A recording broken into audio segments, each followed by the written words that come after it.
Chapter 1. The Day the Sky Went Quiet. The last normal sound Lena Cruz heard was the ping of a notification on her phone.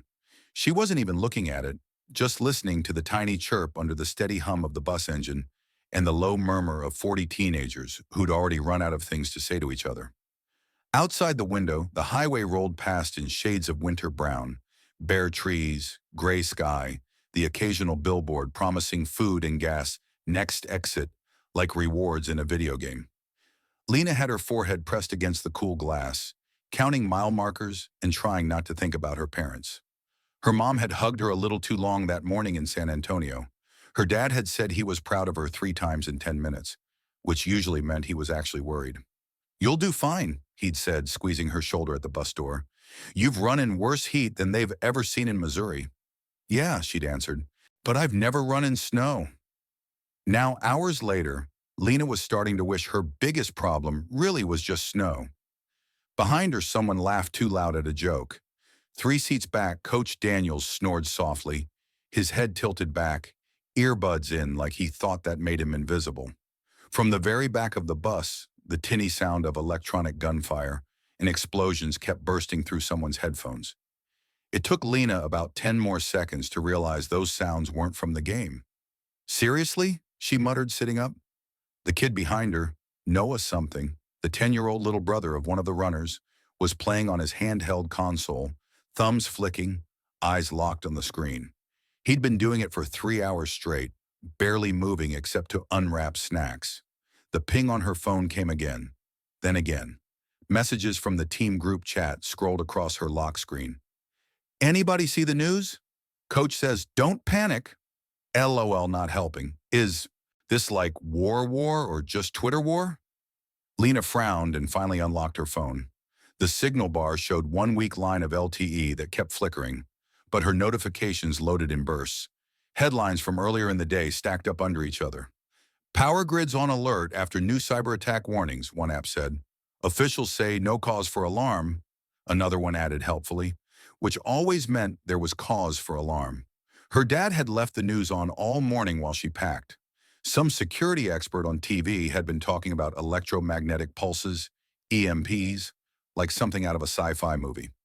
"If someone hits us with a high-altitude EMP," the guy had said, "you're not just looking at lights out for a few hours. You're looking at cars, planes, electronics, communications, everything shutting down." Her mother had changed the channel halfway through. "Not before breakfast," she'd said sharply. "Let the child run." Now Lena wished she'd watched the rest of that segment. The bus jostled over a tiny bump, and Coach snorted awake. "We there yet?" he mumbled. "Not unless there is cornfields and one sad gas station," Lena's teammate Kiara answered from the aisle seat. Noah's game made another explosion noise. Lena twisted around. "Hey, Noah," she said. "You good back there?" He looked up like he'd forgotten other humans existed. He had brown hair that kept falling into his eyes and a hoodie with the logo of some streaming channel she didn't recognize. "Yeah," he said. "I'm at the boss fight." "That's not what I asked." He blinked, processing that. "I'm good." She wanted to ask if his sister knew he'd brought that console. Instead, she just nodded and turned forward again, scrolling the news with her thumb. A new headline popped up. Time-stamped 3 minutes ago. "Unusual solar activity causes temporary communications disruptions, say authorities." "Sure," Lena murmured. "Probably just the sun. Totally fine." Outside, the sky looked normal, gray and flat and completely unimpressed by human drama. The ping of her phone came once more. Then everything went silent. Not just quiet. Silent. The bus engine cut out mid-hum. The blowers that had been pushing lukewarm air through the vents sighed and died. The electronic gunfire from Noah's game stopped on a half-finished sound. Every light on the dashboard in front of the driver winked off at the same time, like someone had pulled the plug on the whole highway. For a second, nobody reacted. The bus just coasted, heavy and ghost-like, its momentum carrying it down the lane. Then the driver swore. "Everybody stay seated," he shouted, cranking the steering wheel. The power steering was gone. Lena could see the strain in his arms as he wrestled the big vehicle toward the shoulder. Behind them, on the highway, engines coughed and died. The low, steady Roar of traffic turned into a weird, rolling hush as more and more cars went quiet. One SUV tried to swerve around another and clipped its rear bumper. The shriek of metal against metal cut through the eerie calm. The bus lurched as the pavement angled slightly downhill. They were close to an overpass. Lena could see the shadow of it approaching like a dark mouth. The driver stomped uselessly on the brake. "Why aren't we stopping?" someone yelled. "Everybody stay down!" Coach's voice cracked. The bus tilted as they drifted across the lane line. Lena grabbed the seat in front of her with both hands. Her phone slipped from her fingers and thudded to the floor. Its screen flickered once and went black. It had never done that before. Even when the battery was low, it complained first. It didn't just die. Ahead of them, a semi-truck had jackknifed across 2 lanes, its trailer skidding sideways. The driver's hands were frozen on the wheel, his face a pale blur behind. The windshield. They were going to hit it. The bus driver hauled the steering wheel with everything he had left. The bus screeched sideways, tires scraping. Without power brakes, it was like trying to stop a ship with a piece of string. The world tilted sideways. Lena felt her body slip from the seat, gravity yanking her toward the aisle as the bus swung. Her shoulder slammed into Kiara. Somebody screamed. Backpacks flew. A duffel bag smacked into the overhead rack and burst open, shoes tumbling everywhere. For one weightless instant, Lena saw the world outside in a perfect frozen frame. The semi's side panel inches away, the twisted guardrail, a small white car turned sideways, with its hazard lights flashing uselessly. The driver's mouth open in a shout that made no sound through the glass. Then the bus hit the barrier. The impact wasn't as loud as she'd expected. It was more like a deep, bone-level thud. She felt her teeth clack together. The bus pitched, tilted, then settled at an angle, half up on the concrete shoulder, half in the lane. Silence again. Her heart hammered so hard it was all she could hear. Is everyone okay?"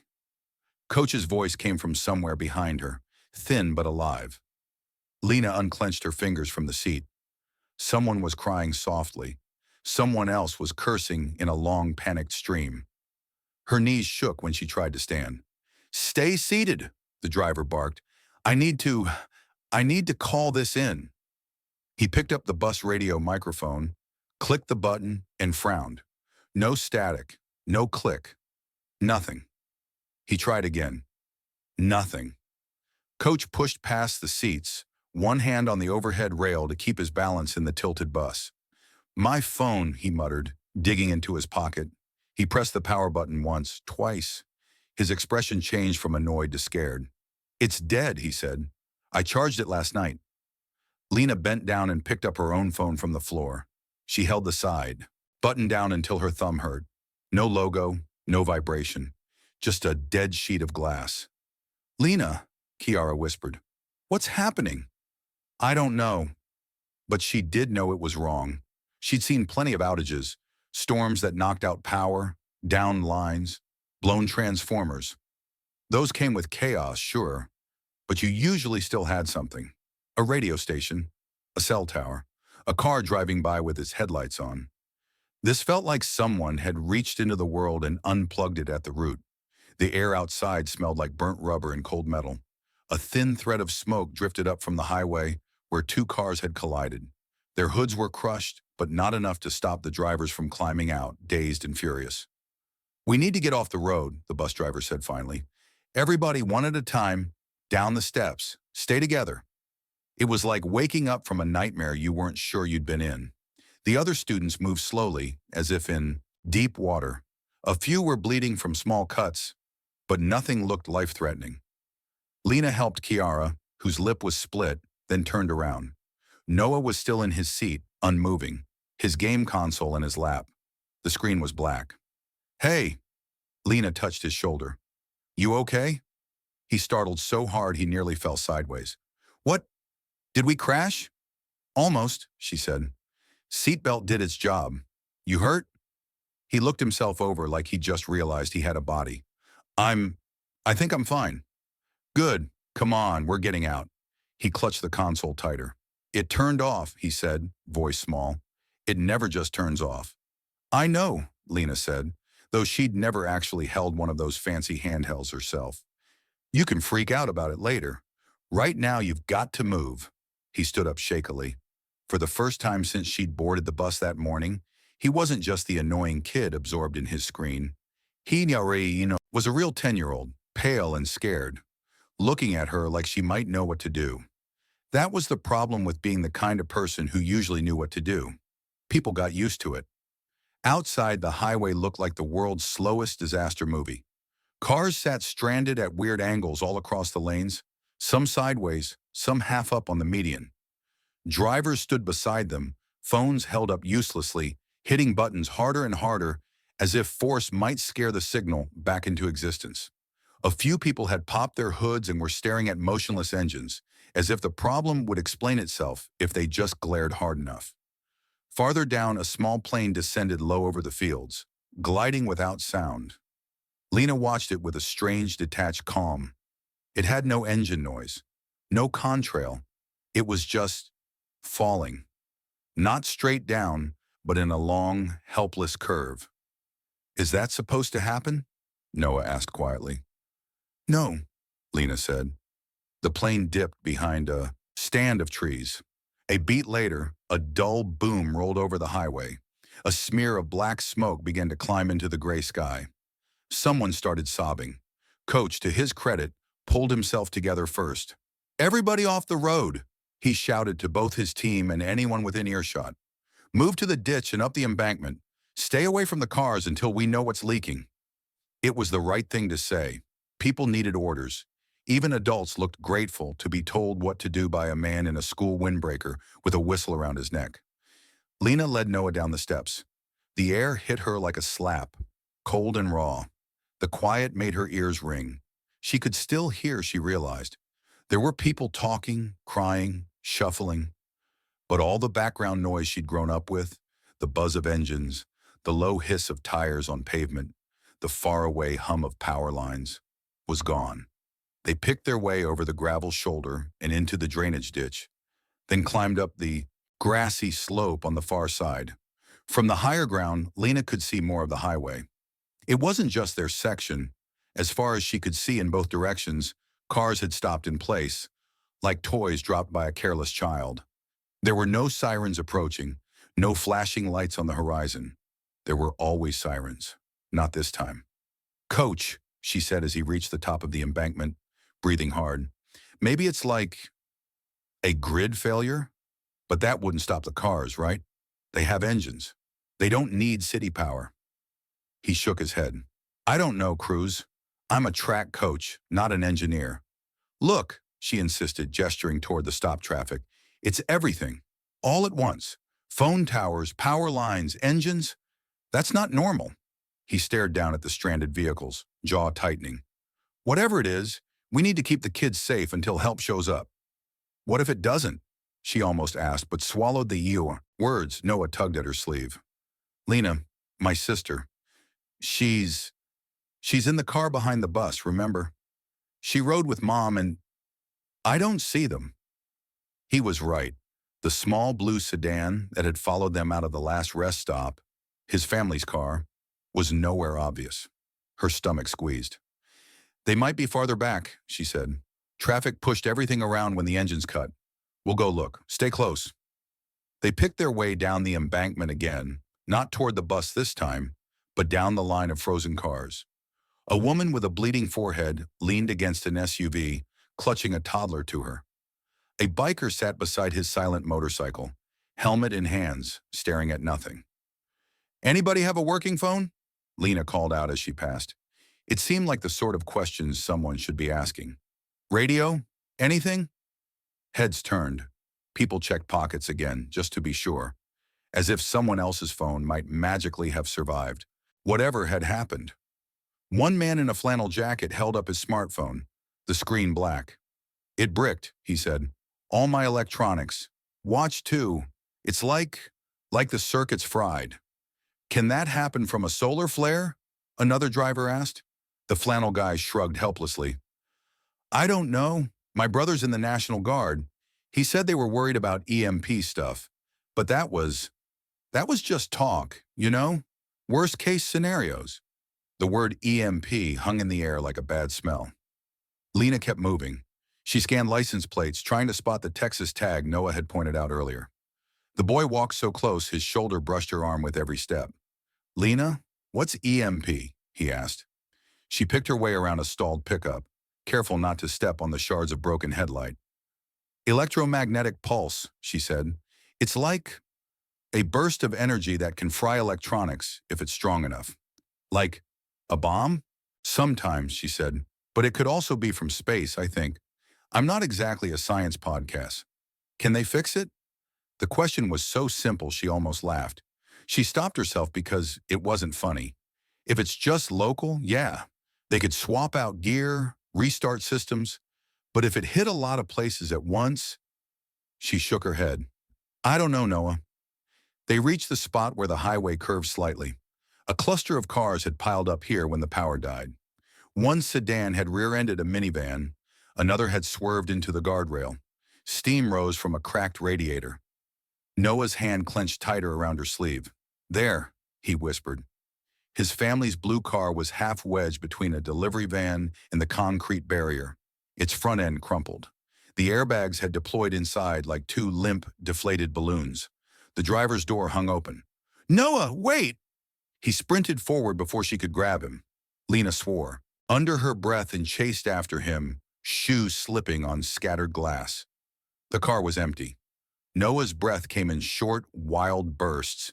He looked into the back seat, into the trunk, under the car, as if they might be hiding there. "Mom?" he called. "Marta? Mom?" "Hey!" Lena caught his shoulders, squatting to meet his eyes. "Look at me." "They were here," he gasped. "They were following us. Where did they go? Why? Why would they leave the car?" "Because they're smart," Lena said firmly. "And they did exactly what we just did. They left the road and went somewhere safer. They're probably up ahead or back there with the other groups. We'll find them." "You don't know that," he said. She didn't, but she couldn't say that. "Think about your sister," Lena said quietly. "If she didn't see you on the bus when everything went dark, what's the first thing she'd do?" He swallowed, thinking. She'd look for me. "Exactly, so that's what we're going to do.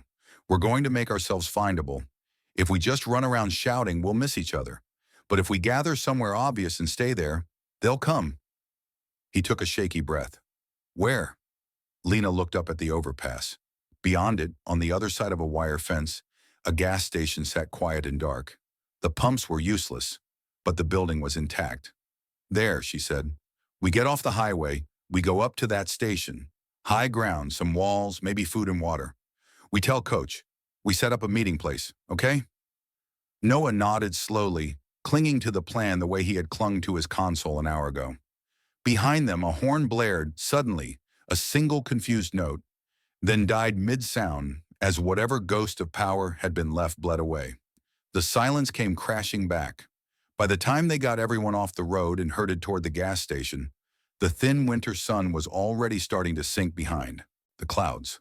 The building's glass doors were locked, but that turned out to be a very solvable problem when 30 teenagers and 6 adults all agreed that breaking and entering was now just surviving. The first rock bounced off the glass. The second cracked it in a spiderweb. The third finished the job. Lena flinched at the sound, then stepped through the broken doorway carefully, crunching glass under her sneakers. The air inside smelled faintly of coffee and stale sugar. It was colder than outside. Without the hum of refrigerators and freezers, the place felt empty in a way she couldn't name. "Lights are out," Coach observed, as if that wasn't the case everywhere. "Check for anyone inside. Be respectful. We're borrowing, not looting." A few students snorted, but they obeyed. Some found bottled water. Others gathered granola bars and packets of nuts. Someone discovered a stash of half-crushed cardboard boxes in the back and started tearing them into makeshift sleeping pads. Lena's hands shook as she picked up a bag of trail mix. It felt wrong, just taking things. But there was no one at the register to pay, no card reader to swipe, no working system to say, "This belongs to you," and "This belongs to the store." What belonged to anyone in a world that had turned off? She found Noah standing at one of the windows, staring out at the highway. The sky was turning from gray to a bruised, early dusk. No one had come yet. No police cars, no ambulances, no military vehicles. Just stranded drivers, slowly abandoning their cars to walk along the shoulder in uneven groups, heads down against the cold. "You see them?" she asked. He shook his head. His cheeks were blotchy, the way they got when someone was trying very hard not to cry. "They're out there somewhere," she said. "It might take a while, but—" "You keep saying that," he interrupted. "You don't know." She bit back her first answer. "You're right," she said instead. "I don't know, but I know your mom and sister had a working car 5 minutes before everything died. That means they're alive. I know they love you. That means they're looking for you. And I know standing here staring at the road won't make them appear faster. So we do the things we can do while we wait. We find water, we stay warm, we stick together." He stared at her a moment longer, then nodded once. "What can I do?" She hesitated. He was 10. He should have been home, complaining about math homework, not standing in a dark gas station after some invisible bomb had turned the 21st century into the 19th. "Help me find anything with batteries," she said. "Flashlights, radios, whatever. If one thing out there survived, I want it." They scavenged. Most of the battery-powered stuff was dead. Flashlights, a radio behind the counter, a cheap toy car that lit up and made siren noises under normal circumstances. The batteries looked fine, but whatever had happened outside had reached them too. The only things that still worked were a few disposable lighters and a wind-up flashlight someone had forgotten in a tourist display. Lena grinned grimly when she cranked its handle and saw the bulb flicker to life. "Technology that doesn't care about the grid," she said. "My new favorite kind." By the time they'd organized their haul into a neat little pile on the counter, the world outside had gone fully dark. Proper, suffocating dark. Cities made their own sky glow. Even on cloudy nights, you could see a hazy brightness at the horizon. Streetlights, billboards, windows. Lena had never really seen darkness that wasn't polluted by someone else's electricity. Now, when she pressed her forehead against the cold window and looked out, the world ended at the edge of the parking lot. Beyond that, nothing. Just the vague shape of the overpass against a strip of distant, starless sky. Coach gathered everyone near the coffee machines, the wind-up flashlight propped on a shelf to send a weak cone of light over the group. Faces looked older in that light, sharper. The little kid expressions of, "the adults will fix this," were crumbling. "Listen up," he said. "We're going to stay here tonight. We have water. We have some food. One of the drivers back there said there's a town about 5 miles up the road. When it's light, we'll walk there together and see what kind of help we can find." "What about now?" someone asked. "Why not go now?"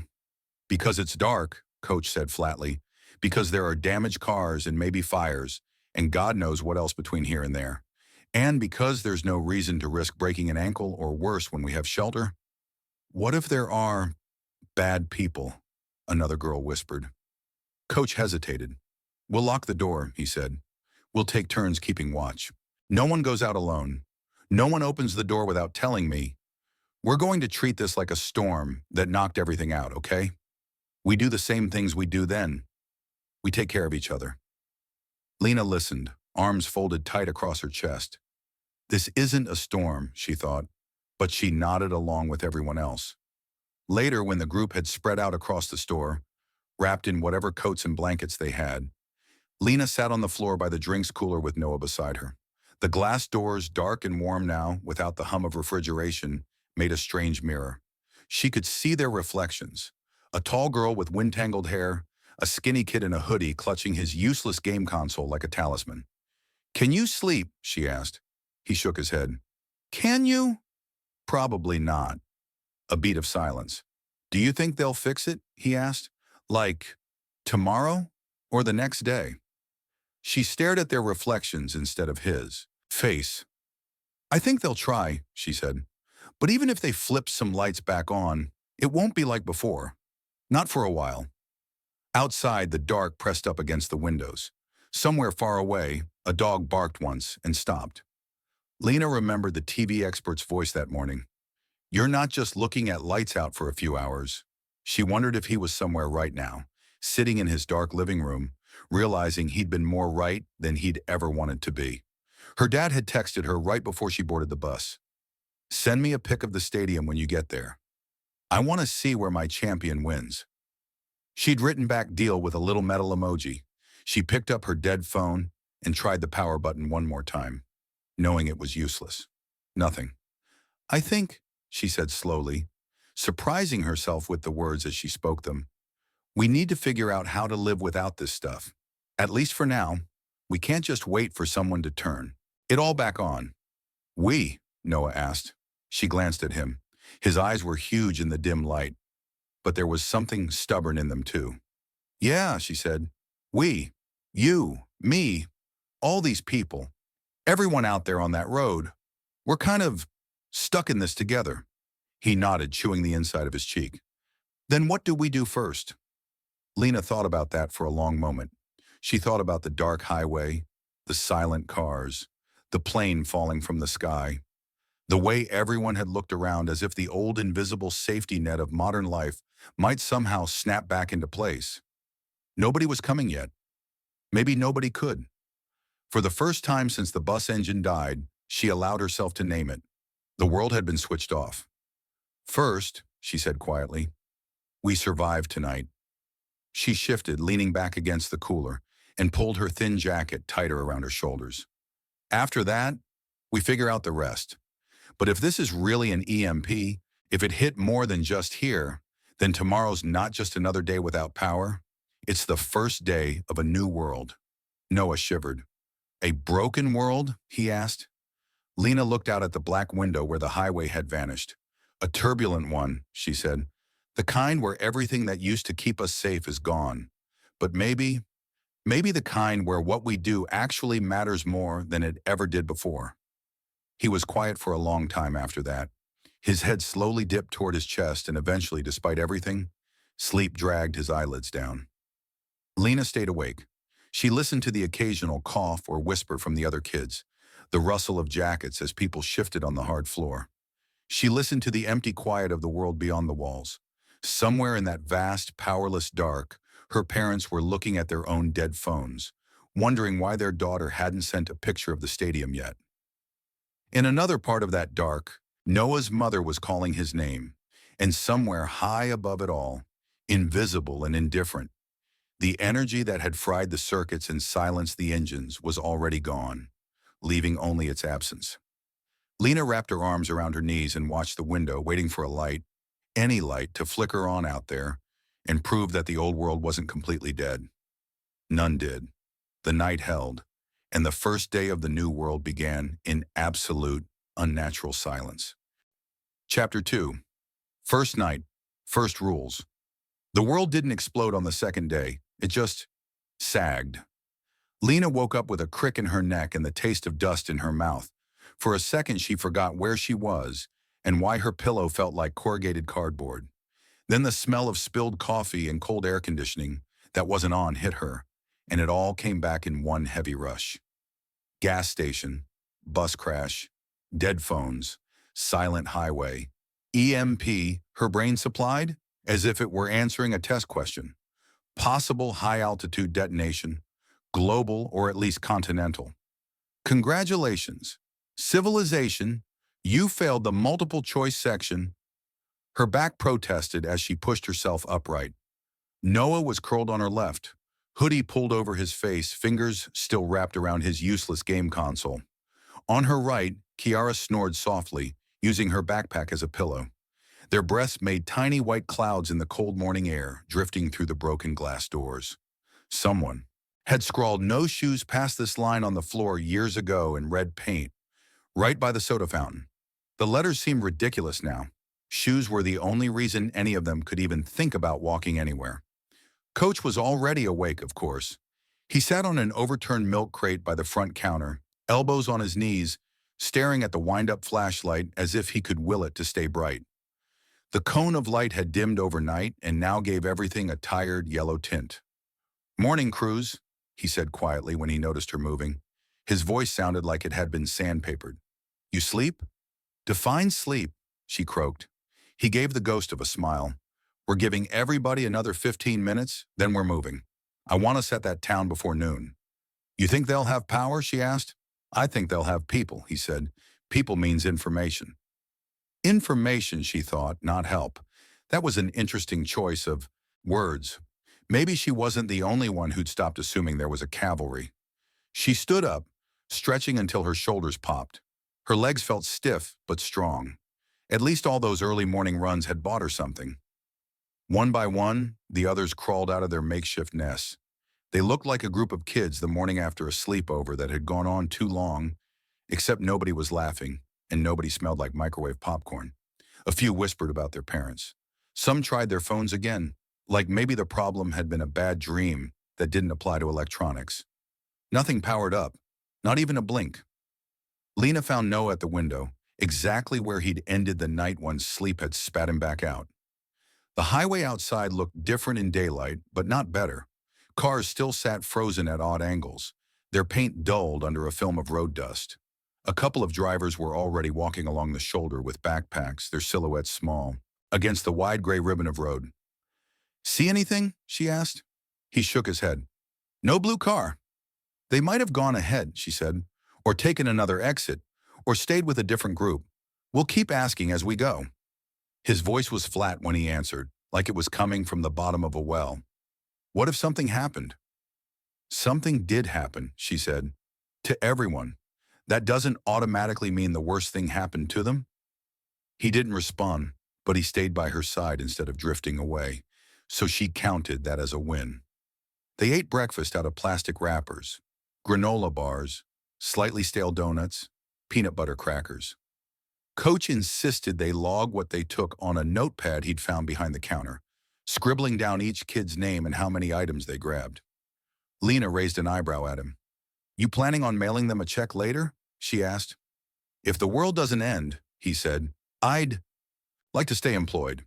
If it does, this'll at least remind us that we tried to do the right thing." There was something about that line, "if the world doesn't end," that made everyone's chewing slow down. Nobody argued, though. It was easier to pretend this was a weird disaster drill than to announce out loud that maybe the world, as they knew it, actually had ended. By the time the sun had cleared the thickest clouds, they were ready. Backpacks stuffed with food and bottled water. Extra jackets taken from the rack near the door. A few people carried improvised walking sticks, broken mop handles, a curtain rod. One girl had a first aid kit strapped across her chest like a bandolier, tiny white crosses marching down her torso. Lena checked her laces one more time. Shoes tight, socks not bunched. The rituals of running gave her something to focus on that wasn't the yawning uncertainty of the day. Noah watched her tie double knots, fascinated. "You always do that?" he asked. "Always," she said. "Blisters are the enemy. Also losing your shoe mid-race." "What about now? Especially now." She straightened and looked at him seriously. "You got decent shoes?" He glanced down at his worn sneakers. "They're okay." "You keep them that way," she said. "No taking them off unless you're sleeping. No running around in your socks because you think it's funny. Got it?" He rolled his eyes a little. "I'm 10, not 5. Today you're 10 in the apocalypse," she said. "Congratulations, you get rules." He smirked despite himself. "What rules?" She opened her mouth, then stopped. She hadn't actually listed them out yet. They'd just been sitting in the back of her brain since last night, unformed but insistent. "Rule 1, she said slowly, feeling it settle into place as she spoke. "We stay in sight of each other, you and me. If you can't see me, I can't protect you. Same the other way around." He nodded, suddenly serious again. "Rule 2, she went on. "We don't trust rumors. If someone says, 'The government is coming any minute,' or 'There's a rescue camp over the hill with pizza and hot showers,' we don't just sprint off. We look. We ask. We think." "That's 2 rules," he said. "What's the third?" She hesitated, then let herself say the thought that had been nagging at the back of her mind ever since the world went quiet. "Rule 3, she said softly. "You take care of your shoes like they're your life. Because out here, they kind of are." He looked down at his feet again. "Stay in sight. Don't trust rumors. Protect the shoes," he repeated, like he was entering a cheat code. "Got it." She tried to make it sound lighter than it felt. "See? You're a fast learner." Outside, the air bit at their noses. The sky was a washed-out blue now, streaked with high, thin clouds. It would have been a normal winter day if it weren't for the unnerving stillness of the road. No distant engine noise.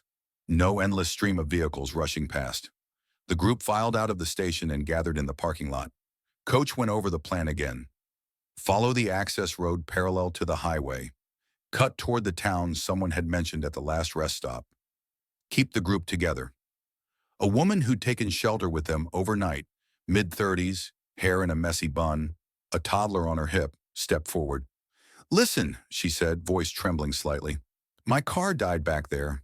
My husband, he stayed with it in case someone came by who could fix it.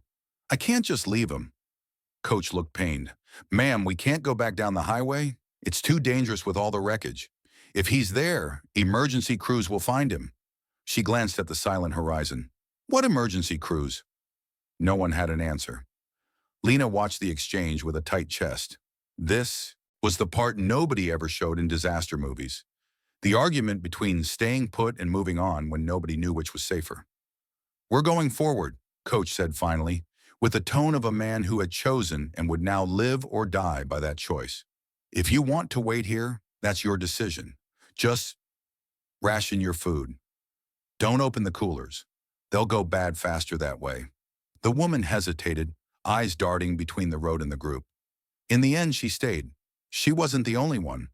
A few drivers had decided the gas station was as good a shelter as any, at least until someone official showed up.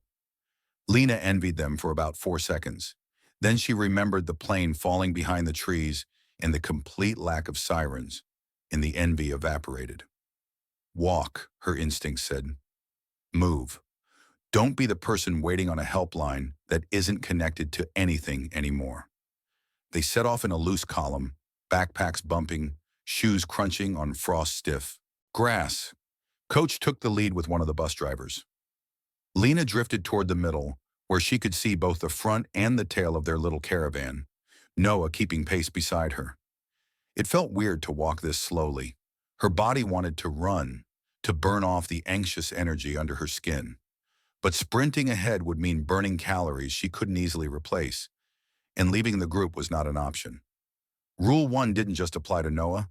They passed abandoned cars like shrines every few yards, a station wagon with all its doors open, as if the family had evacuated in a hurry. A pickup with the hood up and 2 men standing in front of it, arguing in low voices over whether anything metal could have survived that kind of pulse. A motorcycle lying on its side in the median, helmet cracked, owner nowhere in sight. "Do you think it's everywhere?" Noah asked at one point, picking his way around a pile of broken glass. "I think," Lena said carefully, "if it wasn't big, we'd have seen something by now. A working truck, a police car, a plane overhead." He chewed on that. "So, everywhere. Maybe not everywhere, she said. Maybe just a lot of where." "Comforting," he muttered. The town, when they finally reached the outskirts, was both better and worse than she'd imagined. Better, because buildings were still standing. No obvious fires, no riots in the streets, just neighborhoods of small houses, their yards frosted with white, their windows dark. Worse because the silence felt intentional somehow, like the whole place was holding its breath. A dog barked at them from behind a fence, then whimpered and backed away. Somewhere a car alarm had been wailing when the power died and now sat frozen mid-howl, a single plaintive note hanging on the air. They found their first real clue of what the town had been through at the grocery store. The front doors had already been shattered. Inside, the aisles were a mess. Carts tipped over, products trampled. The produce section looked like something out of a still life painting gone wrong. Apples bruised, lettuce limp, oranges rolling underfoot. "This was fast," Lena murmured. "It's been less than a day," Kiara said, picking up a loaf of bread, squeezing it and putting it back. "People don't waste time." "Neither does hunger," Ava's voice said from behind them. Lena spun in surprise. She hadn't seen the doctor since the night before, when Ava had helped tape up a sprained ankle and then disappeared to check on the other adults. Now the woman moved through the ruined aisle with practiced efficiency, a backpack slung over one shoulder. "You were on our bus?" Lena asked. Hitched a ride on the second one, Ava said. We broke down a few miles back. Your coach said you'd come this way. I thought I'd see if you were smart enough to head for town instead of sitting on the side of the highway, waiting for a tow truck that isn't coming. You a doctor? Lena asked, remembering the way Coach had called her ma'am with an odd respect last night. Something like that, Ava said. Army medic, recently unemployed by the end of the world. She knelt by an overturned cart, tugged at something caught beneath it, and came up with a half-crushed case of bottled water. Score, she said. We'll want this. Coach, upon hearing she was medical, immediately grabbed her to help check a student's swollen wrist. That left Lena and Noah to continue deeper into the store, picking through the wreckage. The shelves weren't completely bare, but the good stuff was gone. Canned soup, peanut butter, shelf-stable milk, all stripped. Only the weird flavors and the heavy, awkward items people hadn't wanted to carry remained. Why did they take all the canned peas but not the pickled beets? Noah asked, crouching to examine a lonely jar of something, purple and suspicious. Even the apocalypse has standards, Lena said. They just turned down the snacks aisle when they heard voices at the front of the store. Not the tired, discouraged murmur of stranded drivers. Louder, sharper. No, listen to me, a man was saying, his tone edged with panic and bravado. You can't just sit around and wait. They'll have trucks coming through here. We need to be ready to grab them before anybody else. Hey, another voice cut in, lower and meaner. Shut up. You want to broadcast our plans to the whole damn county? Lena froze, one hand instinctively reaching for Noah's shoulder. He flinched and then went still. She eased forward until she could see around the end cap of potato chips. 4 men stood near the front registers. They were older than Coach, younger than her father, that vague 30-something zone. One wore a neon construction vest over a hoodie. Another had a baseball bat resting on his shoulder. A third held a crowbar loosely in his right hand. The fourth just had his hands in his pockets. But there was something about the way he stood, legs apart, shoulders loose, that screamed dangerous even without a visible weapon. They didn't look like they'd come in to buy groceries. They looked like they'd come in to claim them. We clear the rest of this place out, Crowbar was saying, gesturing back toward the aisles. Lock it up. Make people trade for food. We don't give away nothing, you hear? You start giving stuff away, they'll strip you bare and say thank you. What about the kids from the buses? Neon Vest asked. I saw them down the road. Couple of teachers, too. The man with his hands in his pockets, the one Lena had already mentally labeled as the leader, smiled without humor. Kids get hungry same as anybody, he said. They want to eat, they can work. Stack boxes, clean up, keep watch. World's changed, boys. Participation. Trophies are canceled. Lena backed up as quietly as she could, heart pounding. Rule 2, she thought. Don't trust rumors. Also, don't trust guys with bats talking about child labor. She tugged Noah with her down a side aisle, then another, until they were out of earshot. We need to go, she whispered. He looked back toward the front. But Coach is a grown man with strong opinions, she said. He is also currently walking straight toward 4 guys with blunt instruments. We're going to tell him about that part, and then we're going to let him decide whether being here is a good idea. They retraced their steps, skirting stacks of toppled cereal boxes and a lake of congealed laundry detergent. At the end of the next aisle, they nearly collided with Ava, who was stuffing bandages and antiseptic into her backpack. Whoa, Ava said, catching Lena by the shoulders. Where's the fire? Up front, Lena said. Except it's not a fire, it's 4 men planning to turn this place into their personal kingdom. They've got weapons and they've seen us. Ava's expression changed in an instant. Whatever easy humor she'd been using as a shield dropped, revealing something hard and focused underneath. How close, hun? She asked. Close enough to see the buses go by, Lena said. Not close enough to know we're in here. Yet. Ava glanced over Lena's shoulder toward the registers. We need to move your group out, quietly, through the back if possible. That's what I said, Lena muttered, minus the tactical vocabulary. They found Coach near the dairy section, examining the swollen wrist of a boy who'd fallen during the walk-in. He looked up as they approached, irritation already forming. I thought I said nobody wanders off alone, he began. Not alone, Noah piped up. With Lena. Coach, Lena cut in, voice low but firm. There are 4 guys at the front of the store with a bat and a crowbar and big ideas about becoming the grocery store mafia. I don't think we want to be here when they decide we're part of their resources. Coach's mouth snapped shut. He studied her face, then looked to Ava for confirmation. She's right, Ava said. They're organizing, talking about making people work for food. They haven't clocked us yet, but they will. This place is going to turn ugly fast. Coach swallowed, glanced down at the boy with the injured wrist, then at the rest of his team scattered through the aisle. Okay, he said, the words sounding heavier than usual. Okay, new plan. We regroup and go out the back. We try not to get noticed. If we do, we're just passing through looking for our bus. Nothing more. We don't argue. We don't challenge them. We just leave. He raised his voice slightly. Everybody, pack up what you've got. We're heading out. There was a murmur of confused protest. But we just got here. What about water? Isn't it safer inside? Coach, someone whispered. Who are those guys? Coach didn't answer immediately. He walked to the end of the aisle, looked toward the front, then came back. People who think they're in charge now, he said quietly. Let's not give them a chance to prove it. They moved toward the back of the store as a clump, using the aisles as cover. Lena kept Noah in front of her where she could see him. Every time he started to look over his shoulder at the voices, she tapped his elbow and shook her head. In the rear corner, they found a heavy metal door with a faded employees only sign. Ava tried the handle. Locked. Noah, to Lena's surprise, perked up. I can get that, he said. This isn't a game, kid, one of the bus drivers muttered. No, but locks are kind of boring in both, Noah said. He dug into his pocket and produced a thin metal bookmark with a superhero logo on it. You just need something flat. He slid it between the door and the frame, wiggled it with surprising skill, then leaned his weight on the handle. There was a soft click. The door swung inward. Lena stared at him. Who taught you that? He suddenly looked 10 again. Internet? Of course, she sighed. The internet. The back room was a maze of boxes and pallets.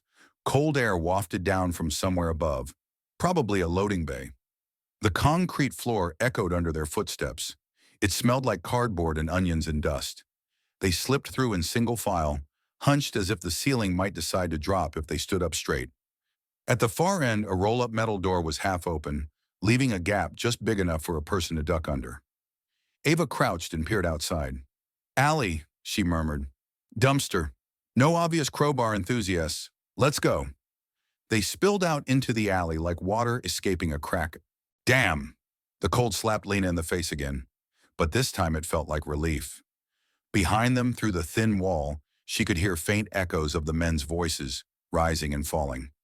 She couldn't make out the words, just the tone. Smug, hungry, certain.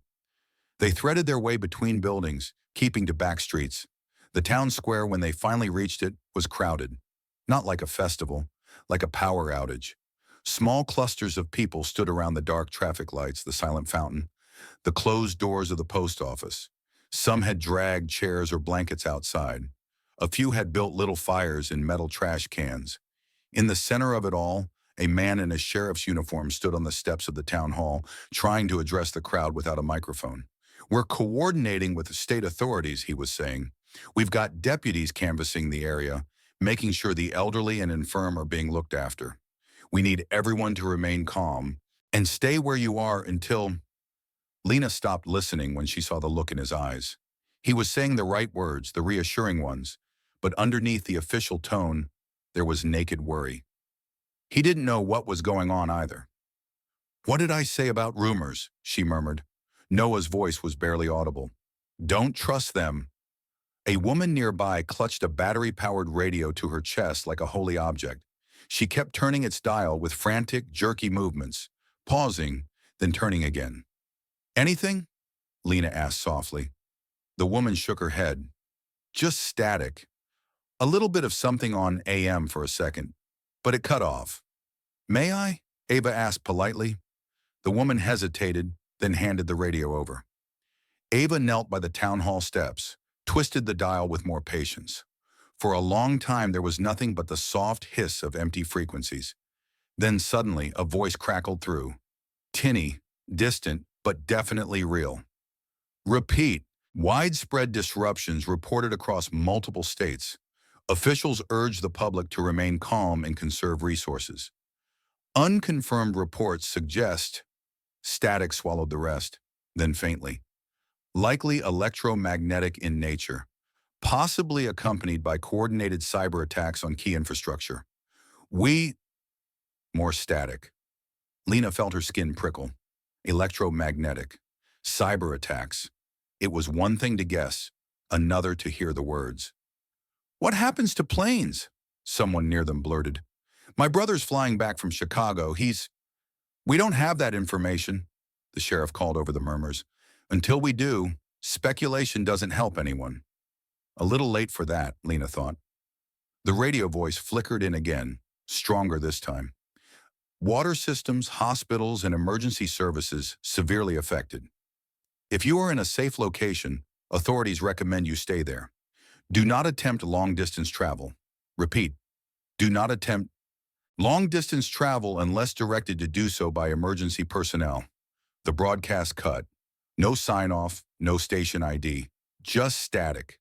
The crowd's murmur turned into a low rumble. See? A man with a baseball cap said loudly near the front. We stay put. Government's got this. They'll send trucks, generators, everything. Couple days, we'll be back to normal. Back to normal? A woman snapped. Did you not hear the part about hospitals? My mother is on oxygen. Couple days might as well be never. We can't all just wander off into the woods, a baseball cap argued. You'll get yourself killed. You wait for the professionals. Lena listened, jaw tight. That was the real choice laid out right there. Wait and hope the old systems would restart, or assume they wouldn't and start building a new plan. We're not from here, Coach said quietly beside her. We don't have family in this town. We don't have houses to go back to. We've got half a gas station of food and a broken bus. I don't like the idea of dragging kids across country roads in the middle of a crisis, but, Lena prompted when he trailed off. But I like the idea of sitting on our hands even less. Ava nodded. We can't know how big this is, she said. But that radio guy sounded like he was holding the world together with duct tape. If this is national, the cavalry's going to be busy with their own fires. We need to assume we're on our own for a while. And go where? One of the seniors demanded. My parents booked flights to meet me in St. Louis. They're going to be looking for me there. Isn't it better to just stay put until someone finds us? Maybe, Ava said, if it was just a power outage. But if this is EMP level, that means the electrical grid, the communication infrastructure, a lot of vehicles. They're not just off, they're damaged. Replacement level damaged. Translate, Kiara said. It means, Ava said slowly, that nobody has enough spare parts and trucks and fuel to come get all of us anytime soon. They're going to triage. Big cities, military bases, strategic locations, high-value assets. She swept her gaze over the square, at the cluster of students, the handful of teachers and drivers. No offense, she said, but a bunch of high school runners stranded in a random Missouri town are not going to be the first priority. The silence that followed was thick. Lena felt a strange calm settle over her. She realized she'd already believed that, somewhere deep down. Hearing it out loud just made it official. So we move, she said. Everybody looked at her, which was not exactly what she'd planned. We move where? The senior repeated, more exasperated than scared now. We don't have to decide that this second, Lena said. Right now, we just need to stop acting like this is a snow day and start acting like it's something else. We set rules. We figure out what we have. We decide what we're willing to leave behind and what we're not. Coach studied her for a long moment. You got a particular set of rules in mind, Cruz? She swallowed. Saying them in her head was one thing. Saying them to everyone was another. 3 for now, she said, lifting her hand and folding her fingers one by one, counting them off. 1. Nobody goes anywhere alone. Buddy system at minimum. If you're not within shouting distance of at least one other person from our group, you're doing it wrong. Several kids nodded reflexively. They'd been beaten over the head with "don't wander off" on field trips since kindergarten. Two, she continued, we don't make decisions based on rumors. If someone says the National Guard is setting up a giant rescue camp full of cheeseburgers 2 towns over, we don't just run toward it because it sounds good. We verify, we think, we decide together. Coach's eyebrows twitched upward, but he didn't interrupt. And three, Lena said, forcing herself not to glance down at her feet, we take care of what's on us. That means shoes, backpacks, jackets, water bottles. The stuff you're wearing might be the only stuff you have for a long time. So you don't lose it, you don't trade it away because you think someone's going to hand out new gear tomorrow, and you definitely don't leave it sitting in the middle of the road because you're tired of carrying it. There was a low murmur of amusement at that last one. More importantly, there were real nods. Small, tight, but genuine. You heard the lady, Coach said finally, picking up the thread with his coach voice. We're a team. That doesn't stop because there's no scoreboard or stadium. We move together. We think before we move, and we treat our shoes like gold. Because if this thing doesn't get better fast, they might be more valuable than gold. Bitcoin apocalypse, someone muttered. Invest in sneakers. The laugh that rippled through the group was shaky but real. Even the sheriff glanced over with a faint, weary smile, as if glad to hear anything that wasn't fear. So what now? Kiara asked. Now, Ava said, we get out of the open. Crowds are good for sharing information and bad for staying safe. There's a community center 2 blocks over, the building with the blue roof. I saw a sign on the way in. We make that our base for the day. We inventory what we've got, we rest, and we start thinking long-term. How long-term? Noah asked quietly. Ava's expression softened when she looked at him. Longer than we want it to be, she said. Shorter than forever. One day at a time. They turned away from the square. As they walked, Lena glanced back toward the grocery store down the street. 4 men with bats and crowbars claiming turf. And a sheriff trying to hold a town together with nothing but his voice and a useless badge. A radio voice telling everyone to stay put because the system on the other end of the signal had no idea how bad it really was. The old rules were cracking. New ones were bleeding through. In the alley beside the community center, they found signs that other people had already used it. Discarded wrappers, a half-burned trash can fire, footprints in the frost. But the building itself was empty for now.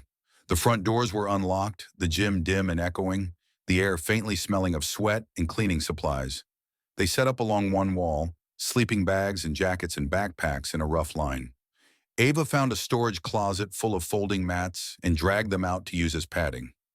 Coach organized a water and food corner, insisting that all supplies go into a communal pile for now, so they could ration rationally. Lena hated the idea of giving up the extra granola bars she'd tucked into, her own pack. She gave them up anyway. She saw the same reluctance pass over other faces and was oddly reassured by it. At least she wasn't the only one who had started thinking like a squirrel. When they were done, the space looked less like a gym and more like a refugee camp. It hit Lena harder than anything else had so far. This isn't temporary, she thought. Not in the way people mean when they say it after a hurricane or a blackout. There's no back to normal waiting a few miles away. Normal doesn't exist right now.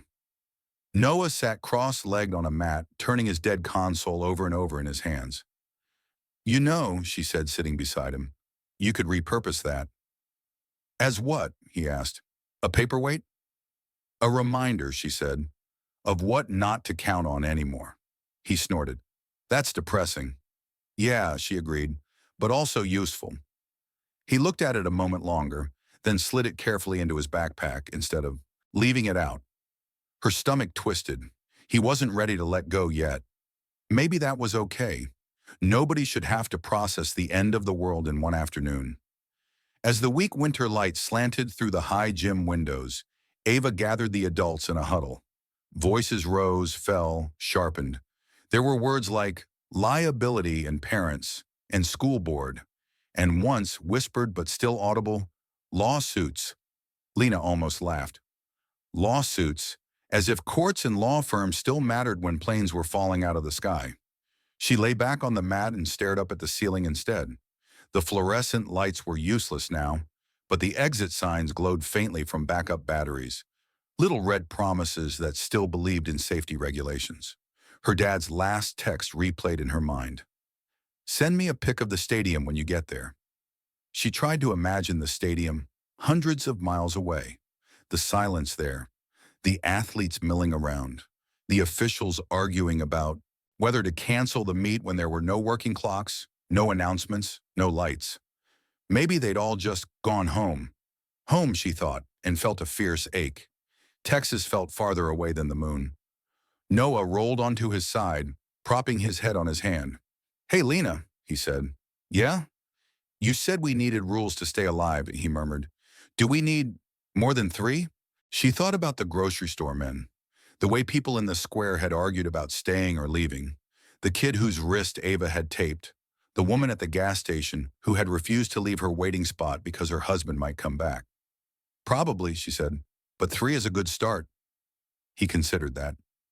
Can I add one? Sure, she said. We're open to amendments.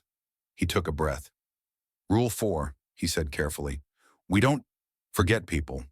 Like, we don't just stop looking for them because it's hard. My mom, my sister, your parents, the other kids on the bus. We keep them in the plan. The words landed somewhere deep behind Lena's ribs. She wanted to tell him that was dangerous, that hope could be as sharp as any blade. She wanted to tell him that sometimes the only way to survive was to let go. But she also remembered his face at the blue car, the cracked windshield, the empty seats, the way he'd looked when he realized she couldn't guarantee anything. Okay, she said softly. Rule 4, we don't forget people. You think it's stupid? He asked. No, she said. I think it's the hardest one. He nodded, satisfied in a way that made her chest hurt, and lay back down. Outside, the town rearranged itself around its broken systems. The sheriff organized patrols. The grocery store men tightened their grip on the food they'd claimed. Fires were lit. Windows were boarded up. Somewhere, someone tried to start a generator and swore when it coughed once and died. Inside the community center, Lena listened to the muffled sounds of a world trying to decide what kind of world it wanted to be now. First night, first rules, she thought. They were thin armor against whatever was coming, but it was better than standing in the open with nothing. She didn't know yet that within 48 hours, every rule they made in that gym would be tested, broken, rewritten. For now it was enough that they existed. For now it was enough that she'd looked at the silent, powerless world and decided, however shakily, not just to endure it, but to try to shape it. One day at a time, one rule at a time, and somewhere beyond the town limits, men and women whose names she didn't know were already using words like containment, casualties, and acceptable losses as they talked about Project Silence. The world had been turned off. Lena Cruz, 10 scared kids, 1 exhausted coach, and a handful of strangers were trying to figure out how to turn something new on in its place. Chapter 3, City of Echoes. By the second morning, the community center smelled like nerves and unbrushed teeth. Lena woke to the sound of whispered arguing. It took her a few seconds to separate the words from the background, rustle of jackets and sleeping bags. But once she did, they cut through the haze of sleep fast. Not marching my students into some chaos we don't understand, a man hissed. And I'm telling you, Ava's voice answered, flat and controlled. Sitting here waiting for a convoy that may never have fuel to leave its base is how you get trapped. Towns like this run out of supplies quickly. No warehouses, no big hospitals, no National Guard armories. Once the shelves are empty and the gas is gone, this place becomes a desert with streetlights. Streetlights that don't work, someone else muttered. Lena pushed herself up on one elbow. Around her, kids were doing the same, heads popping up like groundhogs. Noah was already awake, his eyes big and dark in the thin morning light. She swung her legs off the mat and padded toward the cluster of adults. Coach stood with his hands on his hips, jaw set. The sheriff from the square was there too, hat in his hands, face tired. Ava faced them both, arms folded, like she'd been arguing with stubborn men all her life and had zero patience left for it. I'm not abandoning my post, the sheriff was saying. My people need to see someone in this uniform. They need to know somebody's still trying. And I applaud that, Ava said. But you heard the broadcast same as I did. Whatever hit us wasn't just one state. It's multi-state, maybe national. That means your backup is dealing with fires, collapsed buildings, plane crashes, not one little town's grocery store. You're going to be on your own longer than you think. So we ration, we organize, Coach said. We have buildings, we have some food left, we have... You have no functioning hospital, Ava cut in. No ICU, no trauma center, no specialized meds. You have exactly what you see around you and what you can scavenge from dark buildings before someone with fewer morals and bigger guns gets there first. The sheriff winced but didn't argue that part. Lena cleared her throat. Is St. Louis any better? She asked. All three adults looked over, as if suddenly realizing the kids had ears. Ava's expression softened when she saw Lena. Better? No. Bigger? Yes. Which means more trouble, but also more resources. Backup generators, bigger stockpiles, actual emergency plans, and people who might know what actually happened. The meet, Kiara said from her mat, rubbing sleep from her eyes. The stadium. My parents are headed there. That's where they'll look for us. A low murmur rippled through the team at that, the word parents suddenly heavy. Coach swallowed. That's what I'm worried about, he admitted. If we leave this town, we leave the last place our parents know to look for us. They were told buses headed toward St. Louis. This is on the way. If we walk into the city, we disappear into the crowd. Crowd of what? Ava asked. You think they're having a normal day in St. Louis right now? Power's out, phones are dead, traffic is frozen. Your stadium is a very expensive, very dark bowl. I'd be surprised if anyone's even there. Lena thought of the planes, the silent cars, the radio voice telling people not to travel. Where would the information be? She asked quietly. The real kind, the stuff the radio didn't say. Ava looked at her. Hospitals, police hubs, whatever emergency operations center they're trying to stand up with duct tape and willpower. Big cities are nodes in the system.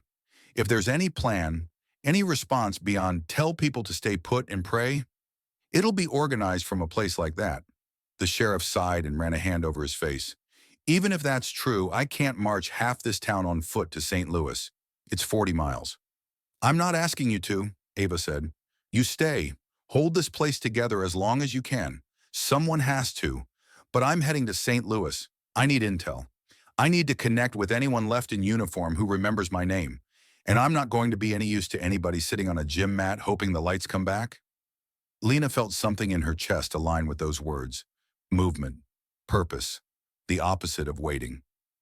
I want to go, she said before she could talk herself out of it. Coach's head snapped toward her. Absolutely not. Coach, she said, trying to keep her voice steady, my parents are in San Antonio. The plan was, they fly to St. Louis, watch the race, take me home. That plan is ash now. They don't know where I am. I don't know where they are.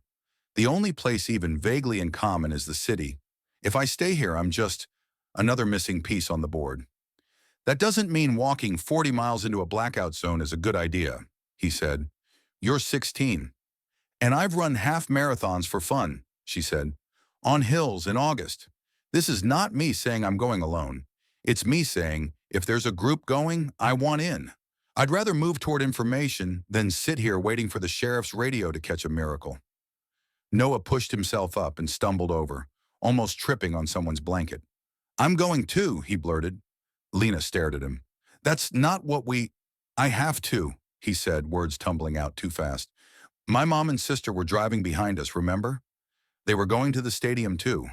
If there's any chance they made it near the city, any chance they're looking for me there, I don't want them looking for me, and I'm hiding in a gym.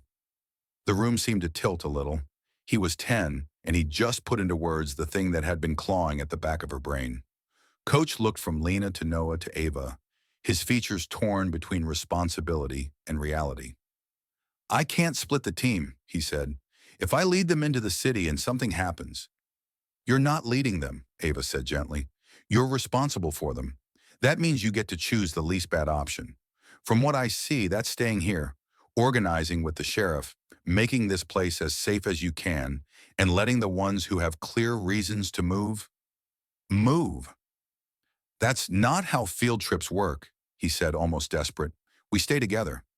This isn't a field trip, Ava said quietly. This is a mass casualty event. Different playbook.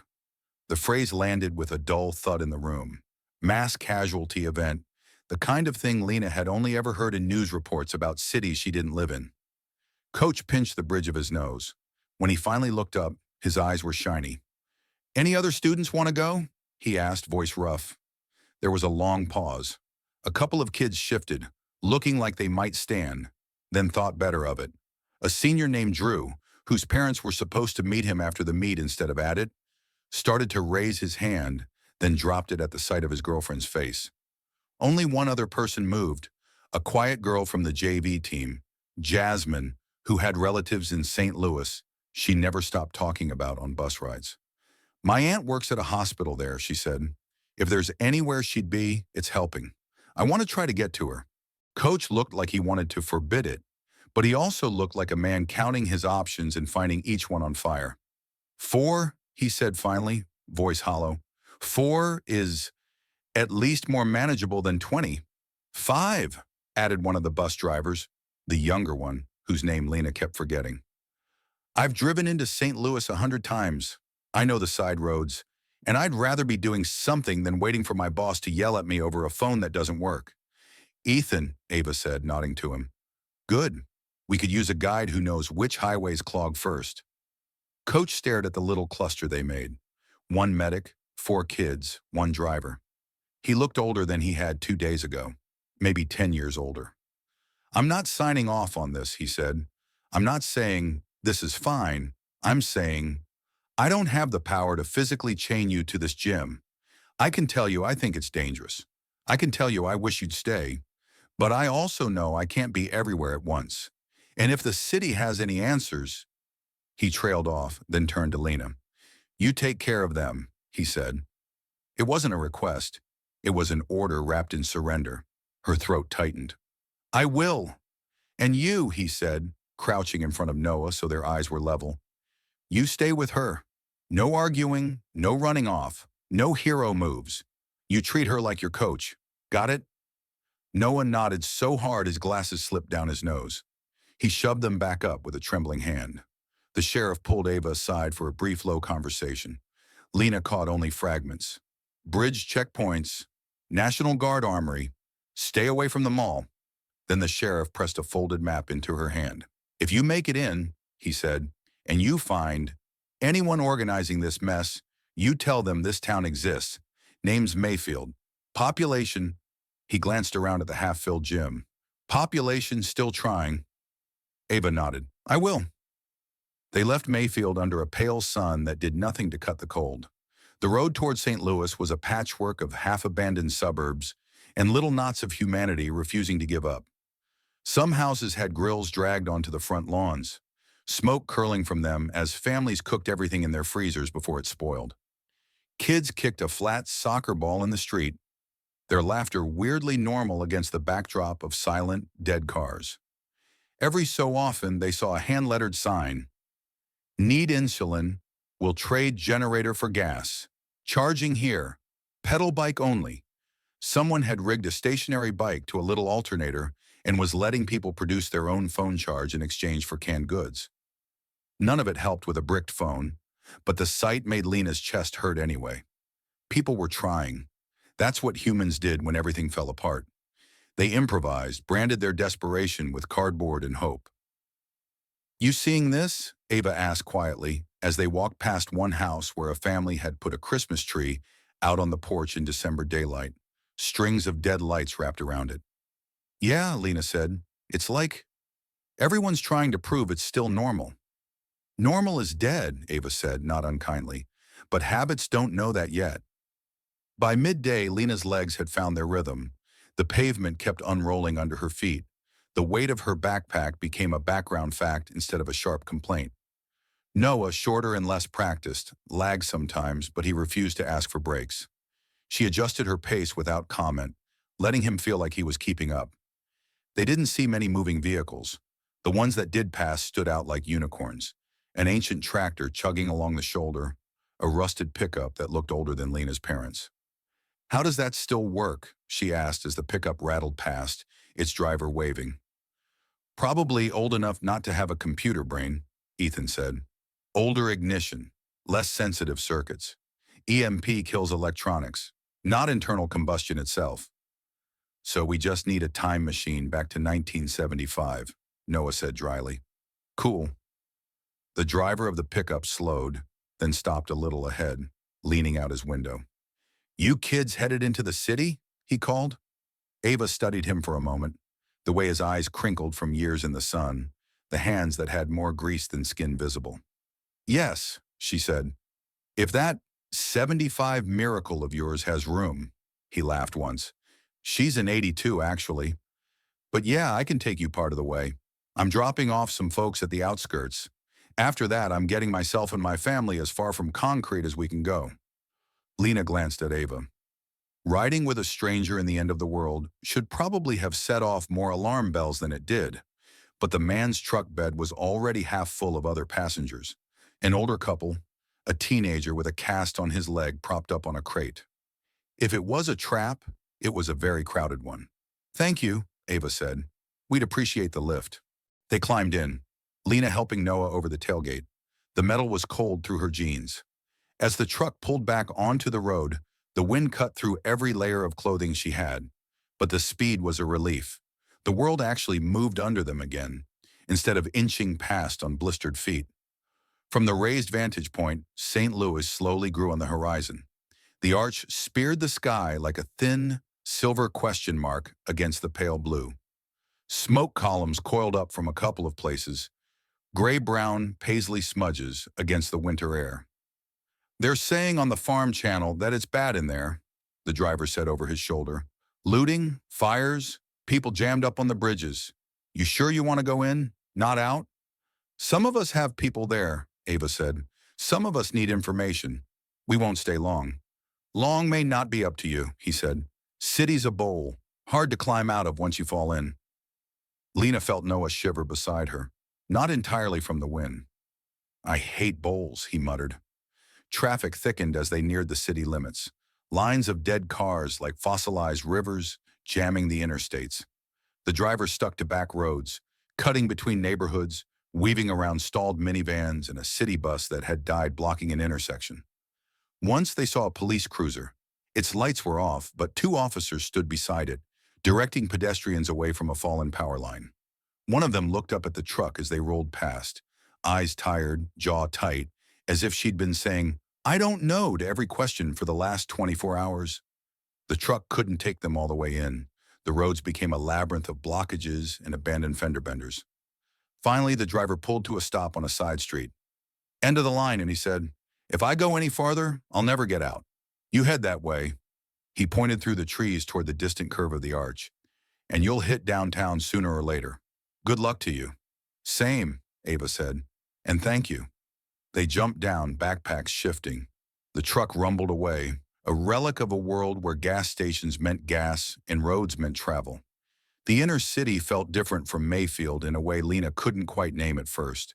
It took her half a block to figure it out. Sound. There was still no engine noise, no roar of traffic.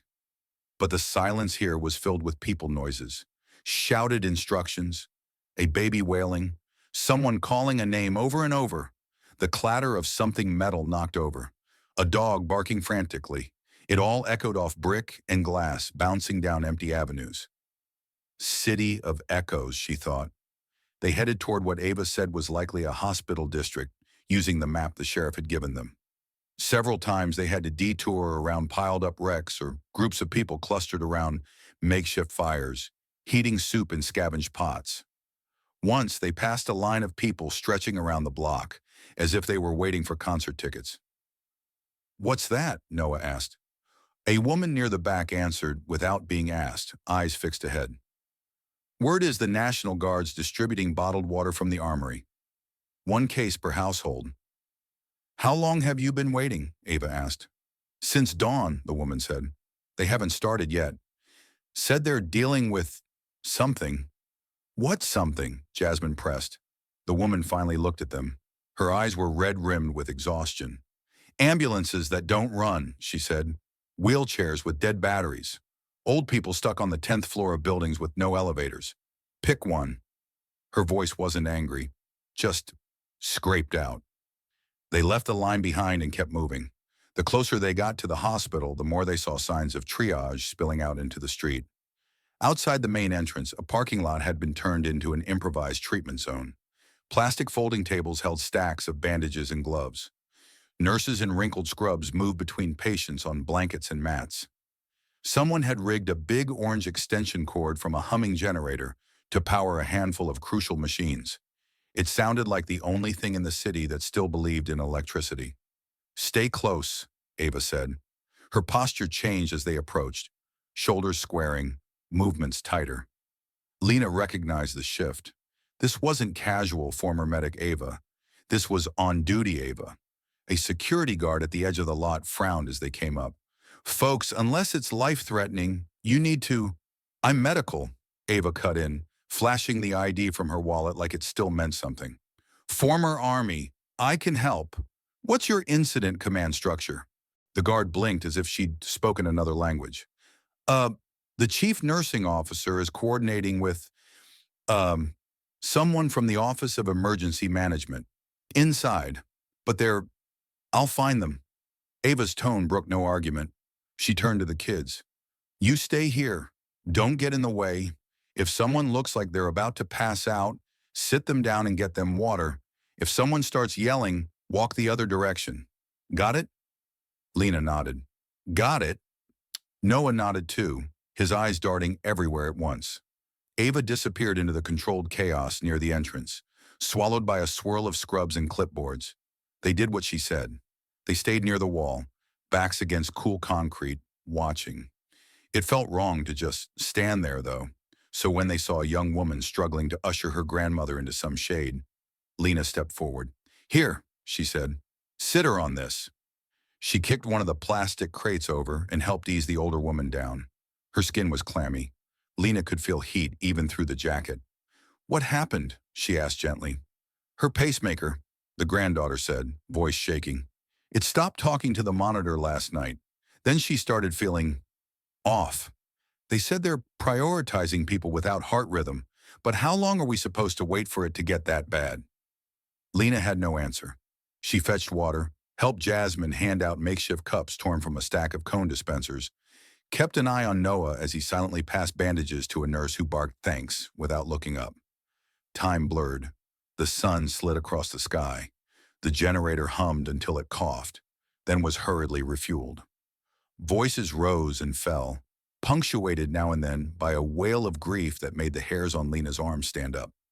At some point, soldiers arrived, not in trucks, but on foot, their vehicles apparently just as dead as everyone else's. They looked as exhausted as the doctors, uniforms stained, faces drawn. One dropped his helmet as he sat on the curb and didn't bother to pick it up for a full minute. Noah drifted closer to Lena, expression rigid. "Is this, normal for disasters?" he asked quietly. She thought of hurricanes on the news, earthquake footage from other countries, busy, noisy, flooded with sirens and lights and flashing graphics. This felt slower and more hollow, like a building with all its load-bearing walls quietly eaten away from the inside. "I don't think anyone planned for this," she said. Jasmine pointed at the hospital entrance. "There she is." Ava emerged, walking with a man in a camouflage jacket whose hair was a mess of gray curls. He had the unmistakable bearing of someone used to telling people what to do. They talked in low tones, hands moving as if sketching invisible maps. Lena caught a few phrases as they passed. "The fuel priority for trauma care. Communications with Jefferson City still intermittent. We don't even know if DC is fully operational." The man stopped, rubbed his temples, and then noticed the kids staring. "These yours?" he asked Ava. "Temporarily," she said. "Stranded team from out of state." He gave them a tired half-smile. "Welcome to Ground Zero for the Midwest Meltdown, kids. I'm Colonel Harris. Not that titles mean much right now." "Do you know what actually happened?" Lena blurted. He studied her, as if weighing how much truth a 16-year-old could carry. Short version, he said, someone detonated a high-altitude electromagnetic device over the central U.S., maybe more than one. At the same time, coordinated cyber attacks hit the grid, the banking system, parts of the communications backbone. We're not sure yet where the first domino fell. We just know they're still falling. How far does it go? Noah asked. Just here or everywhere? Everywhere is above my pay grade, Harris said. But I can tell you it's not just here. We're getting reports from as far as Denver and Atlanta of similar failures. Some coastal areas seem better off. They can cut themselves off from the main grid easier. But no one's untouched. Lena swallowed. Is there a plan? Survive the week, he said. Then we'll see about the month. He must have seen the flash of panic in their faces, because he added, we are setting up corridors, safe routes, trying to link major urban centers to functioning facilities. He glanced at Ava. I was just telling Morgan here that we're trying to establish a western corridor. There's a research complex near Denver with its own isolated power system. They were working on something. The details are above my pay grade. Project Silence? Ava asked softly. Harris's head snapped toward her. Where did you hear that? Rumors, she said. Same as you, Colonel. He frowned. They've got hardened systems, independent reactors. It's one of the few places we know for sure still has reliable power. There's talk upstairs about using it as a fallback hub if the coastal command centers can't stay online. So you want to send people there? Ava said. It wasn't really a question. We want to send data there, Harris said. Key personnel, backup records, maybe some evacuees if we can spare the transport. The problem is moving anything when half the vehicles are fried and the roads look like a parking lot. Had a nervous breakdown. He shook his head. Look, Morgan, I'd love to sit down and talk shop, but I've got 20 things on fire right now, and that's just metaphorically. You said you were a medic. If you're willing to stay here for a few days, we could use you. Badly. Ava hesitated. Her eyes flicked to the kids. I have responsibilities, she said. These three have family they need to at least try to find. If I leave them alone in this mess... St. Louis isn't going anywhere, Harris said, for better or worse.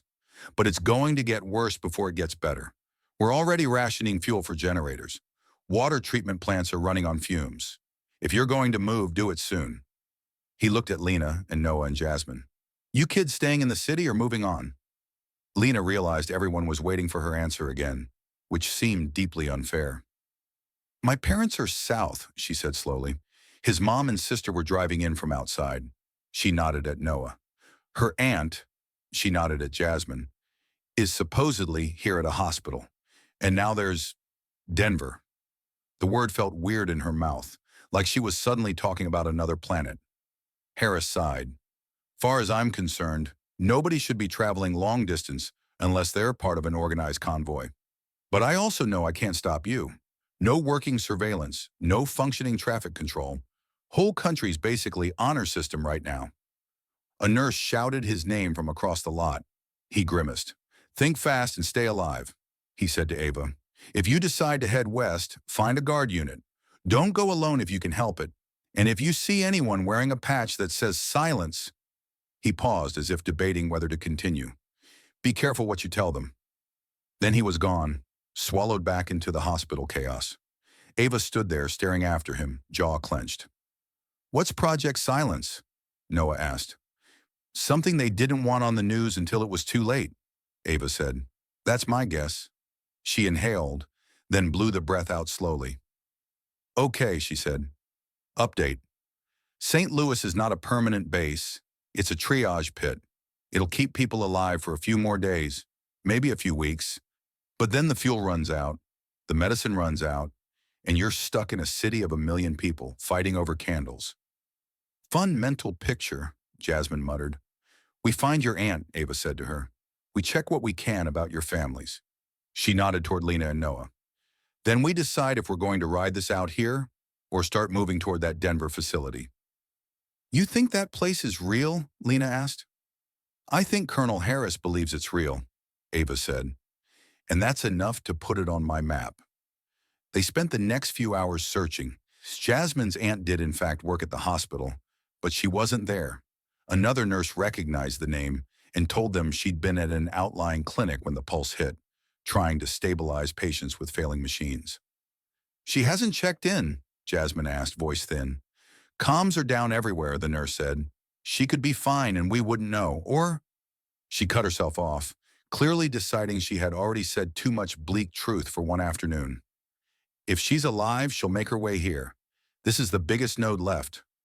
Jasmine's face crumpled for a moment, then settled into a determined set. "Then I'm staying," she said later, when they regrouped under a dead streetlight. "If she's coming here, this is where I need to be. I'll help at the hospital. Maybe we can find each other through that." "Are you sure?" Lena asked. She nodded. "If I go chasing rumors of Denver, I know for a fact she'll be mad at me wherever she is. This way, at least, I'm yelling at people to hydrate in her honor." There was a kind of fierce logic to that. Lena didn't argue. Ethan, the driver, also decided to stay, for now. "I might be able to find a working vehicle at one of the depots," he said. "If I can, I'll run supply runs for the hospital. Better than wandering." Which left three of them, Lena, Noah, and Ava. The city shifted around them as afternoon slid toward evening. The temperature dropped. The wind picked up, threading its way through broken windows and down alleys, carrying the smell of smoke and something else, sharp, metallic, like fear burning at the edges. They saw their first organized armed group on the walk back toward the edge of downtown. Not police, not National Guard, something in between and wrong. 6 men and women in mismatched camo and jeans blocked off an intersection, traffic cones dragged from somewhere to mark their claimed perimeter. They had rifles slung casually across chests, pistols at their hips. Yellow bandanas tied around their arms served as makeshift uniforms. A battered pickup with neighborhood response team spray-painted on its side sat at the edge of the intersection like a prop from a low-budget movie. A couple approached, hands raised. "We just need to get to my sister's place on 10th, the woman said. "She's alone with 2 kids. We brought food. We're not—" "Roads close," one of the bandana wearers said. "For your safety, too many incidents down that way. You want to go see her? You register here. We'll send someone to check on her and report back." "We're not just going to leave her there," the man protested. "We've been walking for hours. And we've been on this corner since dawn keeping people from getting shot," the guard snapped. "You want to help? Drop your backpack in the collection point. We'll make sure it gets distributed to folks who need it." "That's ours," the woman said, voice rising.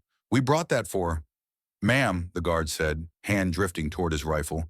"Things work different now. We got rules. You follow them, or you can turn around and go back where you came from." Lena felt Noah stiffen beside her. "Is that legal?" he whispered. "Legal is taking a nap," Ava murmured back. "But this is how power vacuums get filled. Fast." They detoured down a side street before the guards could notice them watching. "Rule 2, Noah said under his breath. "Don't trust rumors." "And Rule 5, Lena said, surprising herself. "I thought we only had 4, he said. "New one," she said. "We don't walk toward people who've appointed themselves kings of street corners with guns and spray paint." He snorted softly. "Good rule." By the time they reached a relatively quiet side street with a small church at the corner, the sky was sliding toward evening. Ava eyed the building, then the darkening blocks around them. "We're not making it back out of the city before night," she said. "Not safely. We find shelter now." The church door was unlocked. Inside, the air smelled of wax and old wood. Stained glass windows cast dull patches of color on the pews. A handful of people had already claimed the back rows. An elderly man with a rosary twisting in his fingers. A young couple curled together under a blanket. A woman with a stack of canned food arranged neatly at her feet as if praying over it. A handwritten sign taped to the door read, "Sanctuary, no weapons, no fights. If you sleep here, you help clean." "Seems fair," Ava said, reading it. She stepped inside, nodded to the woman with the cans. "We just need a place to sleep."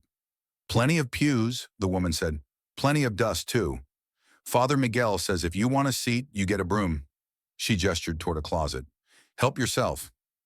Lena and Noah each grabbed a broom and started sweeping. The action felt comfortingly normal. Dust motes danced in the slanting light. The repetitive motion gave her brain something to do that wasn't replaying the colonel's words or the bandana guard's threats. After a while, Noah spoke. "So," he said, "city is not safe. Town might run dry. Denver might be real. Project Silence is definitely creepy, and the radio guy told everyone to stay put." "Accurate summary," Lena said. "What are we going to do?" he asked.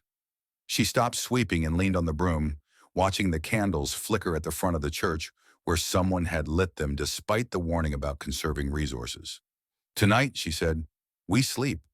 Tomorrow we go back to the hospital, see if any new information has come through.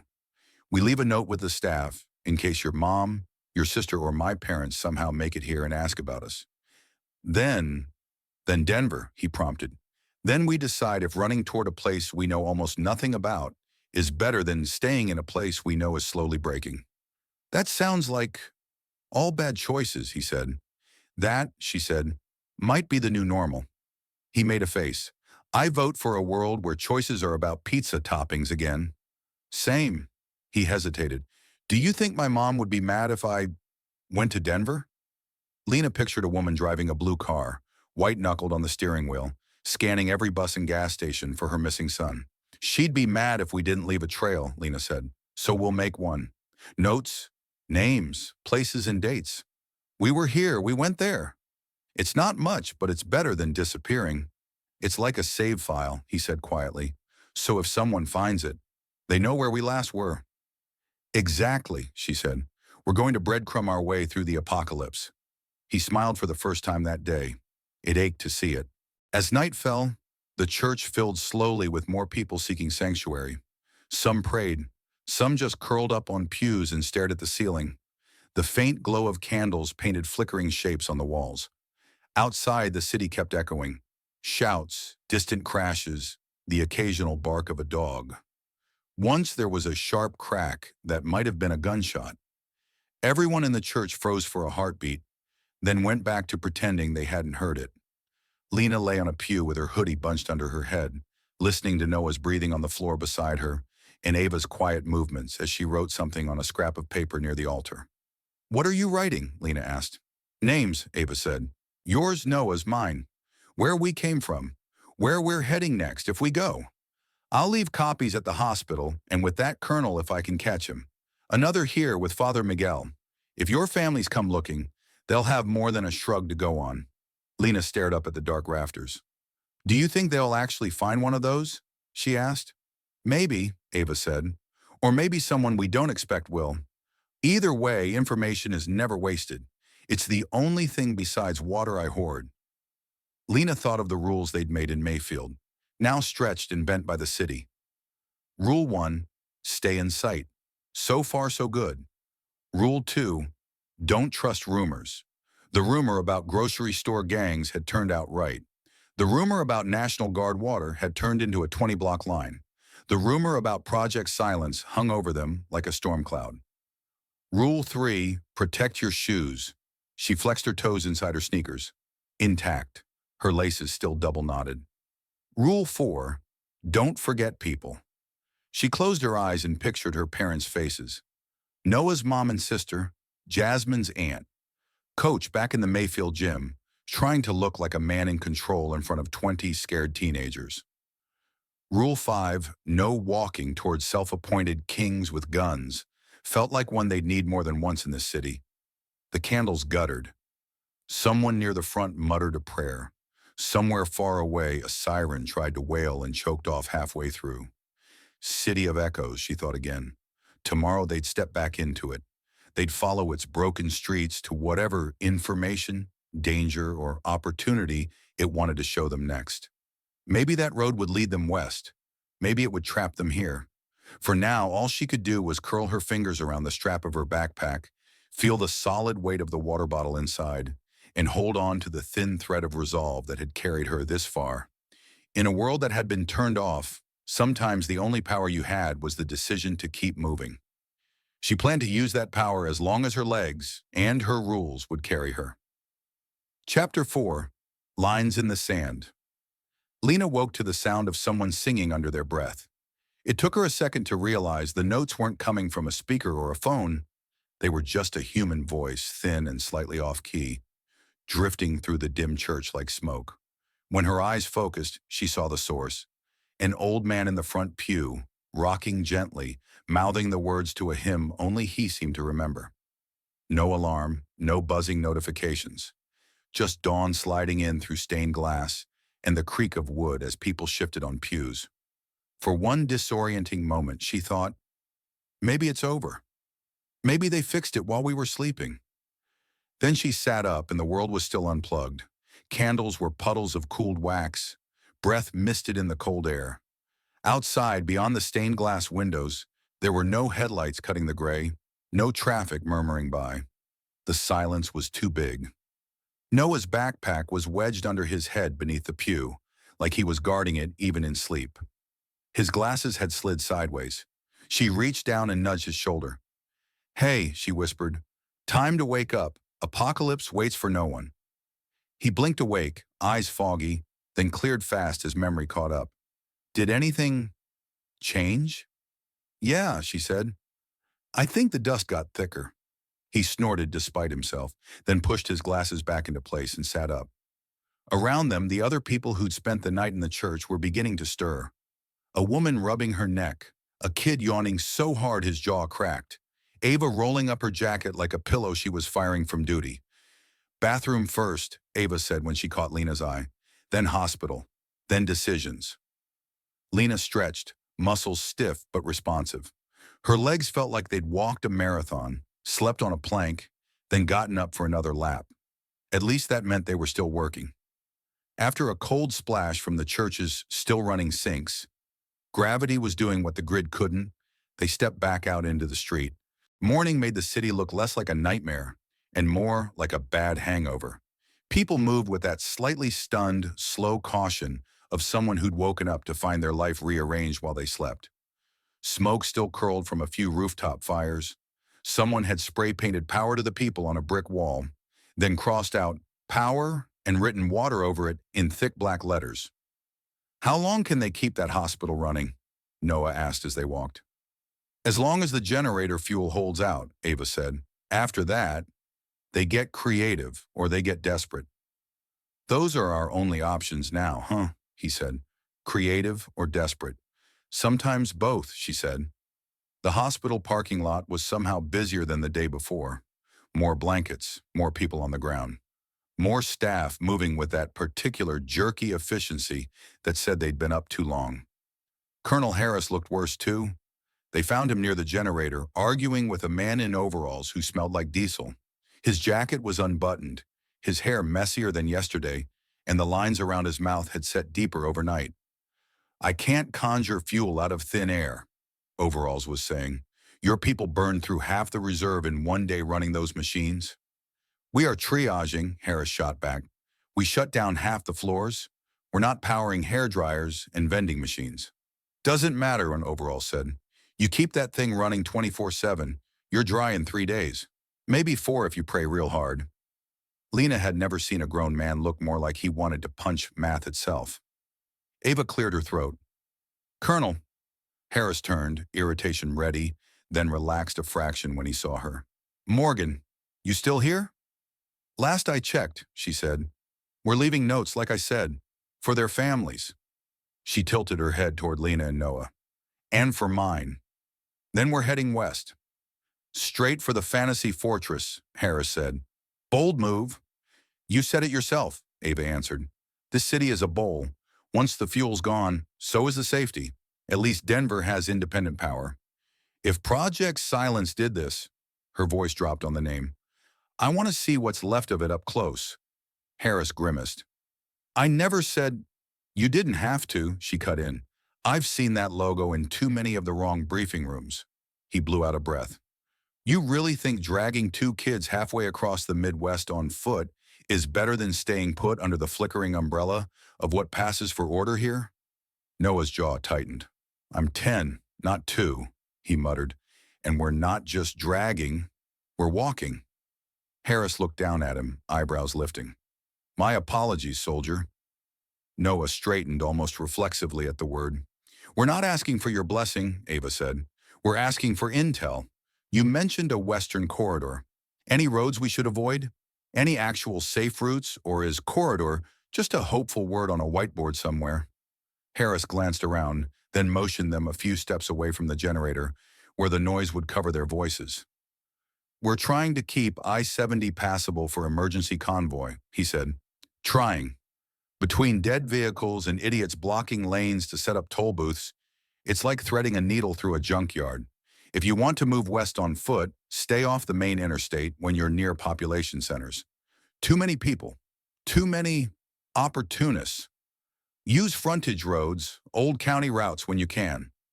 Opportunists, Lena repeated. You mean the guys with rifles and spray-painted trucks playing neighborhood watch? Something flickered in his eyes. You saw some? A group with yellow bandanas claimed an intersection yesterday, she said. They were collecting donations for security. Yeah, Harris said. Those pop up every time a vacuum does. Some mean well at first, some don't even pretend. Either way, they draw trouble. Don't let them search your packs. Don't let them separate you. If they talk about registering you, find another road. Copy that, Ava said. Anything else?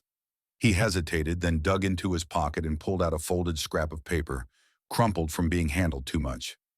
Map's out of date, he said, handing it over. But the geography hasn't moved. Here.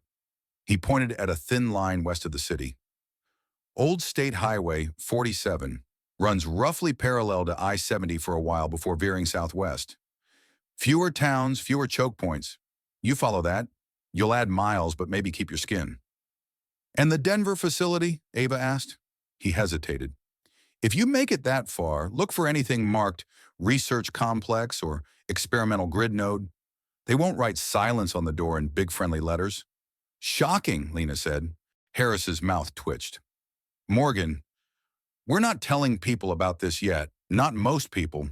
If word gets out there's a place with real power and supplies and maybe answers, you'll have half the country trying to walk there. They'll die on the way. Or they'll tear each other apart when they get close. You think that won't happen anyway? Ava asked quietly. He didn't answer. Instead, he looked at Lena and Noah.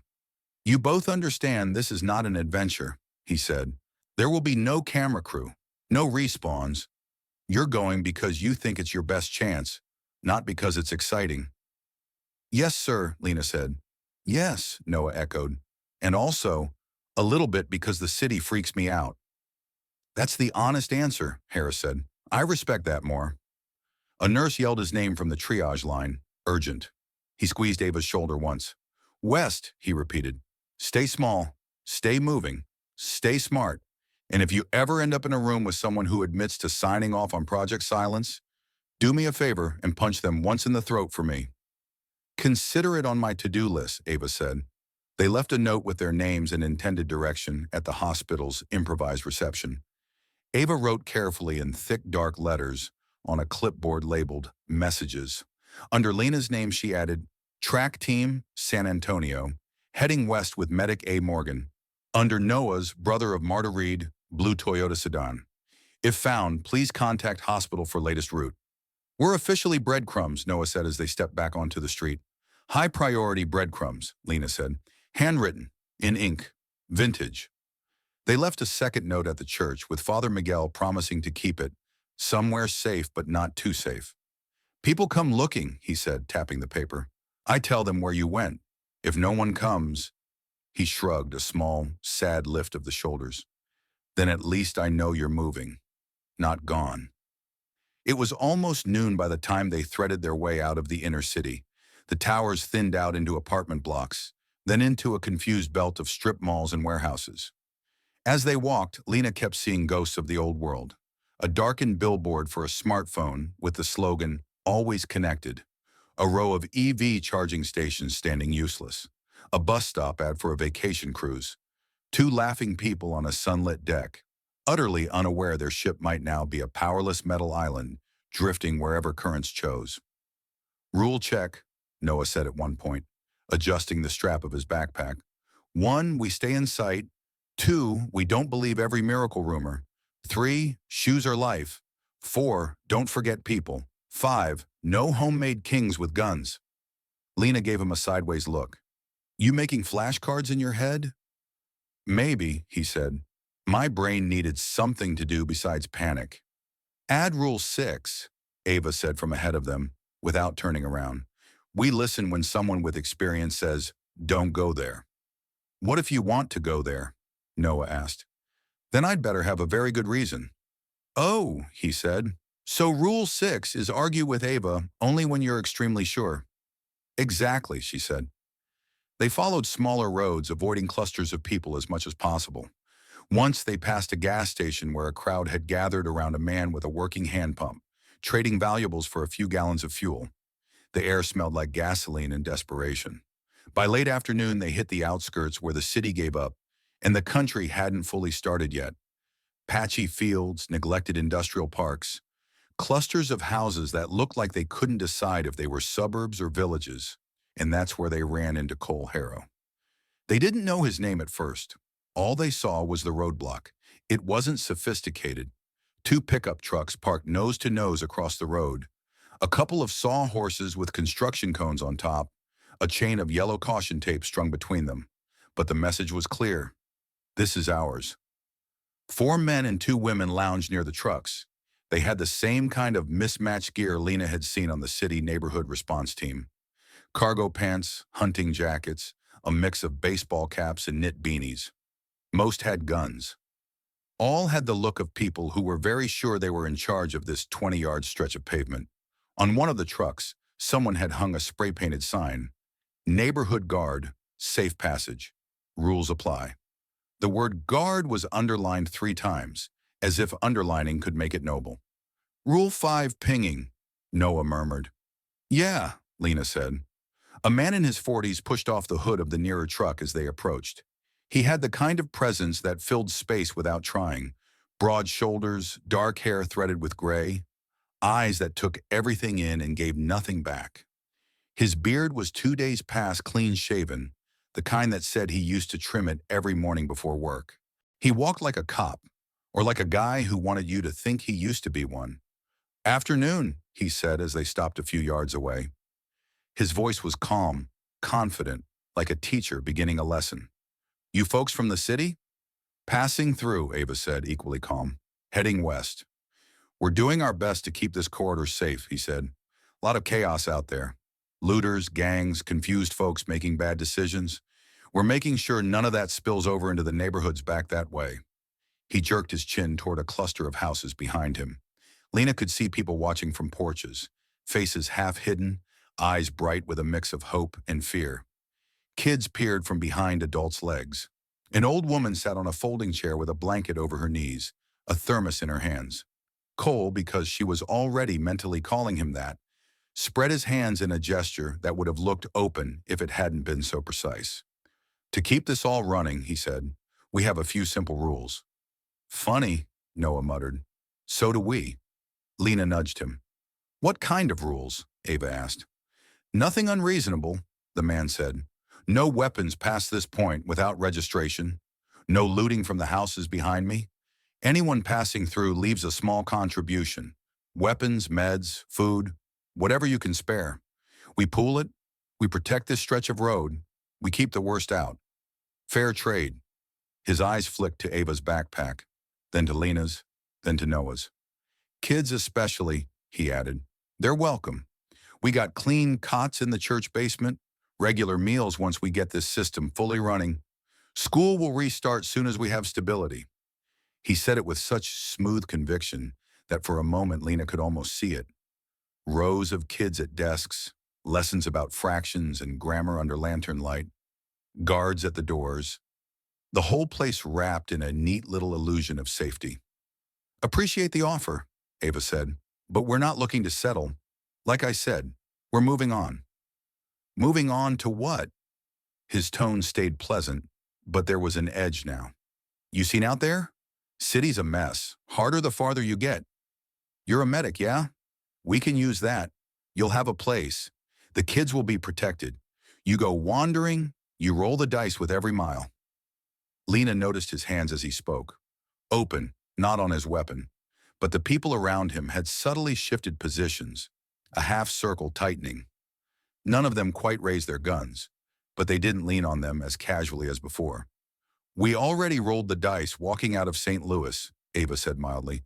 "Came up alive. We'll keep pressing our luck." The man's eyes sharpened. "I'm trying to be reasonable here, ma'am. Name's Cole Harrow. Used to be law enforcement. I know what happens when there's no structure. People get hurt. Women, kids, old folks. First in the line of fire. I'm not letting that happen on my street." Lena felt something twist in her stomach at the word structure. She could practically hear capital letters around it. "We're not your people," she said quietly. His gaze snapped to her. Up close, his eyes were a clear, cold blue. Not cruel exactly, just convinced. "You thinking you're not people like everyone else?" he asked. "You bleed different? Walk through bullets? Or you just think you're too good for the rules that keep everybody else alive?" "I think," Lena said, feeling her pulse pick up, "we're responsible for our own safety. And we've seen what happens when rules are written by whoever stands in the street with the biggest gun." Noah's hand brushed her sleeve, a small, warning touch. "Rule 6, he was saying without words. "Careful." Cole smiled, but it didn't reach his eyes. "I get it," he said. "Young, smart, used to being in charge. You've been watching the news your whole life, thinking you understand how people work when the lights go out. Let me tell you something, kid. I've dragged screaming drunks out of houses during hurricanes. I've zipped up bodies after tornadoes. I've watched neighbors turn on each other over a generator. You know what works? Fear?" Lena guessed. "Guns?" The word law said loud enough. He laughed once. "Lines," he said. "Clear lines. This side's safe. That side trouble. These people in, those people out. This is allowed. That gets you kicked out. Folks need lines they can see, or they go crazy. And right now, the only people drawing lines out here are me and mine." He stabbed a finger at the asphalt between them. "This is one of those lines," he said. "You want to cross it, you drop your weapons at the checkpoint. You leave a portion of your supplies, and you understand that the guard has authority on this stretch.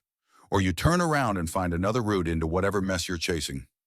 Ava's hand closed on the strap of her bag. "There's a difference between lines that protect people and lines that fence them in, Harrow." "Semantics," he said. "Results are what matter. We keep trouble out. We keep our people fed.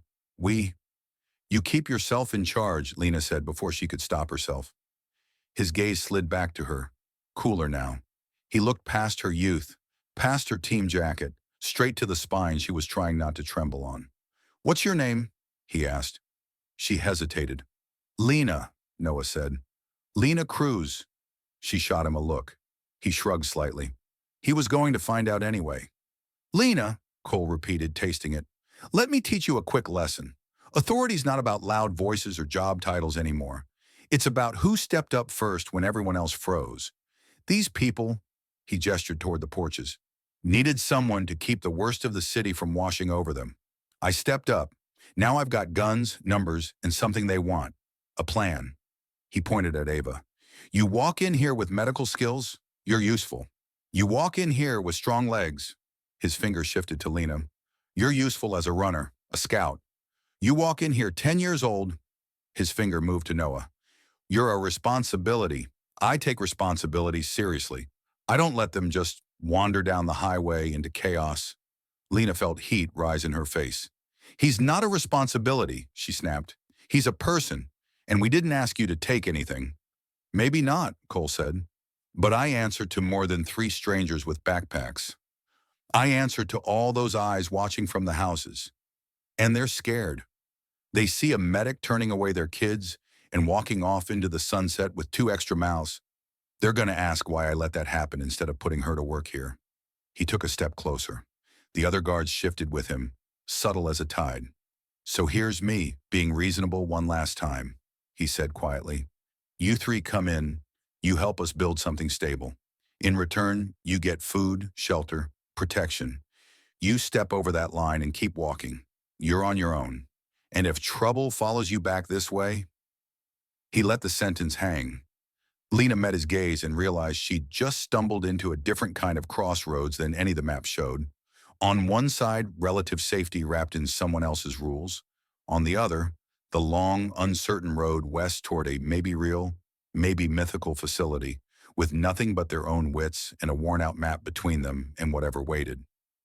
Rule 2, Noah whispered so quietly she almost didn't hear it. Don't trust miracles. This didn't feel like a miracle. It felt like a trap disguised as a compromise. Ava's voice when she spoke was calm. We appreciate what you're trying to do here, she said. And maybe for some people, this is the right call. But these kids have families that aren't behind your line. She jerked her chin toward the west. They're out there, somewhere. If I keep them here because it makes your job easier, I'm not doing mine.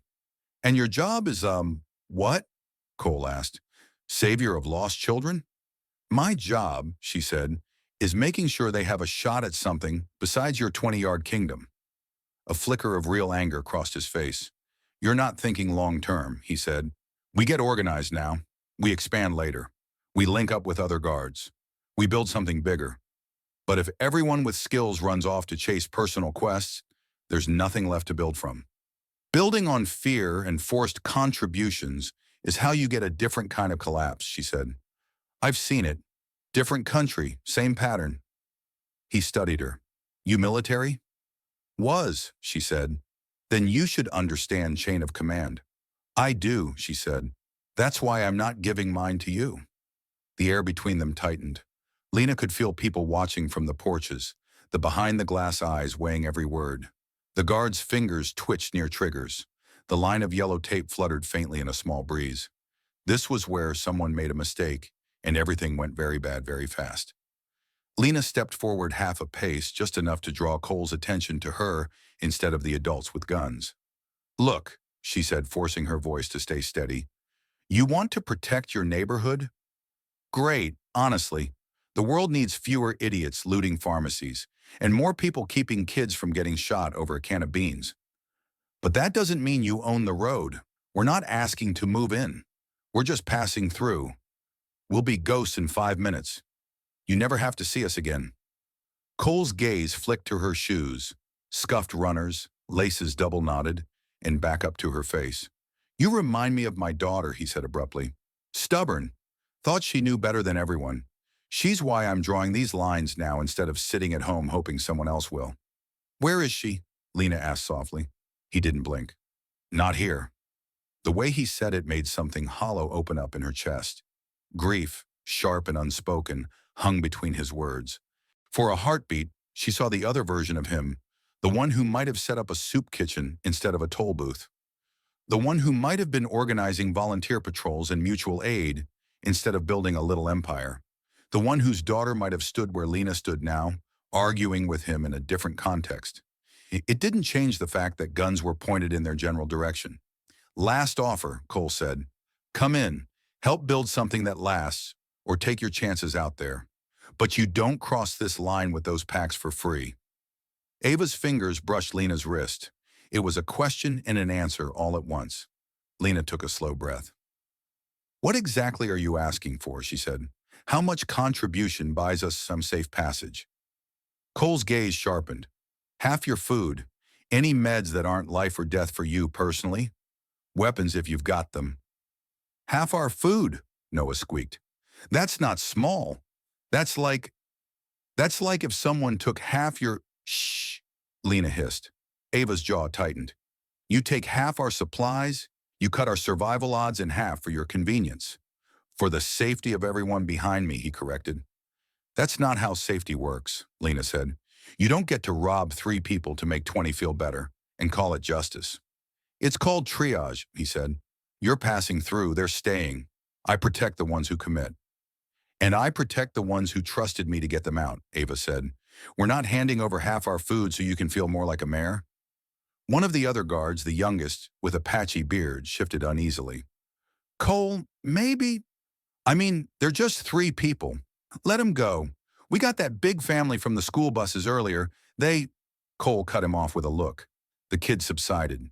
Lena's heart thudded. The school buses? She blurted. What buses? He glanced back at her, measuring. A group came through this morning, he said. Kids, teachers. They'd walked in from the highway. Said they were from out of state. We offered them shelter. Most of them took it. Coach, Lena breathed. And the others.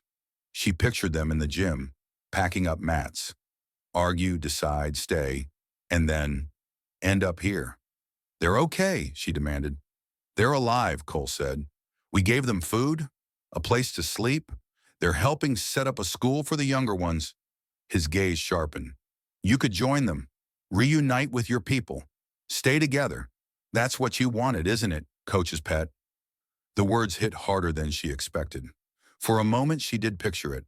Walking around the truck, down the neighborhood street, seeing familiar faces, hearing Kiara's laugh, Coach's exasperated bark. One neat loop closed. No more trudging into unknowns with each step. She felt Noah's eyes on her, waiting. Rule 4, she thought. Don't forget people, but not at the cost of turning them into someone else's leverage. If they're there, she said carefully, you already have their half of the food, don't you? He didn't answer. We're not asking to take them, she went on. They made their choice. We're making ours. We'll leave a message for them. They'll know where we went. A muscle ticked in his jaw. She realized he hated being challenged by a teenager in front of his people, maybe almost as much as he hated chaos.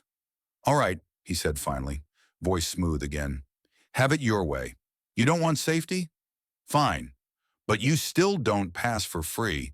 You got to show the folks back there that nobody walks through with a full load, or they'll start wondering why they had to pay when you didn't. He held out his hand. 10%, he said. Symbolic. A tithe. Enough to make the point.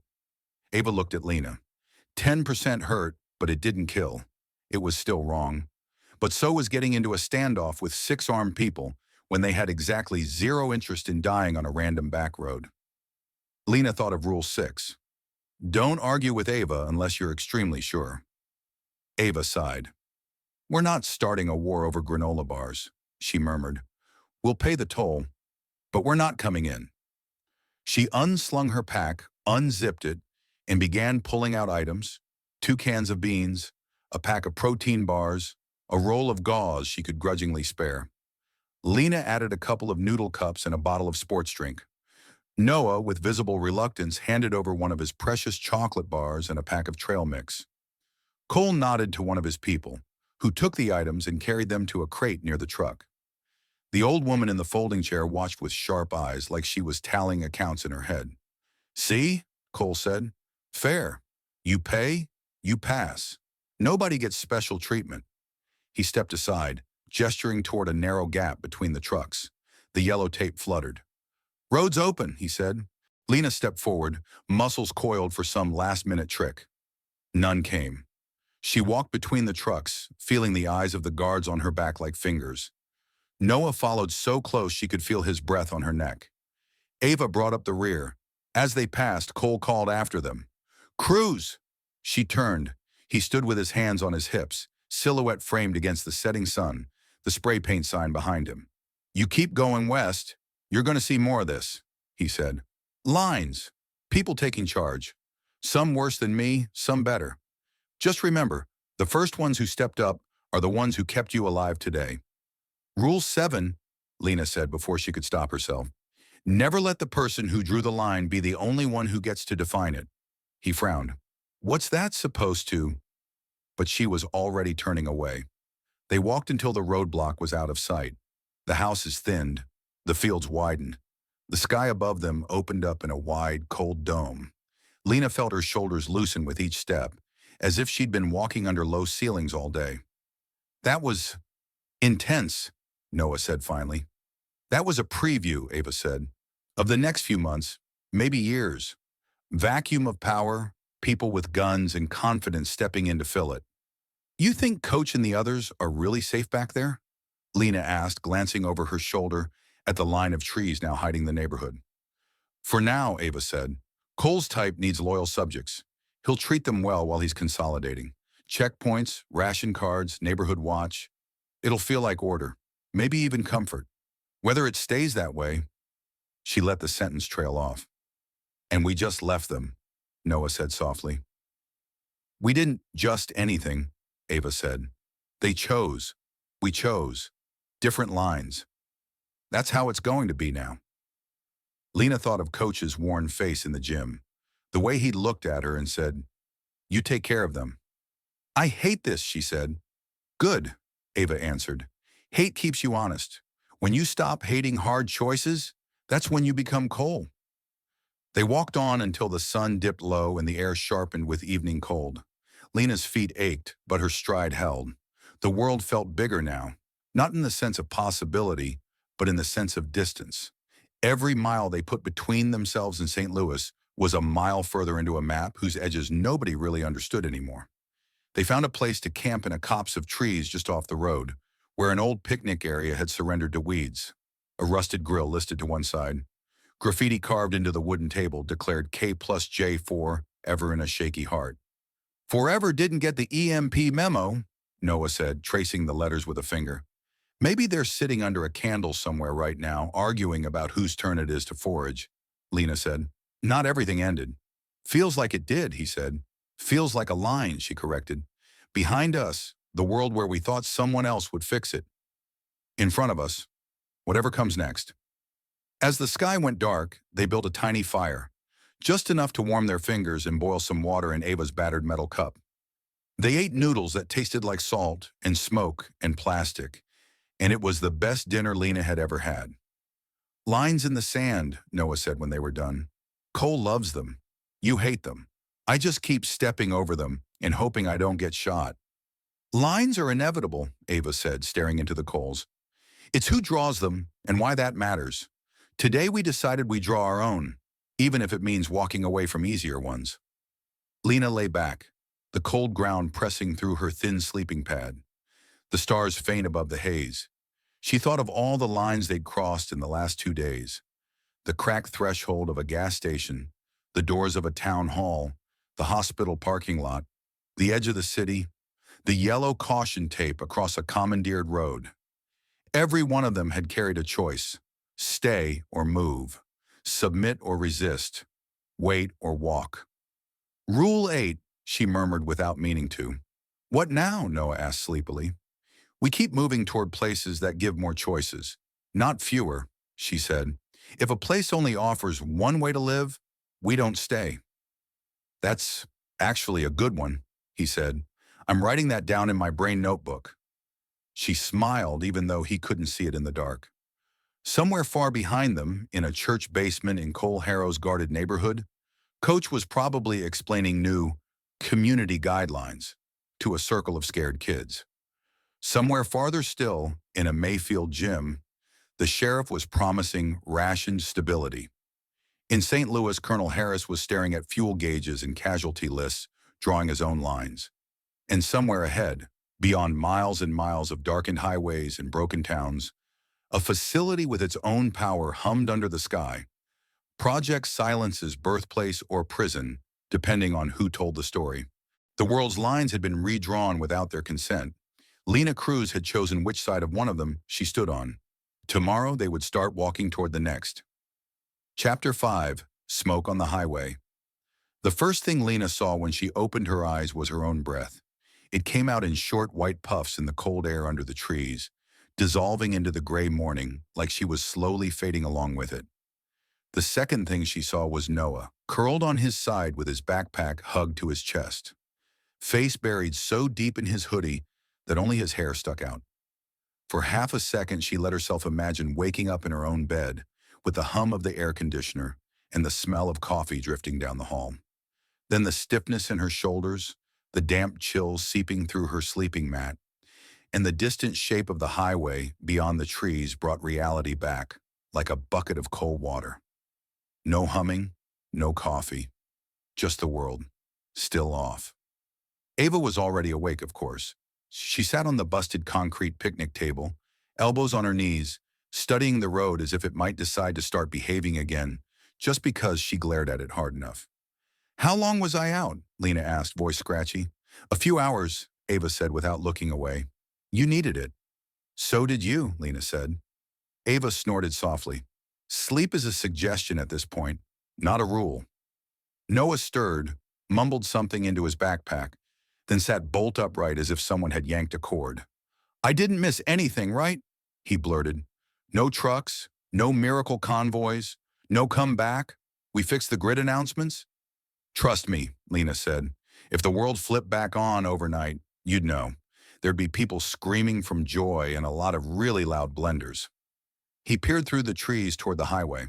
A thin ribbon of smoke drew a faint line against the horizon, way off to their left. Is that new? He asked. Ava followed his gaze. Could be a wreck, she said. Could be people burning trash, or clearing cars, or sending a signal. What kind of signal? Noah asked. The something bad happened here kind, she answered. Either way, we're not going toward it. They ate a breakfast that barely deserved the name, half a protein bar each, washed down with careful sips of water. Lena cut her portion in two automatically, saving the second half for later out of sheer habit. Her dad had once joked that runners were calorie accountants with a cardio problem. Now she really did feel like an accountant, counting every bar, every swallow. Inventory, Ava said, brushing crumbs off her hands. Cruise? Lena pulled her pack into her lap. 3.5 protein bars, 1 noodle cup, 2 bottles of water, 1 extra pair of socks, 1 hoodie that's pretending to be a parka. Read. 2 bars, 1 trail mix, 1 chocolate I'm not sharing, and 1.5 bottles, Noah said. Also 1 handheld game console. Status, very dead, and 1 extremely grumpy 10-year-old owner. Grumpy is fine, Ava said. Alive and grumpy is the goal. I've got a few cans, some meds, water purification tabs, and a bad attitude. She stood. Next stop, somewhere with useful people and better food. Define useful, Noah said as he got to his feet. The ones who don't try to tax us at gunpoint, Lena answered. Ah, he said, the rare and mystical, not coal category. They broke camp, tamped out the last trace of their tiny fire, and picked their way back toward the road. The highway in daylight looked less like a disaster zone and more like evidence. Evidence of how quickly a society came to a stop when its invisible systems failed. Cars still sat at odd angles across the lanes. A few had been pushed toward the shoulder, leaving narrow channels where people had tried to create a path. Somebody had spray-painted no gas on the pavement near one stalled SUV, as if to ward off scavengers hunting for fuel that didn't exist. They stuck to the edge of the asphalt, walking the thin strip where gravel met scrub. Every so often they passed other walkers, loaded with backpacks and plastic bags, moving in 2s and 3s. No one was in a talking mood. Town should be a few miles up, Ava said, consulting Harris's worn map. Benton Ridge, if this thing is still honest. She tapped a dot on the page. Main road skirts it. We cut in, see what the situation is. What if they're like Cole's place? Noah asked. Then we say, no thank you faster, she said. We paid the lesson fee already. They walked. The rhythm of it settled into Lena's bones. A kind of moving meditation powered by fear instead of endorphins. After a couple of hours, the flat fields gave way to more buildings. A gas station with its windows boarded up and closed, sorry scrawled on cardboard. A diner with chairs still neatly stacked on tables behind dark glass, as if the staff had planned to come back after lunch rush and never had the chance. Benton Ridge announced itself with a faded green sign and a speed limit marker no one needed anymore. The town itself was small, 2 main streets, a handful of side roads, a water tower with Broncos painted on it in peeling orange letters. But unlike some of the silent neighborhoods they'd passed, this place was busy. The parking lot in front of the community center had become a makeshift marketplace. People wandered between cars and folding tables, bartering items.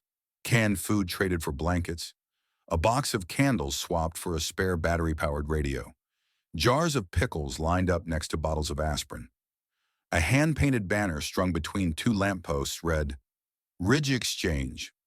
No cash, no cards, no fighting. Well, Lena said softly, at least the sign is honest about the economy. A woman with a clipboard and a knitted hat stood near the entrance, directing people. New arrivals? She asked as they approached.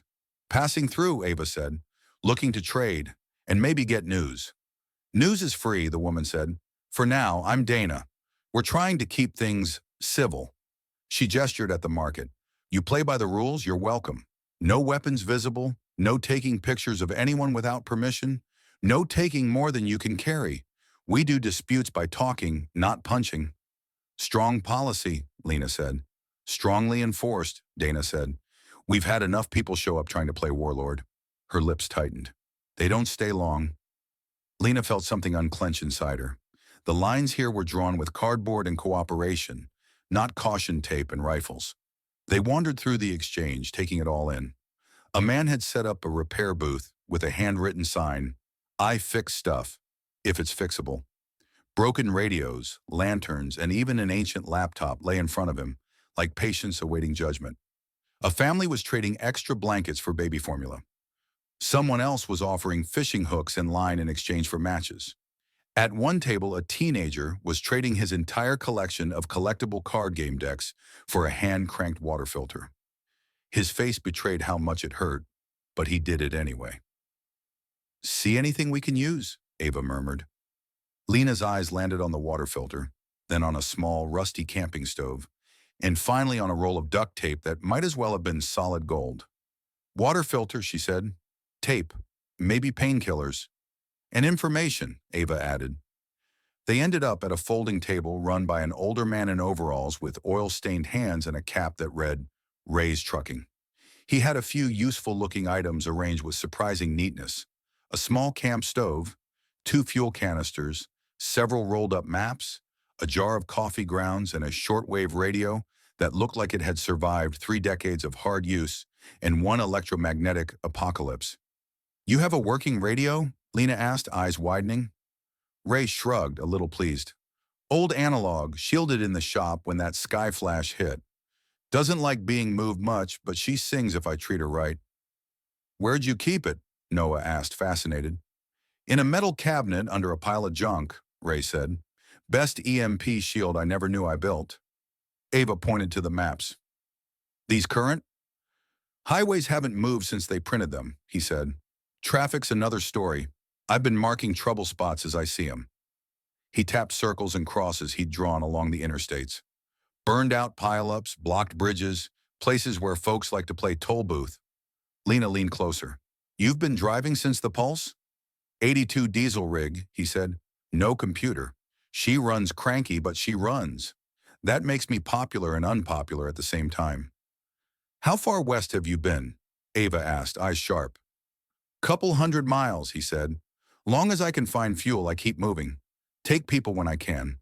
Drop them where it seems safest. I'm heading toward a farm co-op a bit further up the highway this afternoon.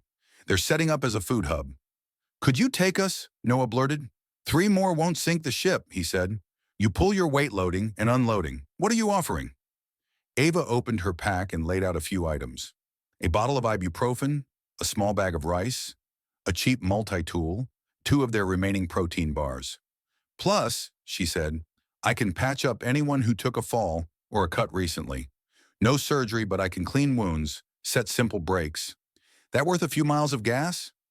Ray's eyes lit up at the ibuprofen. "You're hired," he said. "My brother twisted his knee wrong 2 days ago, and we're almost out of pain meds. He's trying to be stoic. It's just making him stupid." Lena contributed one of her noodle cups, swallowing the pang that came with surrendering it. Noah added a compromise offering, half of a trail mix bag instead of another chocolate bar. "Fine," Ray said, sweeping the items into a crate. "Truck's at the edge of the lot. Help me load, then we roll." Before they left, Ava took a moment to talk to Dana, asking quick, pointed questions about rumors. "People keep saying the same thing," Dana said. "West is complicated. Some towns are organizing like us. Some are turning people away at gunpoint. Heard about a bridge 3 days walk from here that's become a choke point. Cars piled up, folks trying to control who crosses. That smoke you saw?" She nodded toward the faint plume on the horizon. "Could be there. Could be someone sending a message. Could be both." "Anyone mention Denver?" Ava asked. "Only in that I heard from my cousin's friend's neighbor way," Dana said. "Some facility with lights still on. Some secret project. Some they did this to us kind of talk. Hard to separate fact from fear." "Story of the week," Ava said. They found Ray's truck at the far end of the lot, a big boxy rig that looked older than Lena's parents, but sturdier than half the city. The cab was red under the dirt, the paint faded but not peeling. The trailer was a dull, weather-beaten white with Ray and brothers hauling faintly visible on the side. "You named your company after yourself," Noah observed. Ray grinned. "Figured someone should give me credit for all the back pain." The back of the trailer already held a mix of items: sacks of grain, crates of canned goods, bundles of firewood, a few big plastic barrels that sloshed when moved. "Community pool," Ray explained as they helped him shift things to make room. "Everybody donates. Everybody gets a cut once the co-op gets properly running. I'm the mule." "You're the logistics," Ava said. "You're the bloodstream." "I like mule better," he said. "Less responsibility." They climbed into the cab, Ray in the driver's seat, Ava on the passenger side. Lena and Noah squeezed onto the narrow bench behind them. The truck smelled like old coffee, engine grease, and the ghost of fast food meals. When Ray turned the key, the engine complained like an old man getting out of bed, but eventually rumbled to life. The sound was almost shocking after so much quiet. Lena felt her ribs vibrate with it, like standing next to a speaker at a concert. "Feels wrong," Noah said, shouting a little over the noise. "Hearing an engine." "Get used to it," Ray said.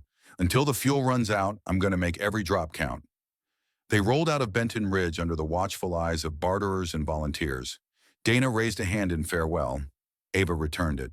As they merged onto the state highway, the world slowed back down. No other working vehicles appeared. Just the silent, dead ones lined up like witnesses. "Used to drive this route twice a week," Ray said, drumming his fingers on the wheel. "Drop off at a distribution center, pick up at a warehouse. These roads were the bloodstream, like you said. Now look at it. Hardening of the arteries." Noah pressed his face to the window, watching the field slide by. "How are you not freaking out all the time?" he asked. "Your job is basically broken." "Got a farm an hour east of here with 3 generations of stubborn in it," Ray said. "My brother, his wife, 2 kids, 1 cranky granddad. As long as I can get supplies back there, they've got a fighting chance. Gives me something to do besides freak out." Lena nodded, understanding. Having a destination was like having a leash on panic. "You heard any official radio?" Ava asked. "Not just local chatter." "Shortwave picked up some weird stuff last night," he said. "Military codes, I think. Talking about phased response and grid segmentation. Talked about a western node they want to stabilize." He glanced at Ava. "Sound familiar?" "Too familiar," she said. "Figured as much," he said. "Also picked up some group calling themselves Silence Command, which is the least comforting name I've ever heard." Lena and Noah exchanged a look. The word sat heavy between them. "Project Silence," Noah murmured. "Colonel Harris mentioned it." "More like cursed under his breath about it," Lena said. "Yeah, well," Ray said, "whatever it is, it's got radios that still work and enough juice to be bossing other people around. That puts it way above my pay grade. I'm just the guy in the truck trying not to die on a bridge." "That a specific bridge or a general philosophy?" Lena asked. "Both," he said. "Speaking of," he nodded toward the windshield. Far ahead, above the gentle rise of the road, a smear of darker smoke stained the sky. As they drew closer, the smell hit them through the vents. Burned rubber, scorched metal, something chemical underneath. "Trouble?" Noah asked, voice small. "Smells like it," Ray said. "But we don't know what kind yet." He eased off the accelerator as they crested the rise. Beyond it, the highway sloped down toward a river, and there, stretching across the water, was a bridge that looked like it had been caught halfway between in use and abandoned war zone. Cars and trucks were jammed bumper to bumper across both lanes, frozen in a long steel knot. Some had their doors hanging open. Others had smashed windshields or crumpled hoods. Near the middle of the span, a truck had burned recently. Its cab was a blackened shell, its trailer melted and buckled. Smoke still rose from it in thin threads. On the near side of the bridge, a group of people had set up a kind of checkpoint. Tents made from tarps, a couple of barrels for fires, plywood signs propped on crates. One of the signs read, "Bridge closed, turn back." The other read, "Toll, food, fuel, or labor." "Another one," Noah whispered. "Another coal." "Maybe," Ava said. "Maybe worse." Ray pulled the truck to a stop well short of the checkpoint, engine idling low. We're not driving into that, he said. Lena stared at the jam of vehicles. Is this an accident? Partly, Ray said. First day, people panicked, tried to rush across before everything died. A few crashes, then nothing moved. Then folks started abandoning their cars and walking. Then other folks showed up and realized whoever controls this bridge controls a lot of people's options. Lines, Lena muttered. Always lines. Rule 5 says no to warlord toll booths, Noah said. We should just go around? Not that simple, Ray said. He pointed upstream and downstream. Next bridges are miles and miles away. You could walk it, sure. But everyone else who wanted to avoid this mess had the same idea. Those routes might be worse. What do you usually do? Ava asked. Last time I came through, he said, I traded some fuel to cross early morning when they were still figuring out how greedy they wanted to be. But that was before this. He nodded at the burned-out truck in the middle, which tells me negotiations have not gone well lately. As they watched, a small group of walkers approached the checkpoint. The guards, if that's what they were, stopped them. There was a flurry of gestures, raised voices. Then one of the guards jabbed a thumb toward the turnback sign. The walkers argued. One reached for his backpack. A guard stepped closer, hand resting on the stock of a rifle. The group retreated, shoulders slumped. I don't like this, Noah said. At all. Good, Ava said. Your instincts are working. Ray drummed his fingers on the steering wheel again, thinking. I'm not losing this load, he said finally. Those folks at the co-op need these supplies, but I'm also not getting into a firefight over a bridge. We need eyes on what's actually happening down there. He put the truck in neutral and turned off the engine. The sudden silence felt jarring. I'll go take a look, he said, reaching for his cap. You three stay put. Rule 1, Noah said instantly. Nobody goes alone. Ray gave him a look. I've been running loads since before you were born, kid. I can walk 50 yards down a road. And I've been saying nobody goes alone since we nearly died on a bus, Lena said. With respect, we're not sitting in this truck blind while you stroll into a possible hostage situation. She's right, Ava added. We go as a group. We stay back until we know more. If it looks ugly, we turn around. Ray sighed. You're all very annoying for people I just met. Thank you, Lena said. We try.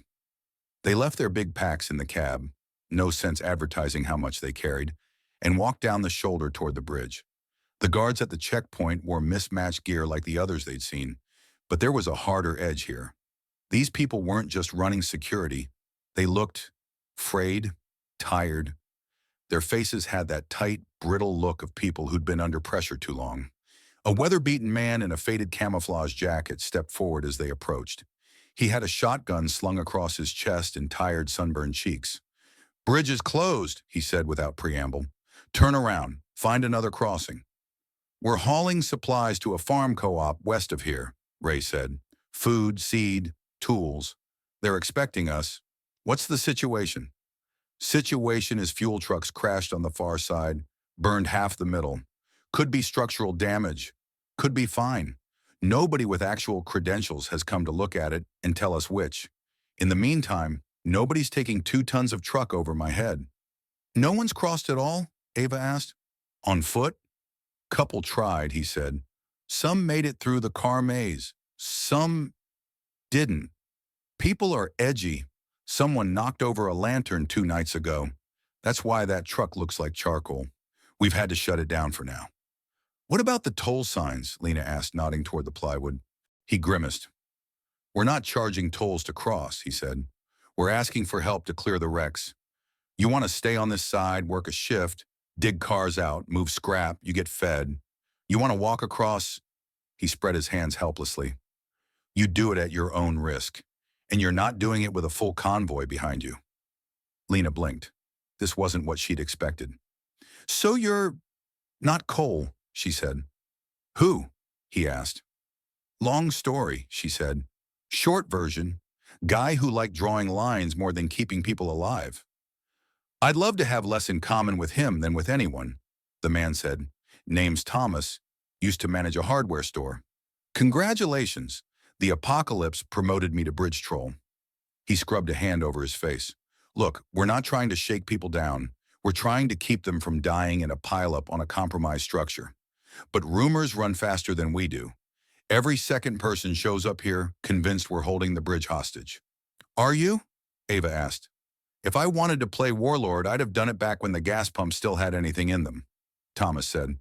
Right now, I just don't want to watch another minivan slide off the edge because some guy decided physics doesn't apply to him. Lena stepped closer to the rail and looked down the length of the bridge. From here, she could see the extent of the chaos. Cars wedged together at odd angles. A burned patch near the middle where heat had twisted the metal of the guardrail. A couple of sedans that looked like they'd been shoved partly sideways to make some kind of path. The water below was slow, brown, unconcerned. If we unload some of Ray's cargo, Ava said, thinking aloud, could the truck make it across safer? Less weight? Thomas shook his head. Maybe, or maybe that's the last straw, and we all get an unscheduled swimming lesson. None of us are structural engineers. Until someone shows up with the knowledge and the equipment to test it, I'm not sending heavy loads out there. What about smaller vehicles? Ray asked. You letting bikes through? Bikes, feet, maybe a motorcycle if it's not overloaded and the driver can follow instructions, Thomas said. But pedestrians go one at a time, slowly, no running, no big crowds. We're trying to reduce vibrations. Might be superstition, might be science. Either way, better than nothing. Noah stared at the burned truck. How did that happen? He asked quietly. Argued about whose turn it was to move, Thomas said. One group wanted to clear the lane, another thought it was too dangerous. Things got heated. Somebody bumped a lantern into a puddle of spilled gas. Next thing, we had a bonfire and everyone blaming everyone else. He looked older than his years when he finished. We drew lines here, he said bitterly. They just weren't the right ones. Ray kicked at a pebble. I can't go back empty, he said. Those co-op folks are counting on this load. Then leave the truck, Ava said. Take what you can carrying. We'll help. He stared at her. You know how much this rig's worth now? How rare anything with an engine is? I leave her here, she's gone in a day. Stripped or burned. I know, she said, but I also know you just told me you care more about the people at that farm than about your company name. The truck is a means, not the mission. He opened his mouth to argue, closed it again, and swore under his breath. Don't make a medic sound reasonable, he grumbled. It hurts. We're not saying abandon it forever, Lena said. We're saying park it somewhere safe on this side, unload enough supplies to carry, get those where they need to go. You can come back later when someone with actual bridge training says, yay or nay. And if no one ever does, he asked. She thought of Harris with his too-thin plan and his too-long casualty list. Then this'll be one more line we can't cross, she said. Thomas shifted his weight. Look, he said, we've been trying to organize work shifts to clear some of the outer jam. Move a few cars, see how the bridge takes it. Problem is, people want to cross, not work. You three and your trucker friend put in a few hours helping. I'll make sure you get first shot at crossing on foot before we open it to the next batch of hopefuls. Work detail in exchange for a risky attempt, Ava said dryly. Tempting offer. It's the only honest one I've got, he said. They huddled a few steps away. We don't have many options, Ava said quietly. Alternate crossings mean more days on the road, more unknowns, more coals. Here at least we have someone trying not to be a tyrant. And a bridge that might decide it's tired and wants to be a pile of scrap, Lena said. True, Ava said. But any path we take has that vibe right now.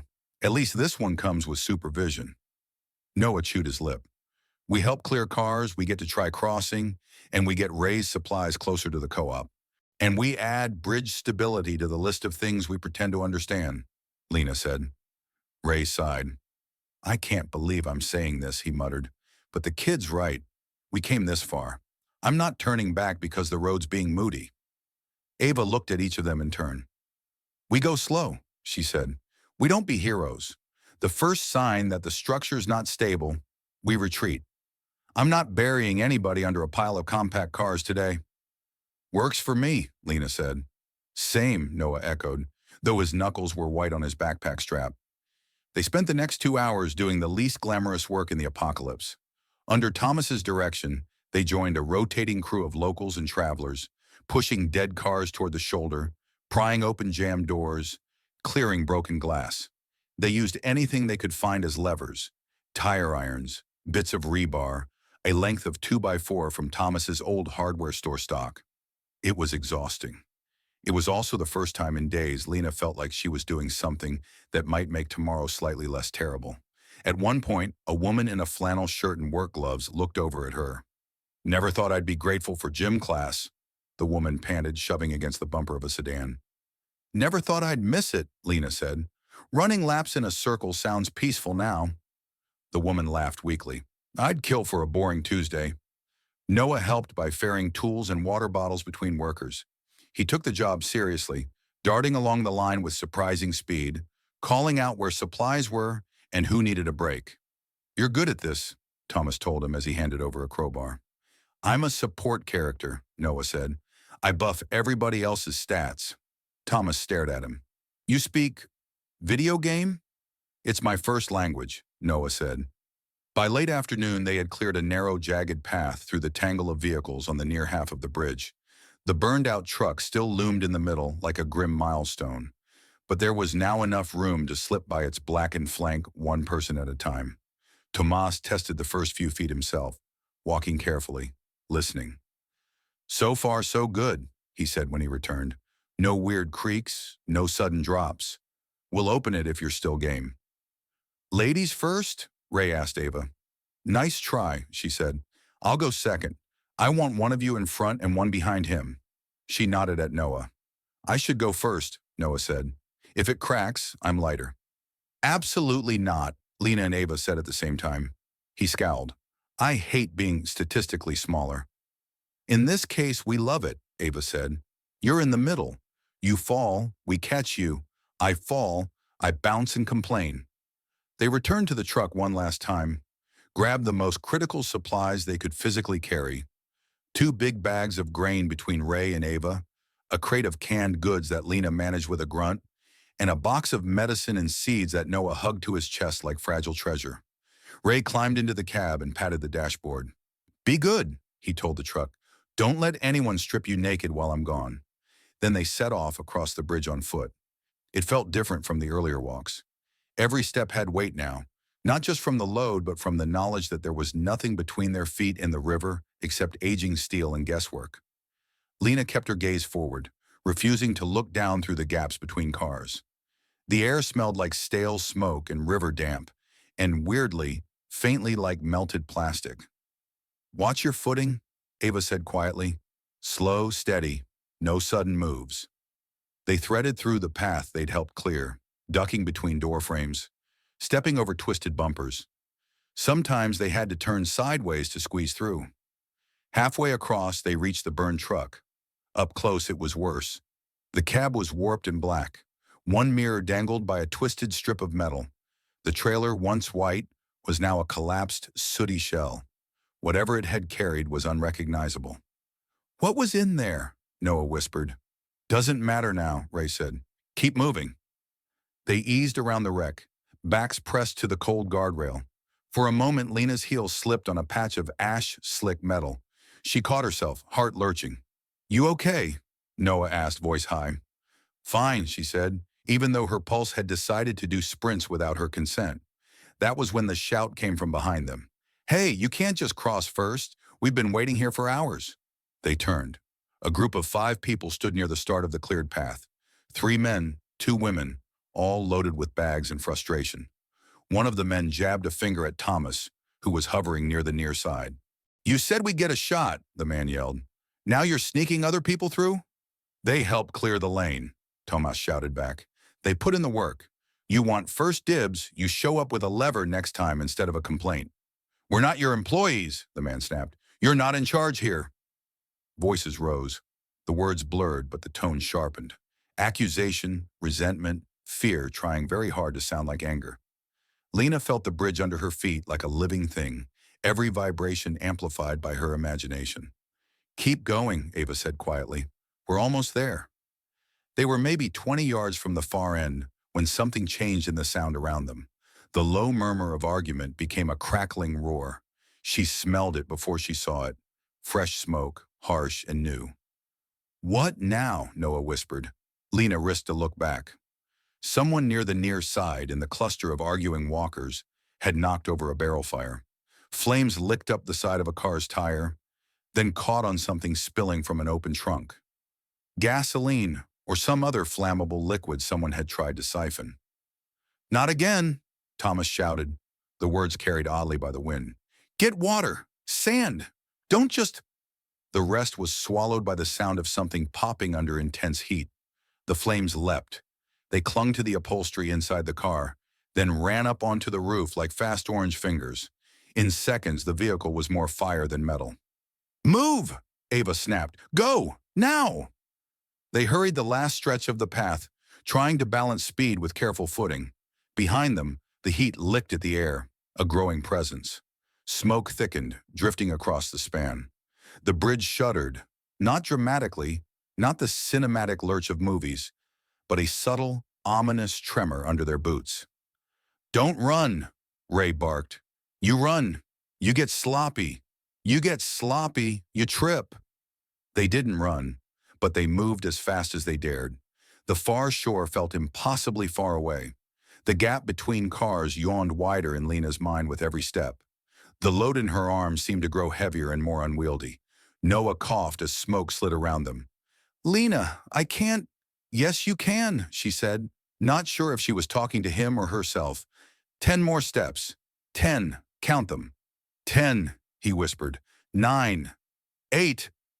Behind them, someone screamed, a high panic sound. There was a metallic groan, like the bridge itself was protesting the weight and heat and bad decisions being piled on top of it. 5, Noah said, voice cracking.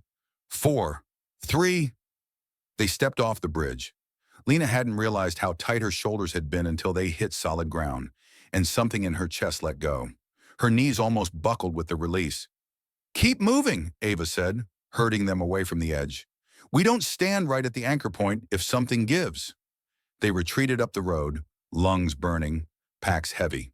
When they finally stopped and turned back, they were far enough to see the bridge as a whole. The near side was a mess of smoke and flickering flames now. The car that had caught fire first was fully engulfed. The heat was spreading to the vehicles around it like a bad rumor. Tiny figures ran back and forth, Thomas the others, trying to contain it with buckets and whatever they could find. Should we go back and... Noah started. We just add 3 more bodies to the chaos, Ava said, voice rough. They've got more people on that side. More hands, more buckets. We'd get in the way. Lena hated that she knew Ava was right. For a while they just stood there watching smoke billow into the sky. Smoke on the highway, Ray said quietly. Used to be a bad song. Now it's Tuesday. What about your truck? Lena asked, throat tight. He swallowed. If the fire jumps, she's probably toast. If not, she might get looted. Either way, I knew when I turned the key off and walked away this might happen. I'm sorry, she said. He shook his head. Machines break. People matter. We got some of this load across. That's more than nothing. Noah hugged the box of seeds tighter. Are we the bad guys? He asked suddenly. We left. We didn't stay to help more. We didn't, I don't know, organize them better. You're 10, Ava said. If anyone tries to fix all structural and social failures of the post-EMP Midwest on your to-do list, tell them to shove it. But us leaving, he insisted, isn't that like drawing our own line and walking away? Exactly, she said. And sometimes that's the only way to survive without turning into someone you don't like. They moved on, step after reluctant step, until the smoke was a gray smear in the distance, instead of a choking presence in their lungs. Ray walked in silence for a long time, shoulders heavy. First truck I ever bought, he said at last. Paid her off in 5 years. Took another 5 to stop being scared every time something rattled. Spent too much of my life in that cab. Why tell us that? Lena asked gently. Because my brain's trying to make me feel like I lost everything back there, he said, and I need to remind myself it was just a thing.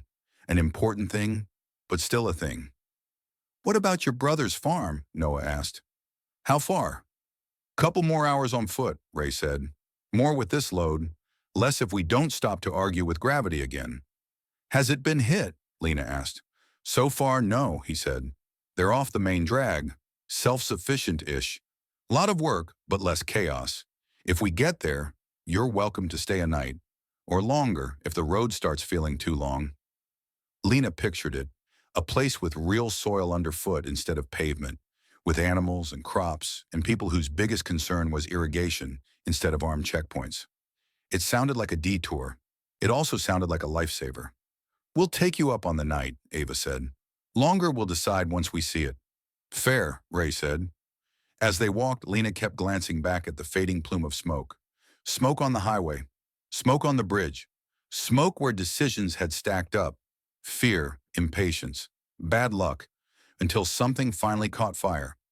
She thought of all the invisible bridges in the world right now. Stacks of failures and risks and shortcuts piled up over years, now exposed by a single EMP blast. Rule 9, she said quietly. We're into single digits now, Noah said, trying to sound amused and mostly succeeding. We don't bet everything on one road, one plan, or one machine, she said. If there's only one way to do something, we assume it'll break at the worst possible moment. That's just pessimism, Ray said. That's pattern recognition, Ava countered. Noah repeated it to himself. Don't bet everything on one road. Got it. They walked until the light started to fade again. The smoke from the bridge disappeared entirely behind a low line of hills.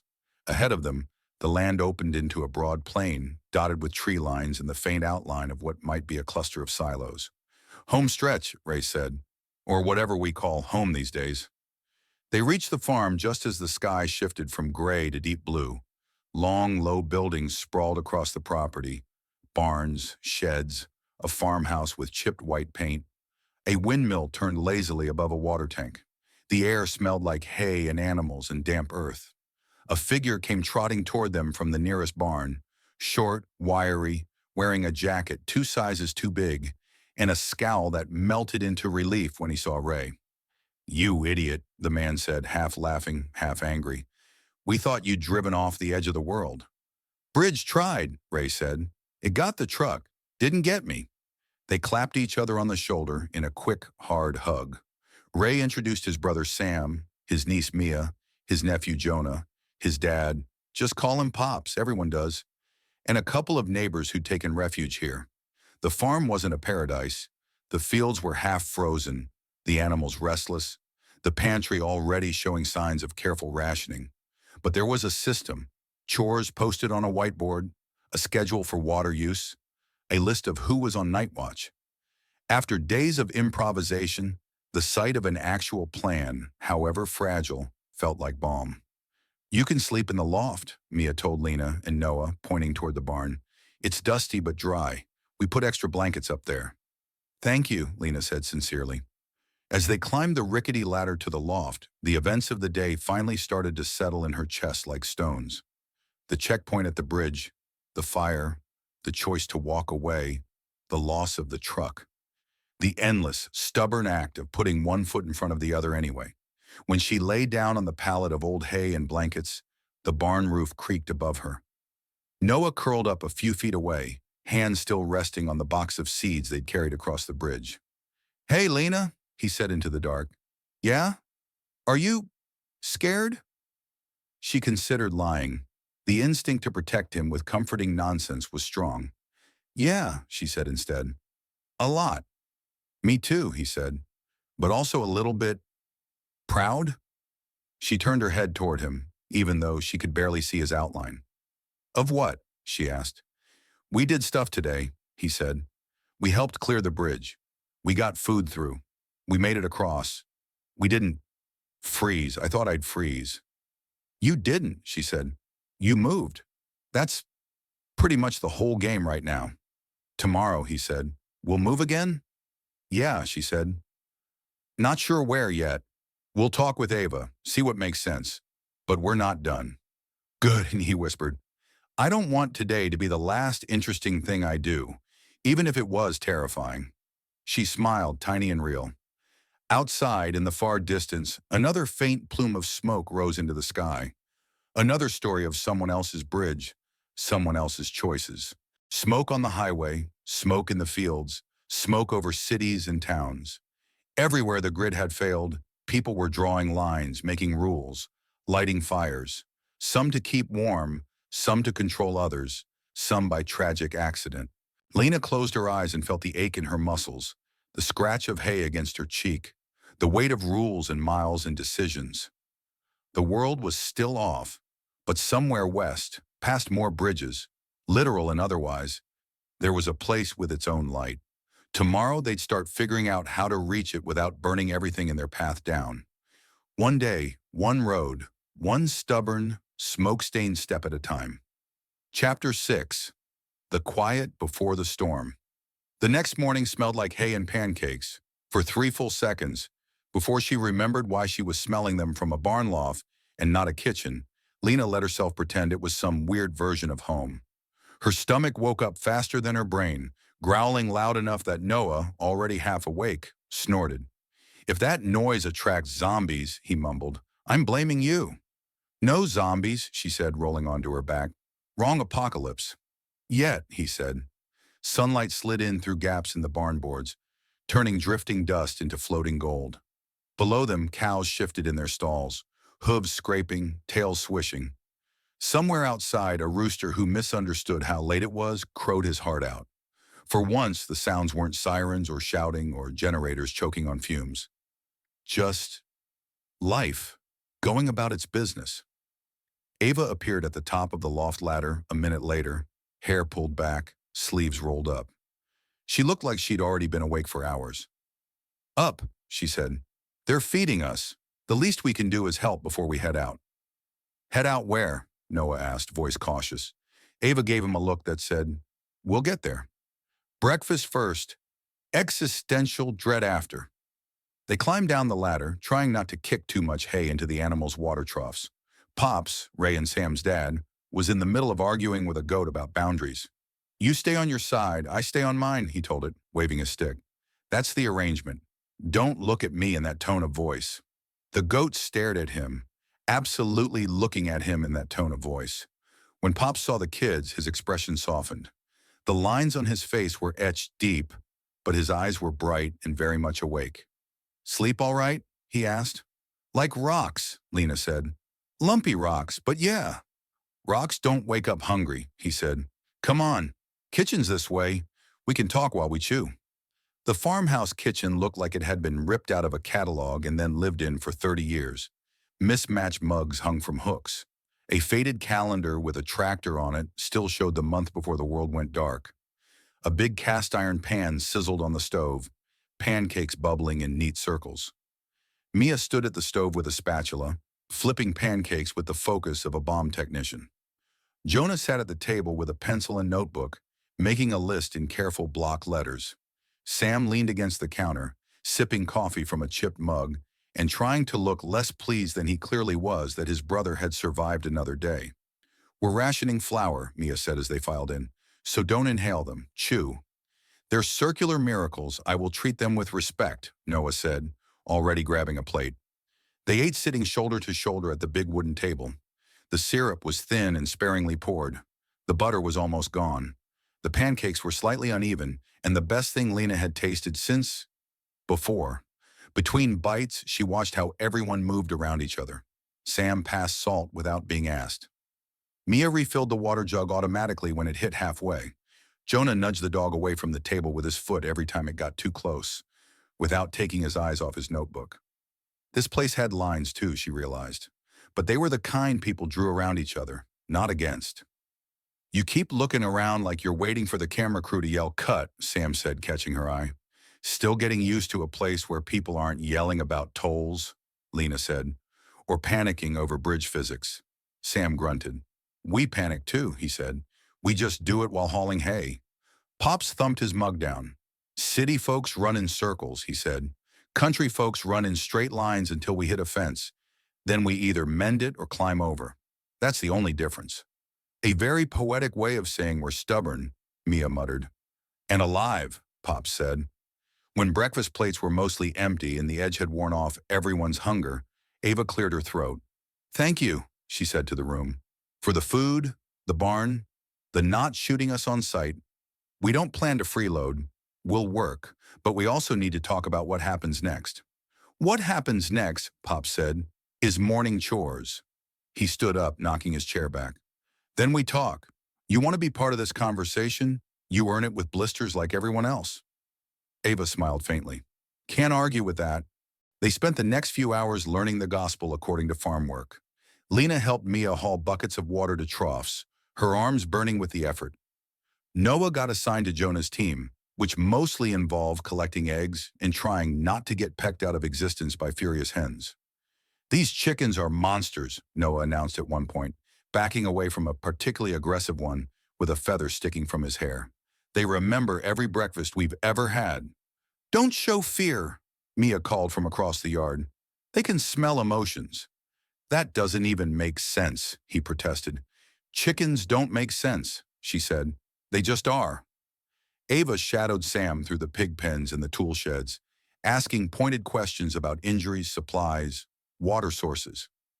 Every so often, she would stop and kneel to inspect some minor cut or swollen ankle, her medic brain always on. By late morning, Lena felt like every muscle in her body had been personally insulted. This, she told Noah as they lugged another crate to the barn, is harder than running hills. The hills didn't try to bite me, he said. When they finally gathered back at the kitchen table, everyone looked less rested but more grounded. Sweat and dirt had a way of making people feel like they actually belonged somewhere, even temporarily. Sam spread a map on the table, weighting the corners with mugs. It was newer than Ray's Road Atlas, with neat lines marking highways, rivers, towns. On it, someone, probably Ray, had drawn new marks. X's over blocked routes, circles around useful towns, arrows pointing toward rumors. Okay, Sam said. You've seen we're not collapsing yet. We've got grain in the silo, animals in the barn, neighbors who trust us enough to share, and not enough to get weird. But we all know the world out there is upside down, so we need to decide how much we stay in our bubble and how much we join whatever's being built outside it. Join what exactly? Mia asked. Cole's Empire of Tolls. Sam shook his head. No, something else. He looked to Ray. Ray scratched his neck, then sighed. Short version, there are whispers, on the shortwave and from drivers. The Guard is trying to set up these things they're calling corridors, routes between places that still function. Food hubs, medical centers, some kind of command posts. We're on one of the roads they're looking at, or we were, before the bridge became an angry barbecue. And Project Silence? Ava asked quietly. Sam grimaced. That too. Heard that name twice on the radio, once in relation to Western Grid Stabilization Node, once in a sentence that used the words containment and acceptable losses? Comforting, Lena muttered. Pops tapped the map. We've been a little country outpost for a long time, he said. Now the big city folk are sniffing around our roads because they need bellies filled and hospitals stocked. Question is, do we stay a little outpost, or do we hitch our wagon to their train? Mixing metaphors, Pops, Mia said. Mixing worlds, he shot back. Noah tilted his head. If you join, what happens? We become part of a supply chain, Sam said. Guard sets rules. Maybe they protect us from folks like your Cole.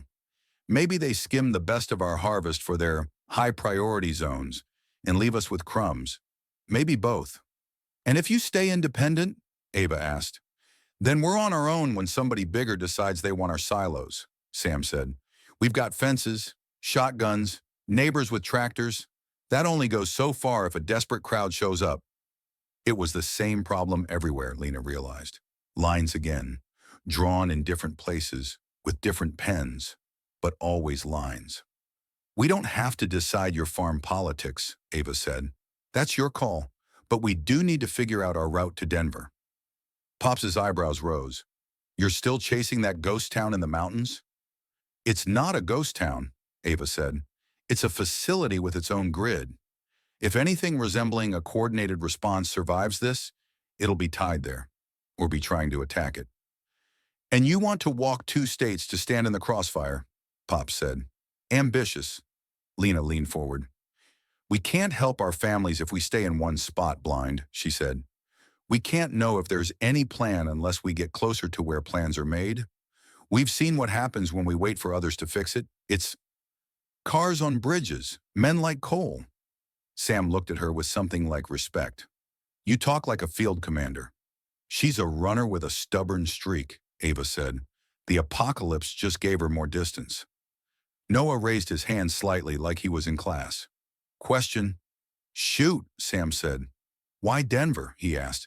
Like we know it has power and scary code names, but what if it's the villain base in the movie and not the good guys? He looked at Ava. You said you saw the name in the wrong briefing rooms. Ava rubbed her forehead. I don't know if silence is more villain than hero, she said. I just know it's big. Big projects are rarely simple. But big also means infrastructure. Access. If there's any way to find your people, get messages out, learn what's happening beyond rumor, that's one of the few places it might be possible from. So Denver's not safe, Noah said slowly. It's just relevant. Exactly, she said. Mia folded her arms. And in the meantime, you're 3 people walking through a mess that keeps getting messier. 4, Ray said. Everyone turned to him. He sighed. Truck's gone. I'm not going to sit here and spend the next 6 months staring at the spot where it used to be. The co-op will have more drivers than trucks soon, but they could use a liaison heading toward the big brains with the lights on. You're coming with us? Noah asked, surprised. Part way, Ray said. There's a junction town west of here, Fairpoint. Word is, the guard's thinking about setting up a node there. If that happens, traffic between here and there is going to matter. I can guide you that far and make sure my name's on the list when the food trucks get allocated. And after Fairpoint? Lena asked. After that, I figure you're in deeper than me, he said. I've got a farm family to think about. I'm not built for Cloak and Dagger Mountain Labs. You 3 are. Flattering, Lena said. Possibly terrifying, but flattering. Pop snorted. Girl, nobody's built for any of this. You walk the road in front of you, that's all. He tapped the map again, this time a little westward, tracing a line with a calloused finger. You take this route to Fairpoint, he said. Old back roads, less traffic. You stay clear of the river mists in the low spots. Watch for folks treating desperation like a license. You keep your head down and your shoes laced. If you see a town where everyone's smiling too wide, you turn around. That last part feels oddly specific, Noah said. I lived through the 70s, Pop said. You learn things. They laughed, a brief burst that cut through the tension. For a moment, the kitchen felt almost ordinary, just a family planning a trip with some extra drama. Then a horn sounded outside, not a car horn, something deeper, longer, a blast from an air horn or a salvage siren echoing across the fields. Sam stiffened. We've got company, he said, pushing away from the table. They moved to the front porch together. Down the long dirt driveway, a small convoy was pulling in. Not coal-style pickup trucks with spray-painted signs. This was more official.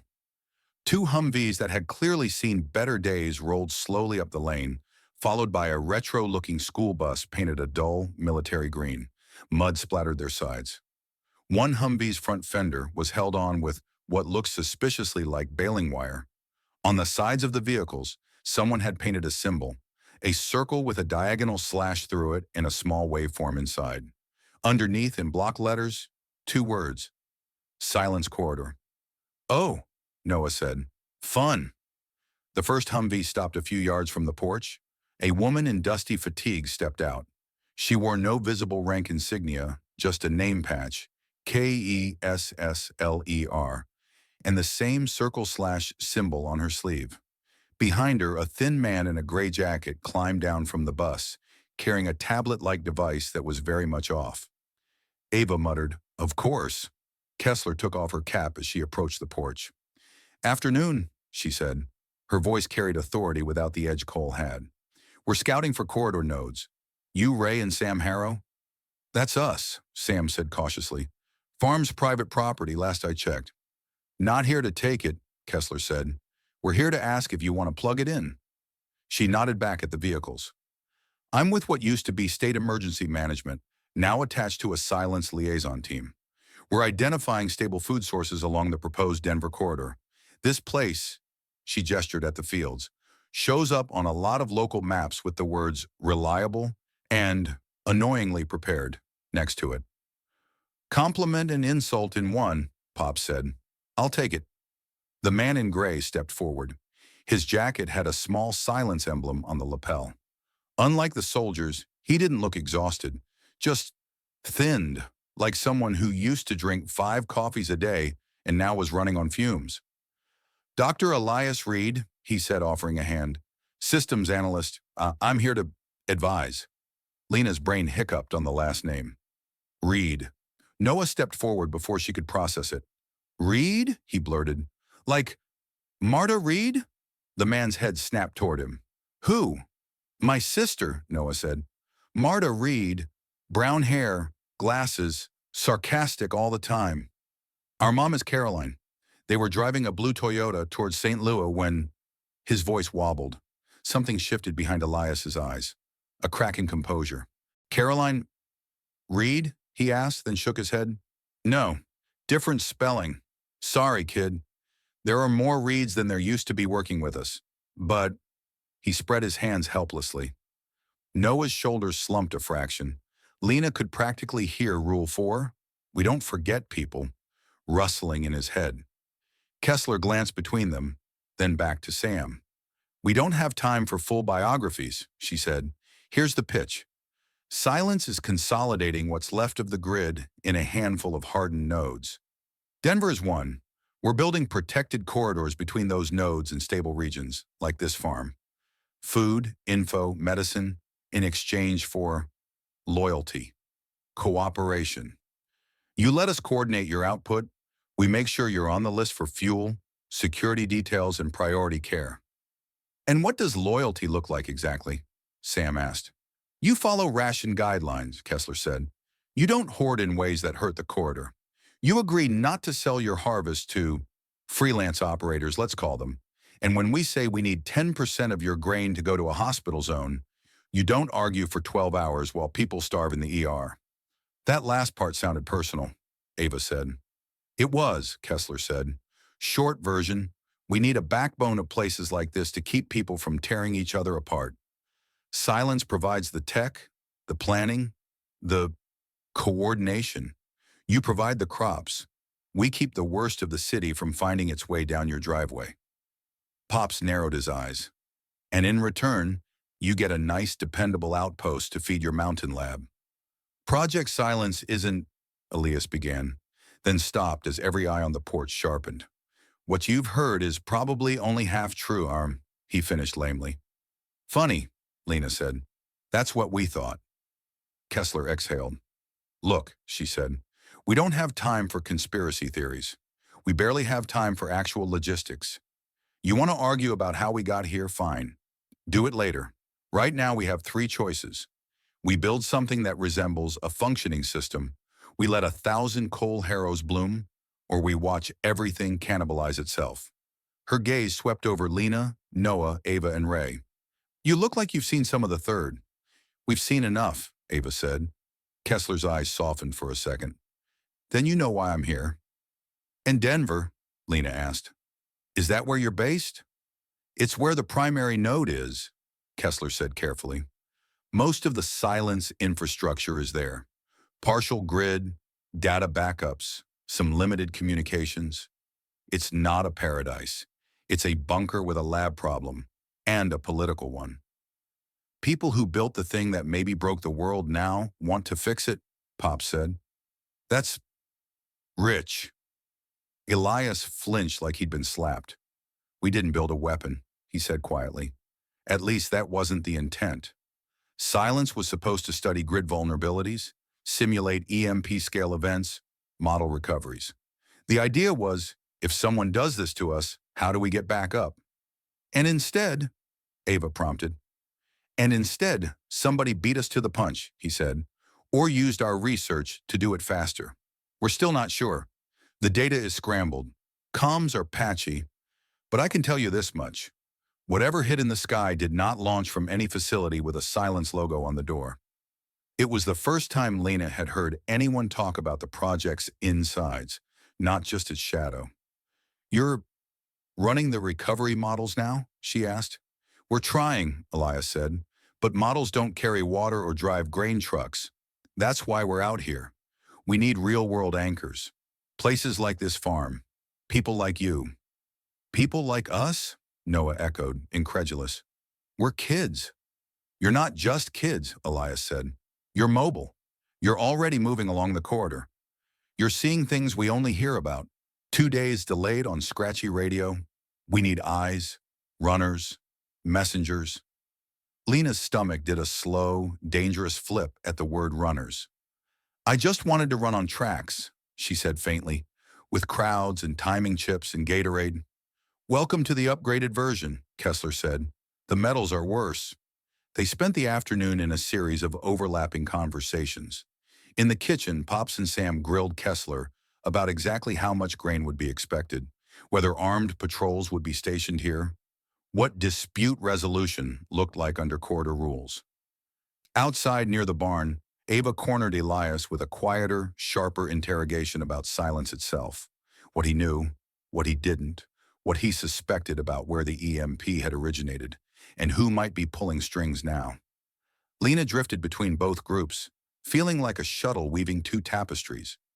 Every time she thought she understood, someone added a thread that made the whole pattern shift. By late afternoon, one thing was clear. The Harrow farm was going to say yes. This place doesn't survive alone forever, Sam said when they all reconvened on the porch.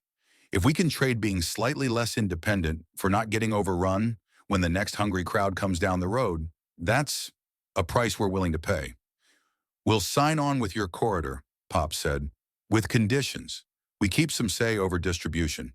We get a seat at whatever passes for a decision table when more than one farm is involved. You will, Kessler said. We're not trying to reinvent a dictatorship. We're trying to keep the lights on, where we have lights, and medicine flowing where it's needed. And my grandkids get first dibs on any chocolate that passes through here, Pops added. That's between you and their parents, Kessler said. Everyone laughed, the tension breaking for a heartbeat. Then her gaze landed on Lena and Noah.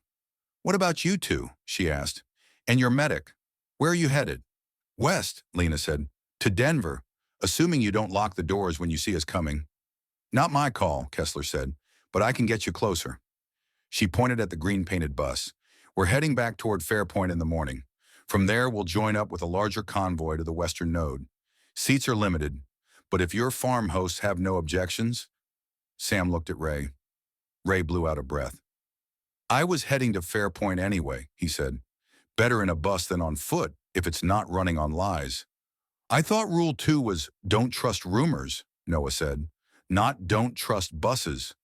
Rule 2 has range, Lena said. We can inspect the bus and the people. We won't force you to come, Kessler said.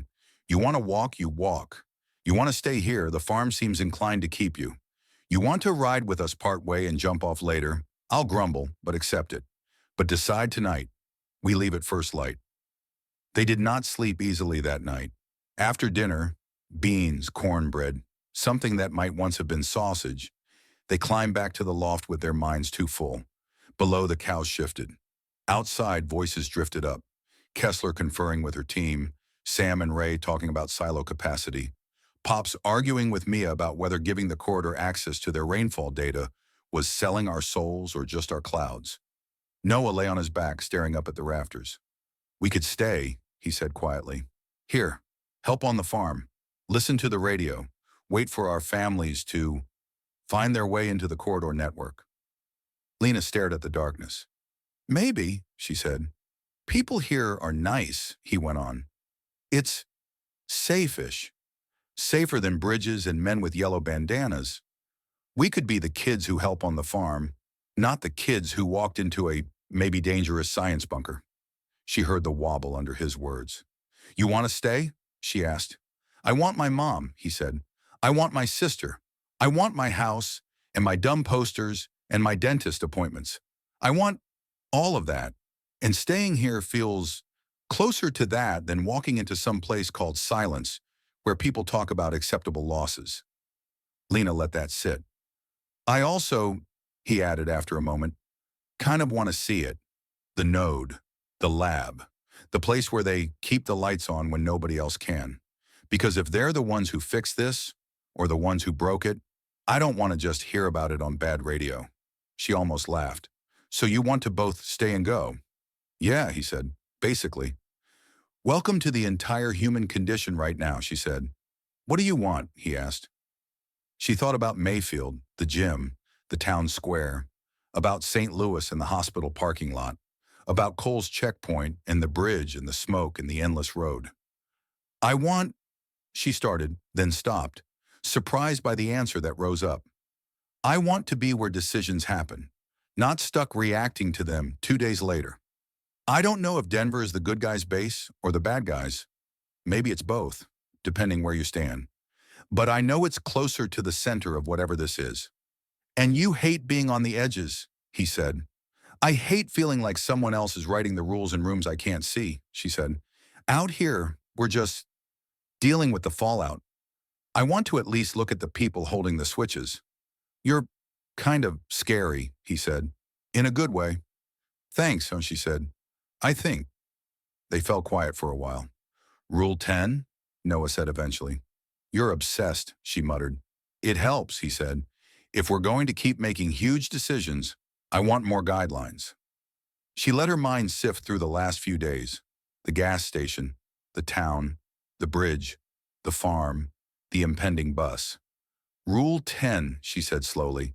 If someone offers you safety in exchange for never asking questions, walk away. What about if they offer you safety in exchange for sometimes asking hard questions? He countered. Then you think really, really hard, she said. So, the corridor? He asked. So, we ask questions, she said. And if they start getting annoyed that we're asking, we remember the rule. In the end, the decision was less dramatic than the buildup.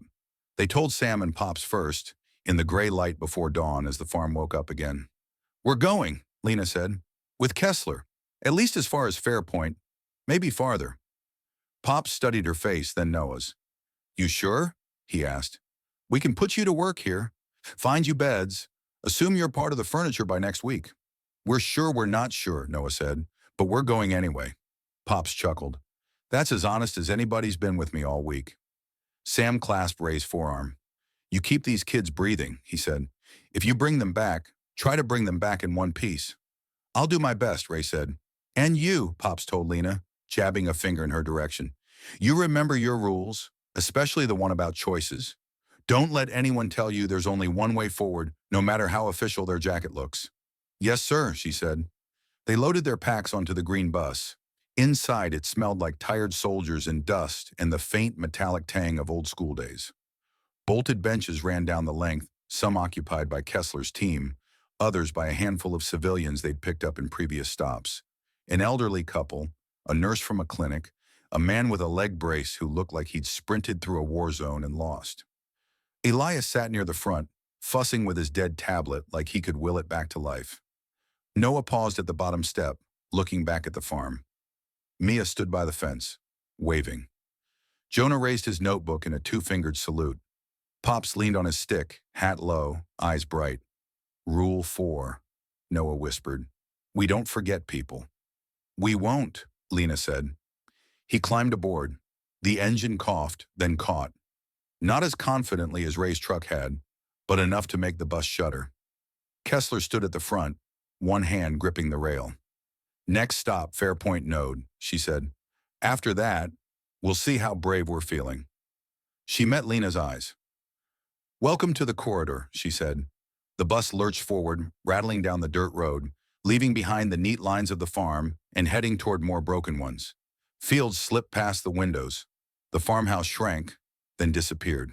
The world outside widened again into the uncertain space between nodes. Lena wrapped her fingers around the strap of her pack, feeling the familiar weight of her shoes, her water, her notebook of rules. The quiet of the farm receded behind them, replaced by the low rumble of the engine and the murmur of voices planning routes and contingencies. Quiet before the storm, she thought. Except the storm wasn't a single event anymore. It was everything. The EMP, the corridors, the project with the ominous name, and the bright lights in the mountains. They were heading toward it now. One bus, 3 kids, 1 medic, a handful of soldiers, and a scientist who looked like he'd read the script for the end of the world and wished he hadn't. The grid was broken, the lines were shifting, and Lena Cruz was on her way to the place where, for better or worse, somebody was still pretending they knew how to redraw them. Chapter 7, Fairpoint Node. The bus rattled like it was held together by stubbornness and duct tape. Lena sat halfway back, shoulder pressed to the window, watching the world judder past in dusty frames. Fields, then scrub, then the occasional cluster of houses, all stitched together by the thin gray thread of the road.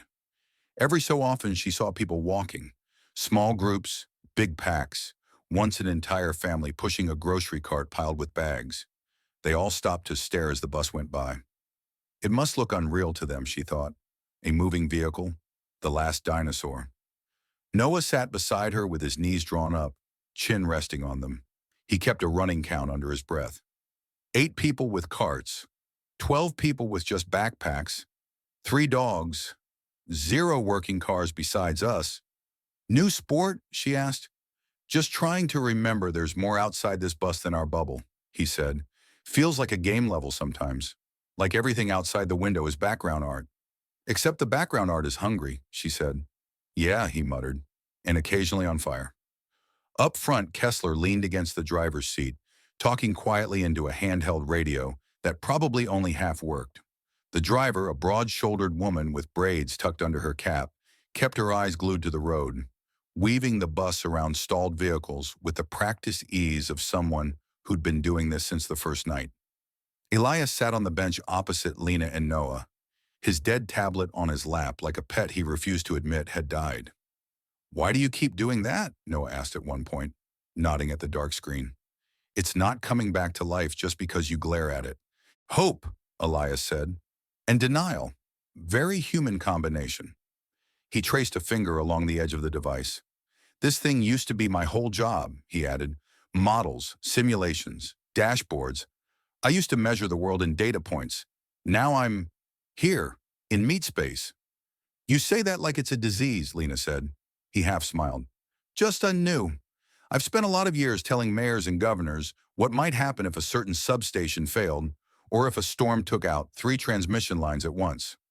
Now the entire transmission backbone is gone, and I'm sitting on a bus with 2 kids and a medic, hoping our corridor alignment strategy doesn't get us all killed. Comforting, Noah said. Truly. Why call it silence, Lena asked. For a project about keeping the lights on, that's not exactly reassuring branding. Elias winced. Engineers didn't name it, he said. Politicians did. They love acronyms. Stands for Systemic Infrastructure Load and Contingency Evaluation. Someone thought it was clever. That's what happens when you let a think tank into your budget meeting. So you built this simulation lab, she said, to test what happens in a blackout. In theory, he said, we fed it scenarios, cyber attacks, grid overloads, EMPs. The idea was to learn how to reroute power, how to harden critical nodes, how to get hospitals and water plants back quickly. And someone used your homework as a cheat sheet, she said. The lines around his mouth tightened. We don't know that, he said. Yet, but maybe. Or maybe we kicked up so much dust-mapping vulnerabilities that somebody noticed where to hit without ever touching our systems. He looked out the window, watching a flock of crows lift from a dead field. Sometimes, he said quietly, when you spend too long imagining disasters, you forget you might be helping someone else imagine them too.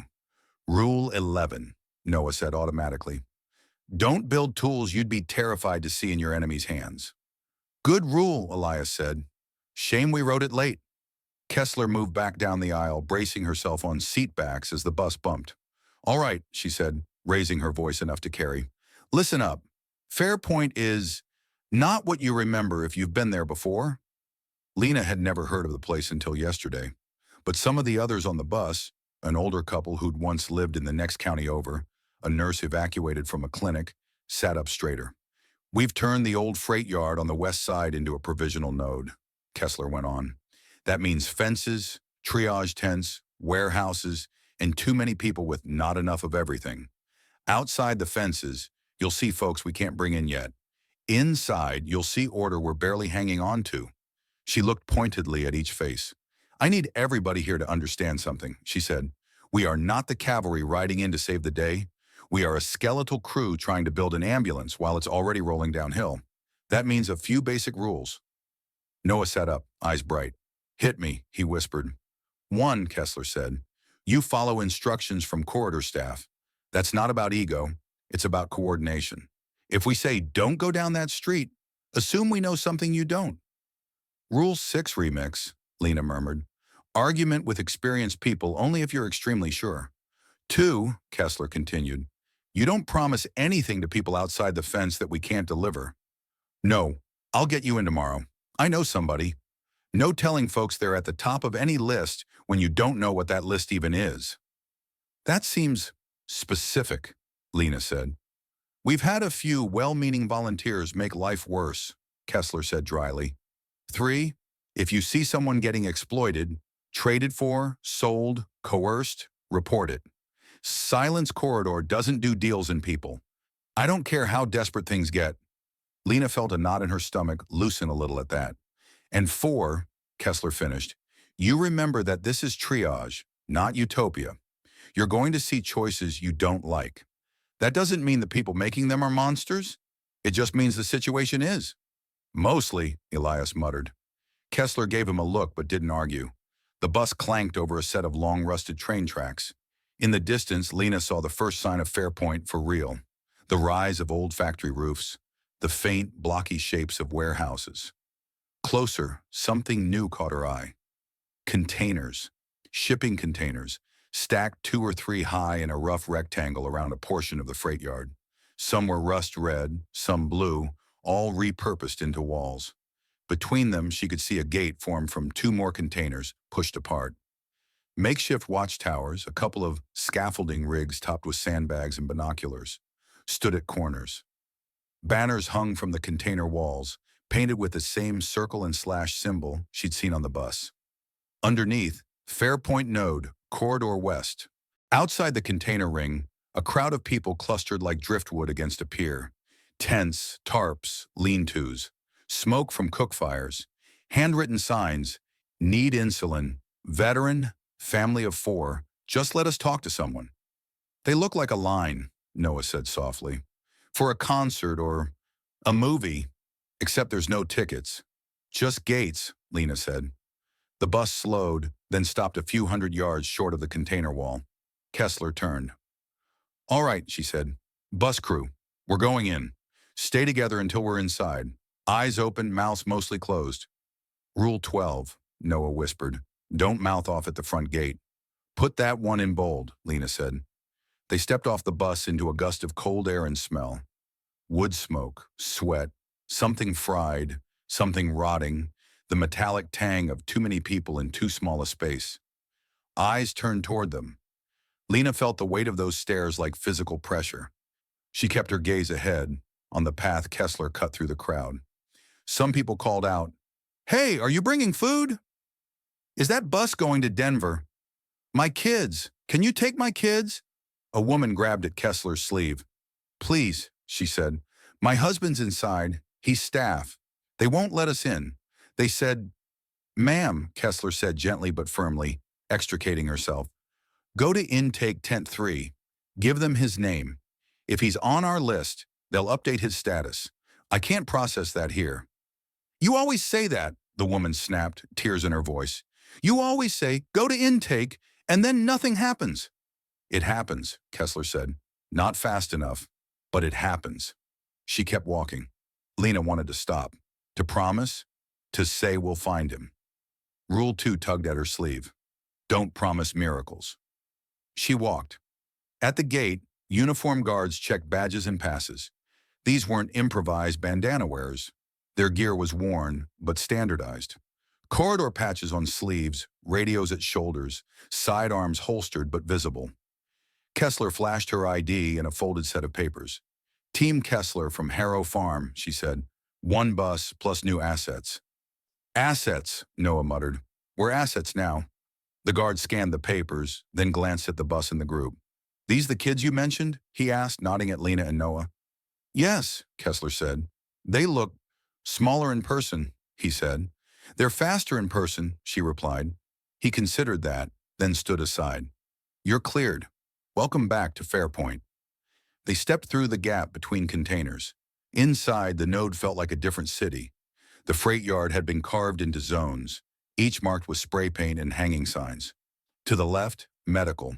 Tents, cots, people in scrubs and masks moving quickly. To the right, logistics. Rows of pallets, stacks of crates, forklifts that currently did nothing but sit like useless dinosaurs. Further in, communications, water, operations, security. Someone had dragged a line of folding tables into the middle of the yard and labeled it ADMIN. A line snaked from it, filled with people clutching papers, ration cards, or nothing at all but hope. Corridor staff wore colored bands on their arms.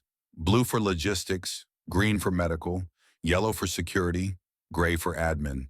The symbol and the colors moved through the chaos like a quiet code. This is, Noah said, turning in place.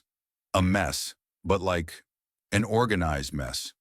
Triage, Ava said, on a town scale. Kessler turned to them. Here's how this works for you, she said. First intake, you'll get temporary corridor IDs. After that, Ava, we'll send you to medical. Ray, logistics, kids. She hesitated, looking at them. We don't normally assign minors to anything outside civ roles, but I might need your legs. Our legs are at your service, Noah said promptly, then looked alarmed at his own words. Within reason. We'll talk after intake, Kessler said. The intake tent smelled like damp canvas and paper. A harried woman with an orange armband sat behind a folding table, flanked by two assistants with clipboards. Name? She asked, not looking up. Ava Morgan, Ava said. Medic. The woman flipped through a stack of forms. Here, she said, shoving a laminated card across the table. Temporary status, medical volunteer, color code, green, access, med tents, basic corridors, no secure zones without escort. Sign here. Ava signed. Next. Ray Harrow. Logistics, the woman said, already pulling a blue-banded lanyard. We've got you on a list. Your brother called ahead from the farm. Access, storage zones, loading bays. Don't steal the salt. Everyone tries. Ray grunted, signed. Next. Lena Cruz, Lena said. Runner, track, from San Antonio, possibly making questionable life choices. The woman actually looked up at that. Runner as in distance, she asked. Cross country, half marathon, Lena said. I've been walking since the grid died and I'm still here. The woman studied her for a beat, then rifled through a side pile and pulled out a plain card. No colored band, just a small black stripe at the edge. Temporary civilian, she said. Notes, potential courier. Access, basic zones only. Escort required for anything labeled restricted. If someone tries to hand you a gun, you send them to security. Sign, Lena signed. Noah stepped up, knocking his knee on the table leg. Noah Reed, he said. Support, person, small and annoying, but fast. Kid, the woman said, riffling through another pile. She handed him a card with an even thinner stripe. Dependent status. Access limited. You do not leave the node without an adult escort. You do not volunteer for anything with front line in the description. You are not cannon fodder. If anyone treats you like it, send them to me. Who are you? Lena asked, surprised at the steel in the woman's voice. Admin lead, she said, which means I live in the Venn diagram overlap between paperwork and screaming at idiots. Name's Rojas. Next. They stepped out of the tent with their new identities hanging on lanyards around their necks. I'm a dependent, Noah said, reading his card. That sounds clingy. It sounds like you're 10 and people here remember that, Ava said, which, for the record, I appreciate. How long do we stay? Lena asked Kessler. Before heading farther west? That depends, Kessler said, on how long we can keep Fairpoint from tearing itself apart. As if summoned by her words, a shout went up from the logistics area. They turned. A knot of people had gathered near one of the pallet stacks. Voices clashed. Accusation, anger, fear. A woman waved a ration card in the air. A man grabbed at a crate. A security guard stepped in, hand on his baton. Here we go, Kessler muttered. Welcome to the node. The next hours were a blur. Ava disappeared into medical almost immediately, green band catching the eye of a harried nurse who practically dragged her toward a tent. Ray followed a logistics officer toward the warehouse, blue band slotting him into a chain of people counting cans. Kessler was swallowed by operations, where a whiteboard covered in maps, arrows, and acronyms waited for her. That left Lena and Noah standing near the intake tent, holding their packs and trying very hard not to look lost. Rule 1, Noah said. We stay in sight, Lena replied. Right now that means we stay visible near people with radios. Most of them look like they'd lose their radios if we blink, he said. So they did small things. They carried water to volunteers at the loading bay. They helped a tired woman find the intake tent. They pointed an old man toward the triage line. It wasn't glamorous, but it kept them moving, and moving felt better than standing still. Late afternoon, as the light began to go thin and gray, Kessler found them near the container wall. You two still upright? She asked. Depends on your definition, Lena said. But yeah, I might have a job for you, Kessler said. Noah perked up. Like, a real job? Not just, don't stand in the way? Real as it gets, Kessler said. Short, fast, inside the node. High priority, low glory. Interested? Lena nodded before she could overthink it. Yes, Noah swallowed. Also yes.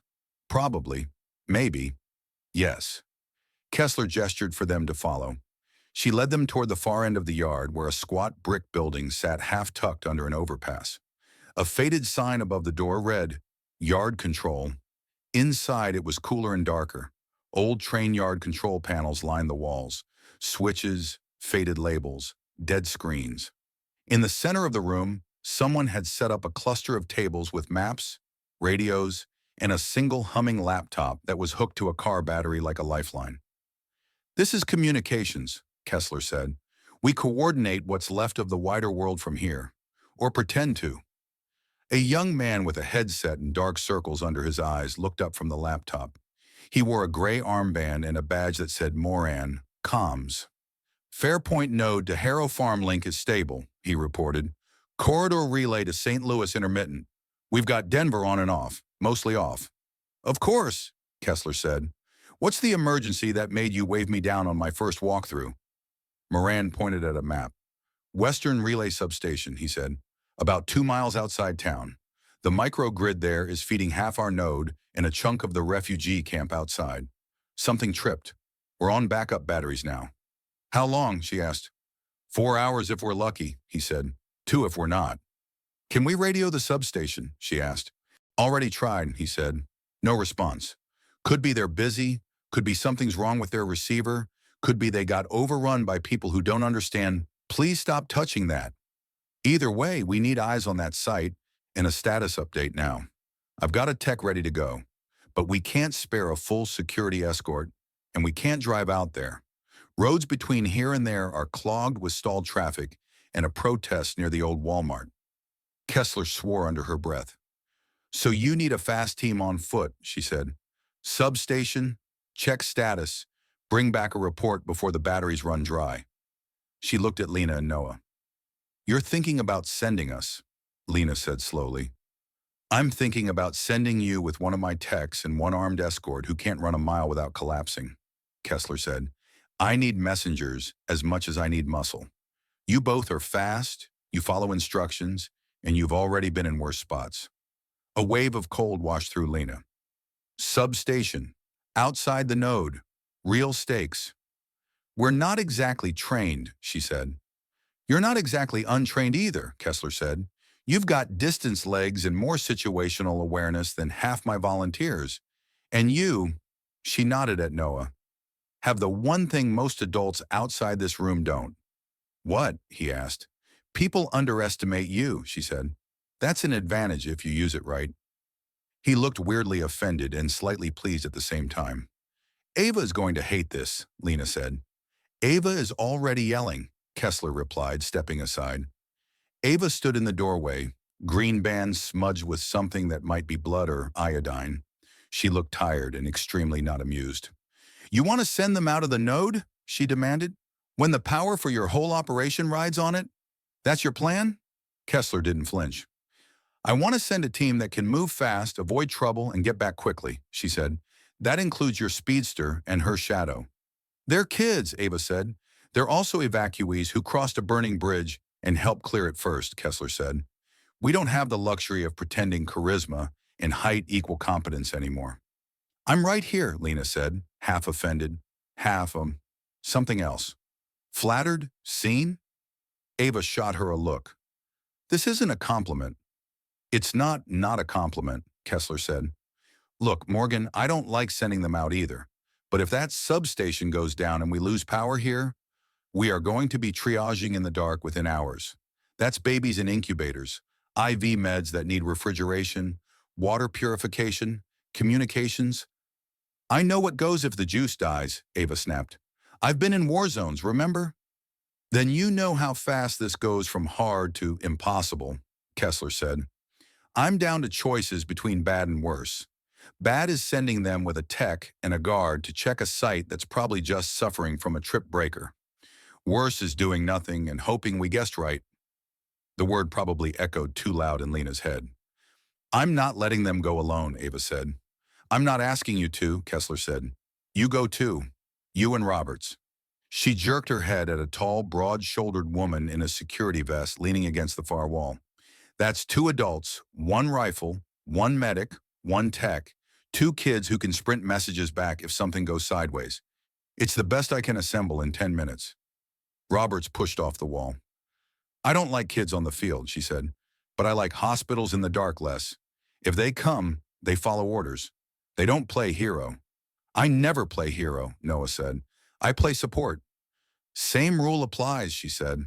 Ava pressed her fingers to the bridge of her nose. When she looked up, her eyes were sharp. We do this my way, she said. We move together. We don't engage unless we have to, and they do not touch anything electrical. Agreed, Kessler said. She turned to Lena and Noah. This is not a game, she said quietly. You're not doing this because you want to prove something. You're doing this because we don't have enough able bodies, and you happen to be 2 of the most capable ones in reach. You can say no. I will not punish you for it. But if you say yes, you follow every instruction from Ava and Roberts. No improvising, no side quests. Lena felt her heart hammering. Say no, a part of her whispered. Stay inside. Let someone else risk it. Another part, the one that had raised her hand for every hopeless relay team, that had pushed her legs up hills in the heat just to see if she could, leaned forward. If this fails and the power dies, she asked, how many people are in trouble? Directly, Moran said from the laptop. Couple hundred in the node. Indirectly, another few thousand relying on our pumps and water purification. Lena looked at Noah. His eyes were huge, but his chin was set. Rule 4, he said. We don't forget people, even the ones we haven't met. Rule 1, she replied. We stay in sight. I'm not letting you out of mine, he said. She turned back to Kessler. We'll go. Ava swore softly in a language Lena didn't recognize. Of course you will, she muttered. Then louder. Fine, but the second this feels wrong, we abort. No arguments. Copy, Roberts said. The team came together quickly. Roberts checked her rifle, then slung it across her back, covering it with a jacket to make it less obvious. Ava grabbed a compact medical kit and slung it over her shoulder. A small, wiry guy with a bright orange beanie introduced himself as Jace, the substation tech. Been babysitting that relay since before the sky blew, he said. She's old but stubborn, like Pops, but with wires. They stocked up on water, grabbed a couple of flashlights that might work if coaxed, and stepped back out into the yard. Path? Roberts asked. South Gate, Moran said from the doorway, pointing at a map. Follow the service road along the tracks. Stay off Main. Protest near the Walmart's getting hot. Substations behind a fence just past mile marker 12. If it's all fine, reset and return. If it's not, he grimaced. Tell us what you see. Fast. Radio, Ava said. Spotty, Moran said. We'll give you 1 unit. It might work if you hold it at exactly the right angle and whisper sweet nothings into it. Great, Lena muttered. We're relying on the power of love.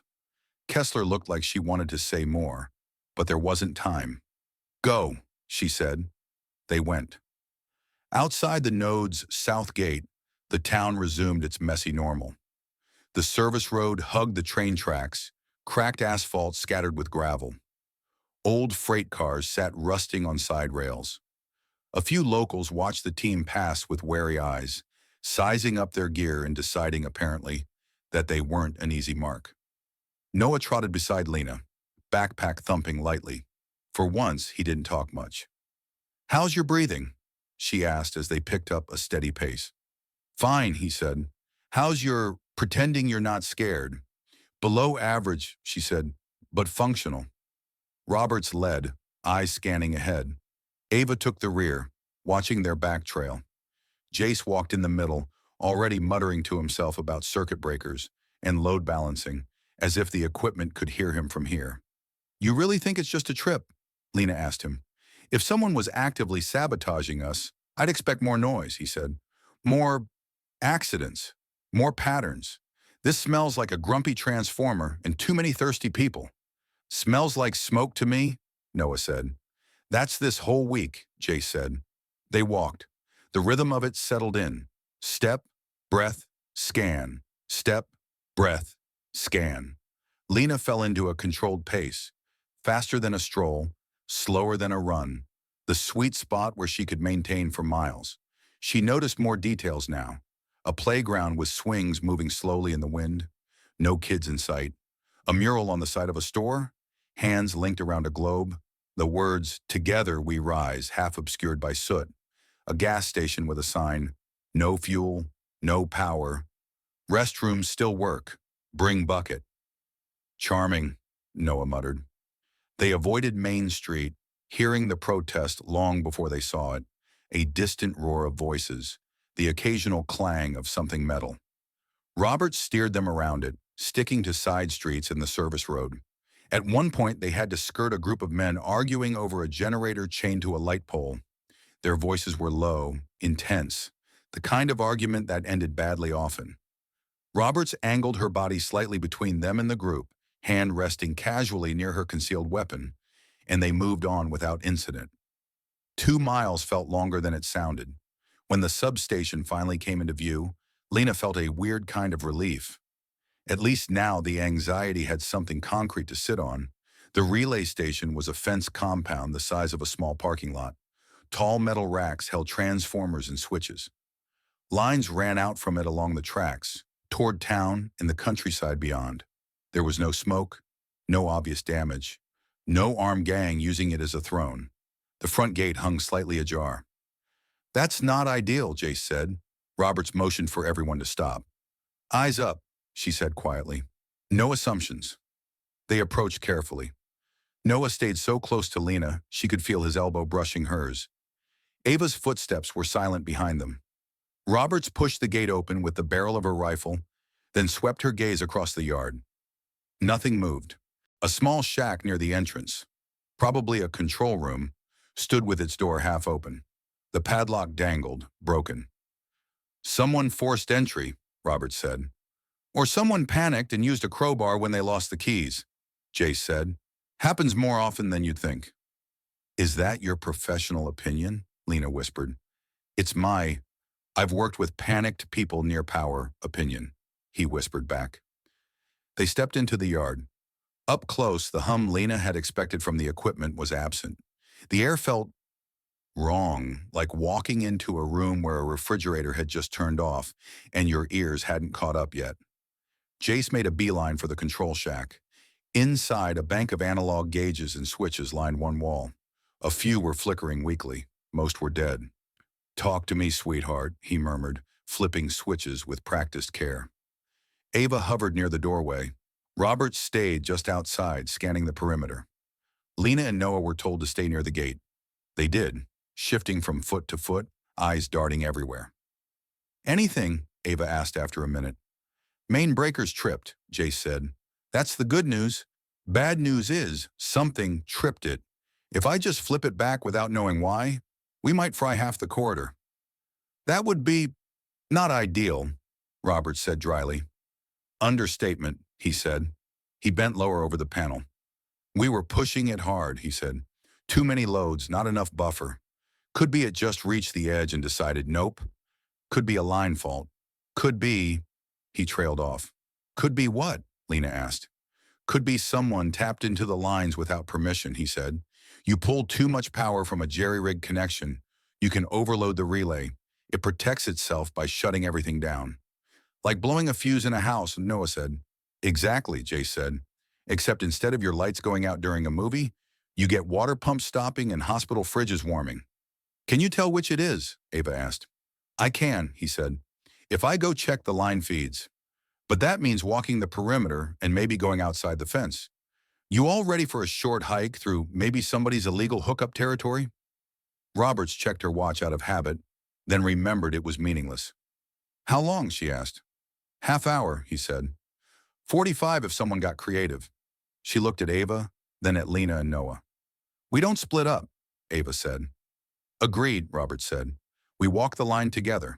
If we see anything that looks like a trap, we double back. If we don't, Jace does his magic and we go home. Magic is just physics with good PR, he muttered, grabbing a small tool bag. They set off again, following the chain-link fence that ringed the substation. The line feed ran out from the compound along poles, dipping toward a cluster of houses in the distance. It didn't take 30 minutes to find the problem. 5 minutes down the line, past a scrubby patch of trees, they saw it. Someone had thrown a climbing rope over one of the lower lines, anchored it to a tree, and used it to pull a thick cable up and around the main wire. The cable ran down to a small shack, more of a shed, with light flickering weakly inside. Yeah, Jay said. That'll do it.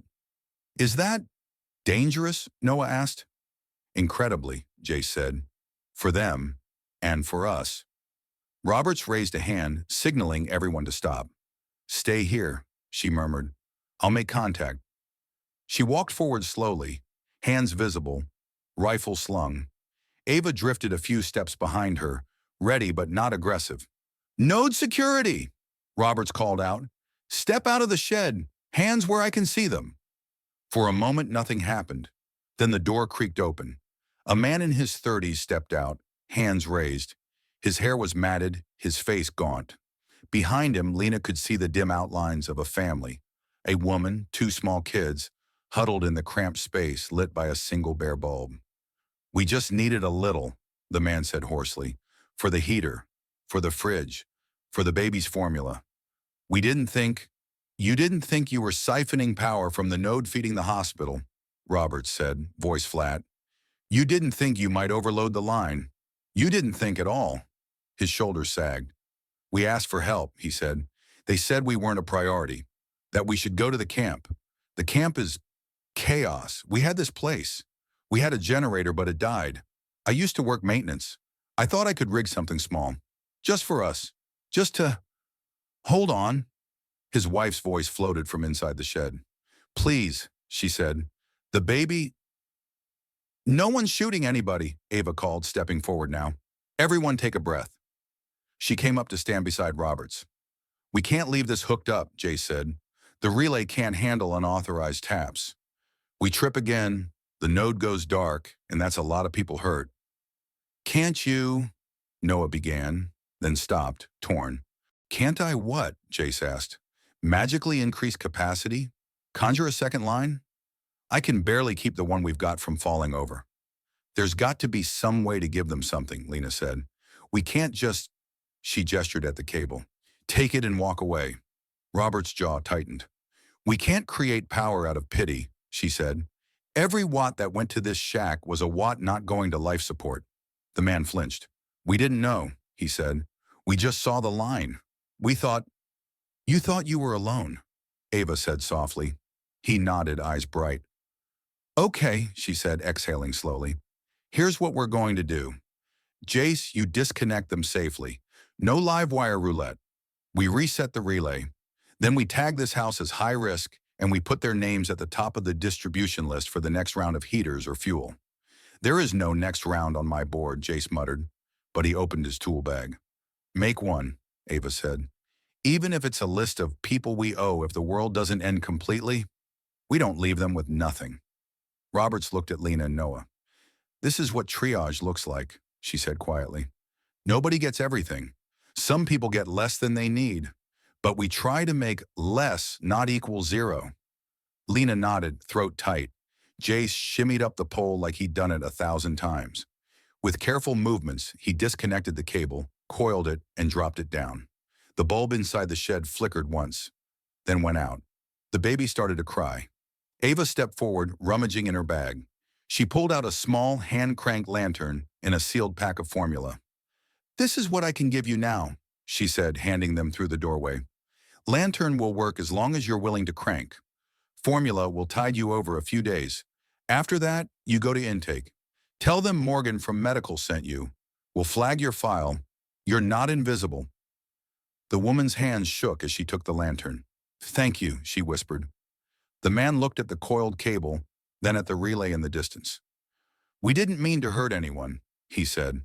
"I know," Ava said, "but not meaning to doesn't keep ventilators running. We have to think beyond our four walls now." They walked back to the substation in silence. Jace reset the breaker with a decisive flip. Somewhere distant, a faint hum resumed, like a huge refrigerator exhaling. Moran's voice crackled over the radio, broken but jubilant. "We're seeing voltage stabilize," he said. "Node power nominal. Tell your boyfriend I owe him a beer."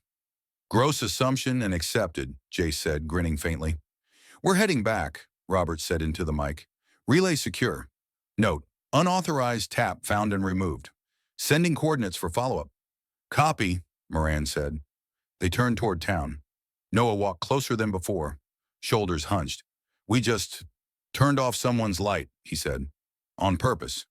"And we turned a lot more on," Robert said. "You want the math? Baby in that shed gets cold. That sucks. But if we hadn't, babies in the med tent lose their heat in their incubators. That's worse. No good options, just less bad." "It still feels awful," he said. "Good," Ava said quietly. "If it ever stops feeling awful, then we're in trouble." On the way back, the protests near the Walmart had swelled. They caught a glimpse from a distance. People chanting, signs waving, a line of corridor security standing shoulder to shoulder. "What do we want?" someone shouted. "Access!" the crowd roared. "When do we want it?" "Now!" Lena thought of the man at the shed, the baby, the lantern. Access to power, access to safety, access to anything. As they re-entered the node, passing through the containers into the organized chaos, she felt the weight of what they'd just done settle in alongside a thin, fierce thread of something else. Not pride, not exactly. Maybe ownership. They had gone out. They had seen a piece of the system, ugly and necessary. They had made a call. They had come back. In the yard, Kessler met them with eyes like searchlights. "Well," she demanded. "Relay's back on," Jace said. "Unauthorized tap removed. Likely overload source. You're welcome." "Nice work," she said. "All of you." Her gaze settled on Lena and Noah. "First field run," she said. "How are you holding up?" "Conflicted," Lena said. "Awful," Noah said. "Perfect," Kessler said. "Both honest." Ava crossed her arms. "You still want to take them to Denver?" she asked.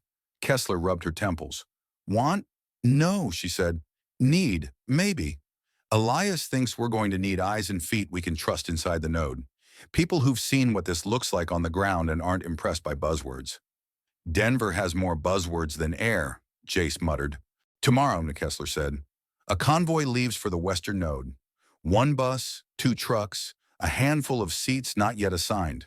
If you come, you don't go as kids we're doing a favor for. You go as couriers, messengers. You carry information between compartments that don't talk to each other.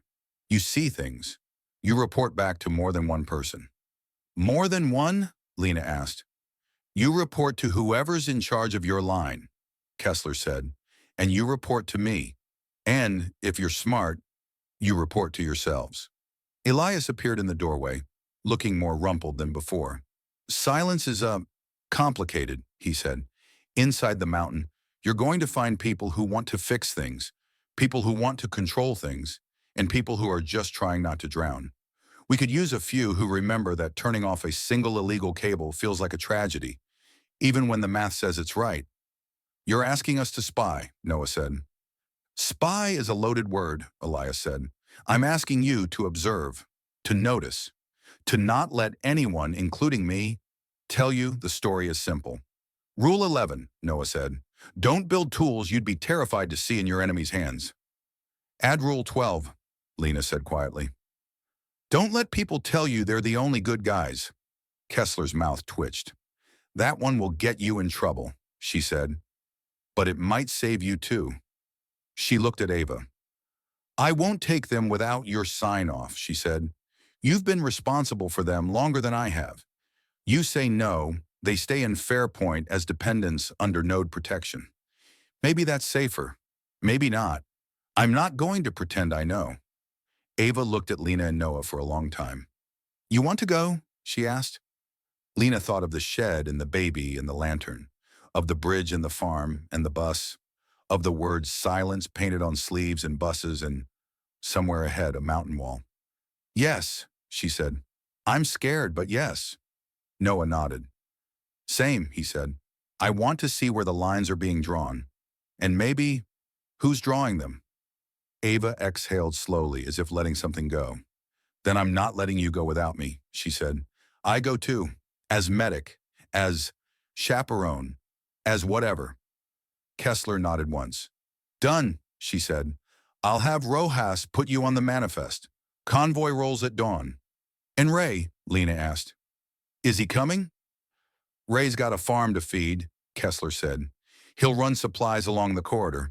He's more valuable out here than in a bunker, but he'll know where you are. That's a kind of tether. Lena nodded, swallowing the ache that rose in her throat. Her world, which had once been neatly bounded by tracks and finish lines, now stretched from a dark gymnastics of bridges and sheds to a mountain lab full of people who'd been thinking about failure modes their whole careers. Tonight, she thought, we sleep. Tomorrow we ride to Denver. Rule 13, she thought, not sure whether to say it out loud. Never forget that the system is just people, some trying, some failing, some hiding. Don't let the logo blind you to the hands under it. She didn't say it, not yet. There would be time to write it down later, in the notebook she kept tucked in her pack. For now, there were batteries humming, tents lit, water pumps churning, all because their team had walked 2 miles, flipped a switch, and made a hard call. Fairpoint Node buzzed around them, alive and fragile. The storm was still out there, building over mountains and nodes and fractured cities. And Lena Cruz, runner, evacuee, reluctant courier, was one step closer to its eye. Chapter 8, The Mountain Lights.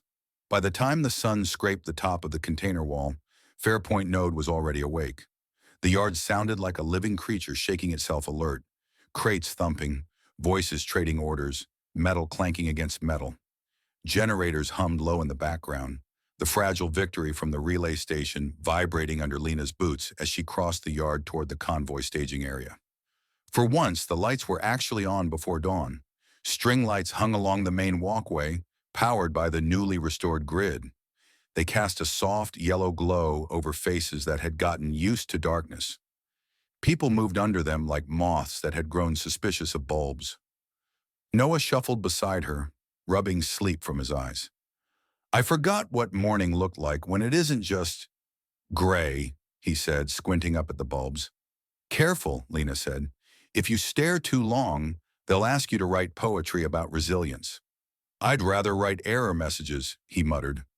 The convoy was assembling at the south end of the yard. 2 cargo trucks idled side by side, their engines coughing at idle. The same green-painted bus from Harrow Farm sat behind them, wiped down but still scarred. People moved around and between them, loading gear, checking tires, tapping on fuel gauges like they could bully the readings into being higher. Kessler stood on the bed of one truck, clipboard in hand, bellowing names like a grumpy camp counselor. Ava Morgan! Here! Ava called, raising a hand. Medical bus, Kessler said, making a tick mark. Assigned as convoy medic. Temp clearance to node intake. Can't wait, Ava muttered. Cruz, Lena! Kessler stumbled over the name, caught herself. Here, Lena said, stepping closer. Courier candidate, Kessler read. Bus, and your shadow, Noah Reed. I prefer support class, Noah said, but he trotted up anyway.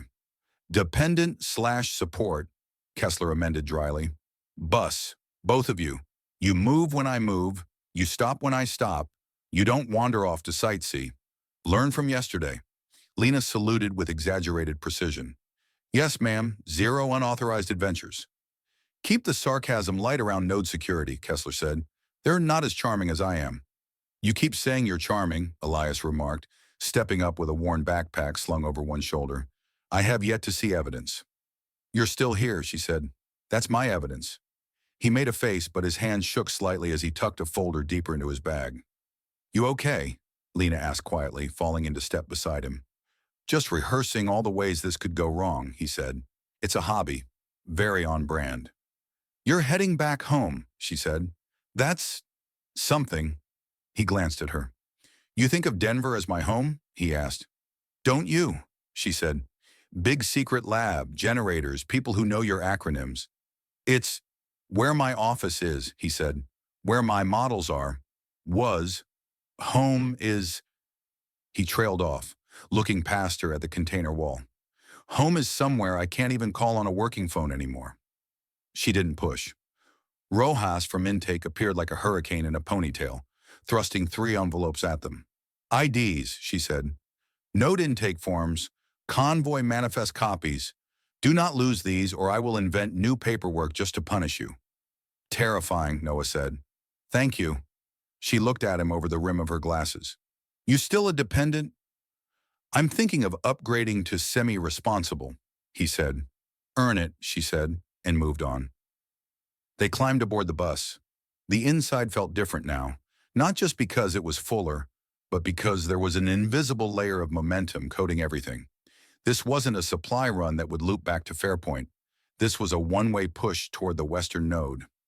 Lena and Noah slid into a seat behind Ava. Elias took the bench across the aisle. Roberts, reassigned from field detail to convoy security, sat nearer the front, her rifle stowed but not far from reach. The driver, same broad-shouldered woman as before, called back. We rolling, Kessler? Go! Kessler shouted from the road. Trucks first, then bus. Stay tight. If we stop unexpectedly, don't panic. If we get hit, do panic, but in a useful direction. Comforting as ever, Noah said. The bus lurched as the first truck pulled out, then followed, rumbling through the container gate and onto the south road. Outside, the refugee camp watched them leave. Faces turned, eyes tracking the vehicles like they might sprout extra seats if you stared hard enough. A little girl perched on an upside-down bucket waved, hopeful and desperate, as the bus rolled by. Her mother pulled her hand down gently, whispering something low. Rule 4, Noah said under his breath. Don't forget people. I'm starting to think that's the hardest rule, Lena said. Fairpoint slipped behind them. The road west started as a familiar mix of small-town and industrial outskirts, then frayed into wider spaces. The convoy kept a tight formation. Trucks in front, bus behind, a final pickup, borrowed from some corridor stash, bringing up the rear with a big security stencil on the side. For a while, nobody talked much. Lena watched the landscape. The farther they went, the more the world showed its new scars. A strip mall half collapsed from a fire that had clearly burned uncontrolled. An RV park with vehicles sitting like hollow eyes, doors yawning open. An overpass spray-painted with words in huge, shaky letters. They knew. What about that? She asked, nodding toward the graffiti. Elias followed her gaze. Rumors, he said. People see silence on a jacket, on a truck, on a radio call, and they assume we push the button. It doesn't help that some of the research funding came from people everyone already hated. Who? Noah asked. Defense contractors, grid monopolies, the usual suspects, Elias said. They love the idea of a tool that could stress test every failure mode. Some of them already wanted to weaponize what we learned.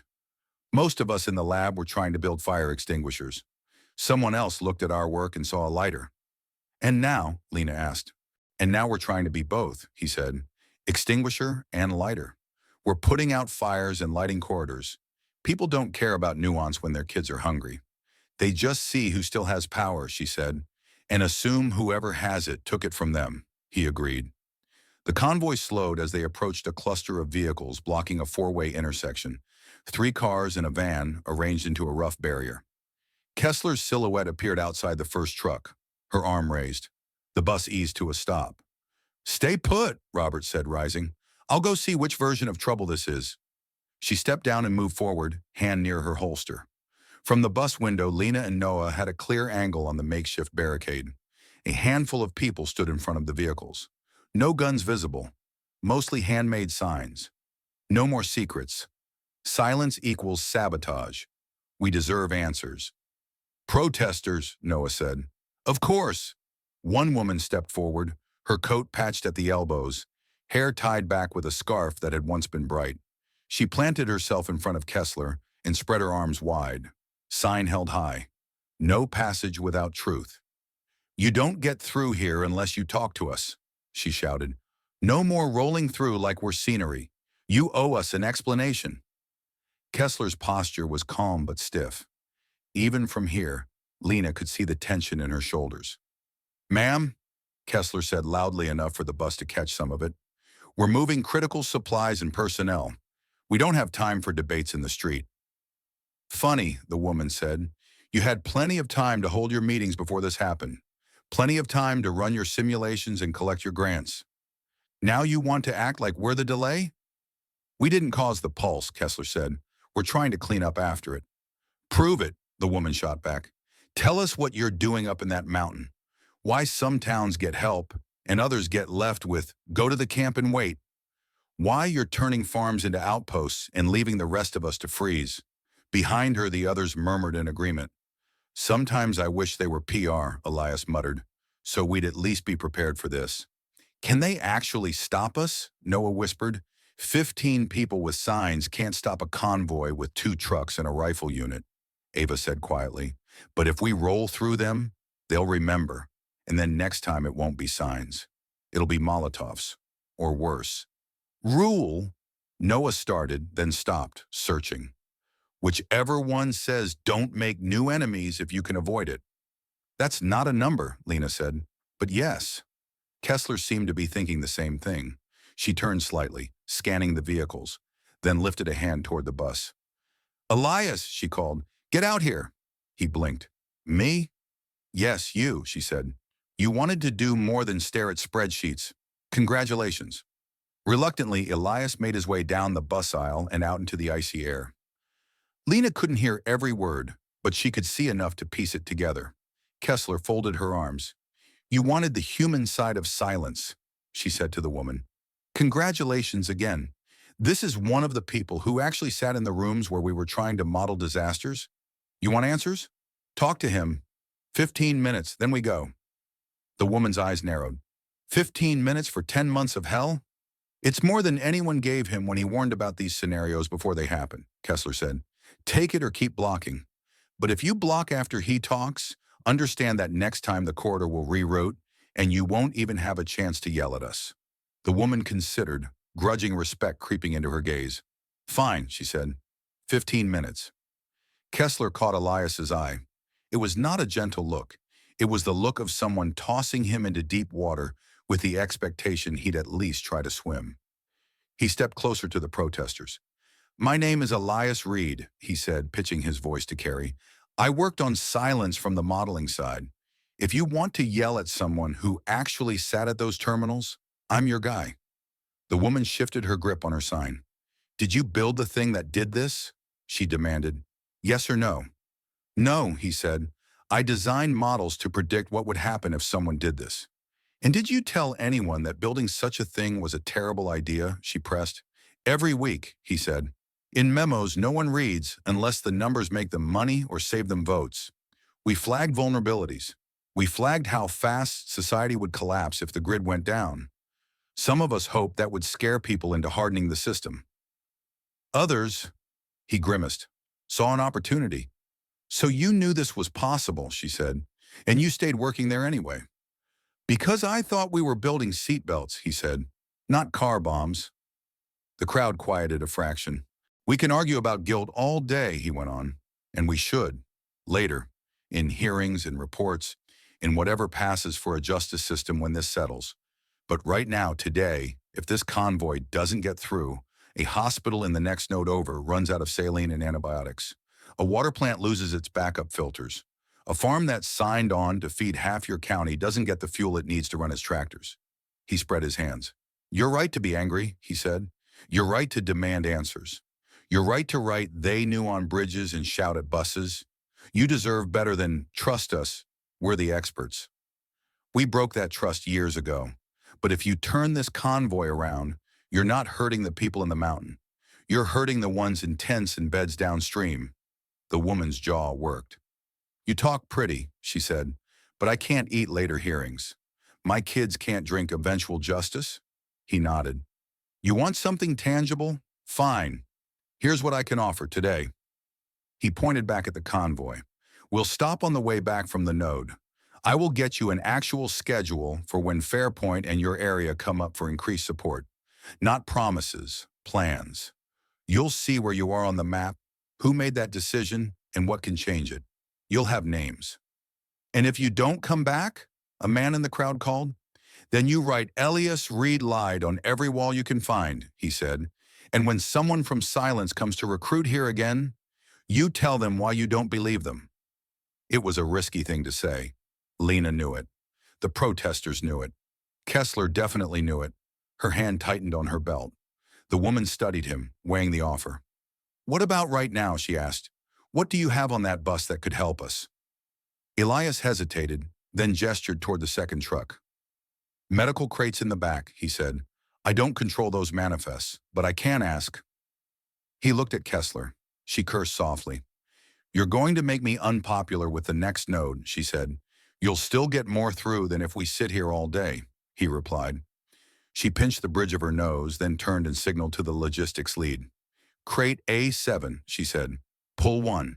Triage supplies we can spare without torpedoing the hospital plan.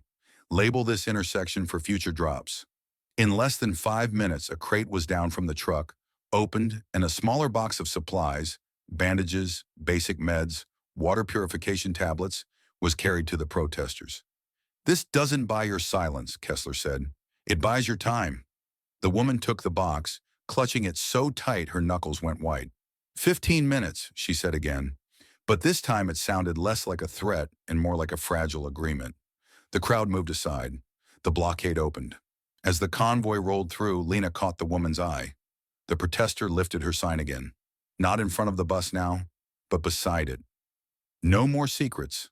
It still read. Lena couldn't argue with that. Rule 14, Noah said softly as the intersection slipped behind them. If people are shouting, listen before you drive over them. That one should be obvious, she said. Apparently not, he said. Hours blurred. They stopped once at a highway rest area turned corridor way station.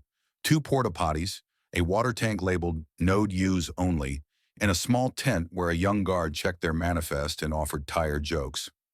Congratulations, he told Lena and Noah as they stretched their legs. You're part of the coolest, most underfunded, most resented infrastructure project in North America. Wow, Noah said, putting that on my resume. You get resumes? The guard said. Luxury. Back on the bus, the land began to change. Flat fields rolled into gentle hills. Hills sharpened into slopes. In the distance, hazy shapes rose, peaks rubbing the underside of clouds. Have you ever, Noah started, seen mountains? Lena shook her head. Only in postcards and Instagram. They're bigger in person, he said. So is everything lately, she said. The air grew cooler. The breath inside the bus got heavier as people pulled jackets tighter. Someone shared an extra blanket with an elderly man whose hands shook despite his best efforts to hide it. Ava dozed lightly, chin on chest, waking whenever the bus jolted. Elias scribbled in a little notebook, occasionally glancing out the window like he was updating some internal map. As the day faded, the convoy lights came on. Actual headlights, tail lights. The thin red and white thread of them wound along the mountain road like a moving scar. Lena pressed her forehead to the glass. In the distance, past a line of dark pines, she saw it.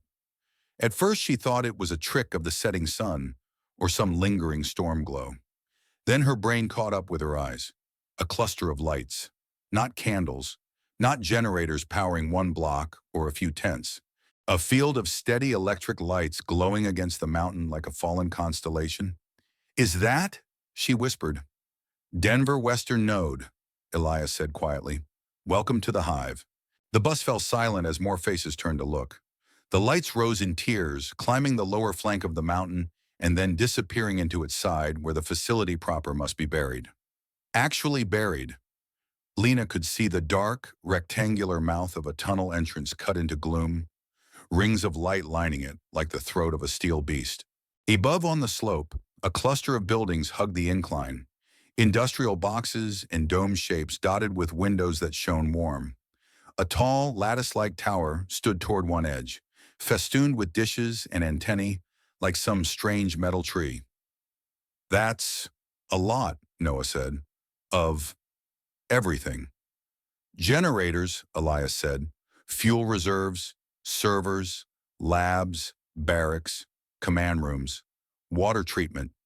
If the world has a nervous system left, most of the important synapses are buried in that rock. And the people who built the matchbook are inside the cave, Lena said. Some of them, he answered. Some left. Some died. Some never came back when things went dark. The ones who didn't all sign up for the same reasons. The road curved, then straightened, funneling them toward an outer checkpoint.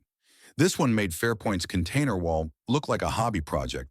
Concrete barriers, steel fencing topped with razor wire, motion sensors blinking. A double gate setup, outer, then inner, with a stretch of open asphalt between like a moat for vehicles. Watchtowers at intervals, each with a spotlight sweeping, the beams cutting through the early night. Kessler stood at the front of the bus, fingers drumming the rail. Remember, she said, voice low but firm, this is intake, not welcome week. They're paranoid, rightly. Answer questions honestly. Don't volunteer extra. Don't joke about bombs, viruses, or being the glitch.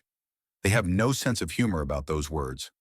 You say that like they have a sense of humor about anything, Roberts remarked.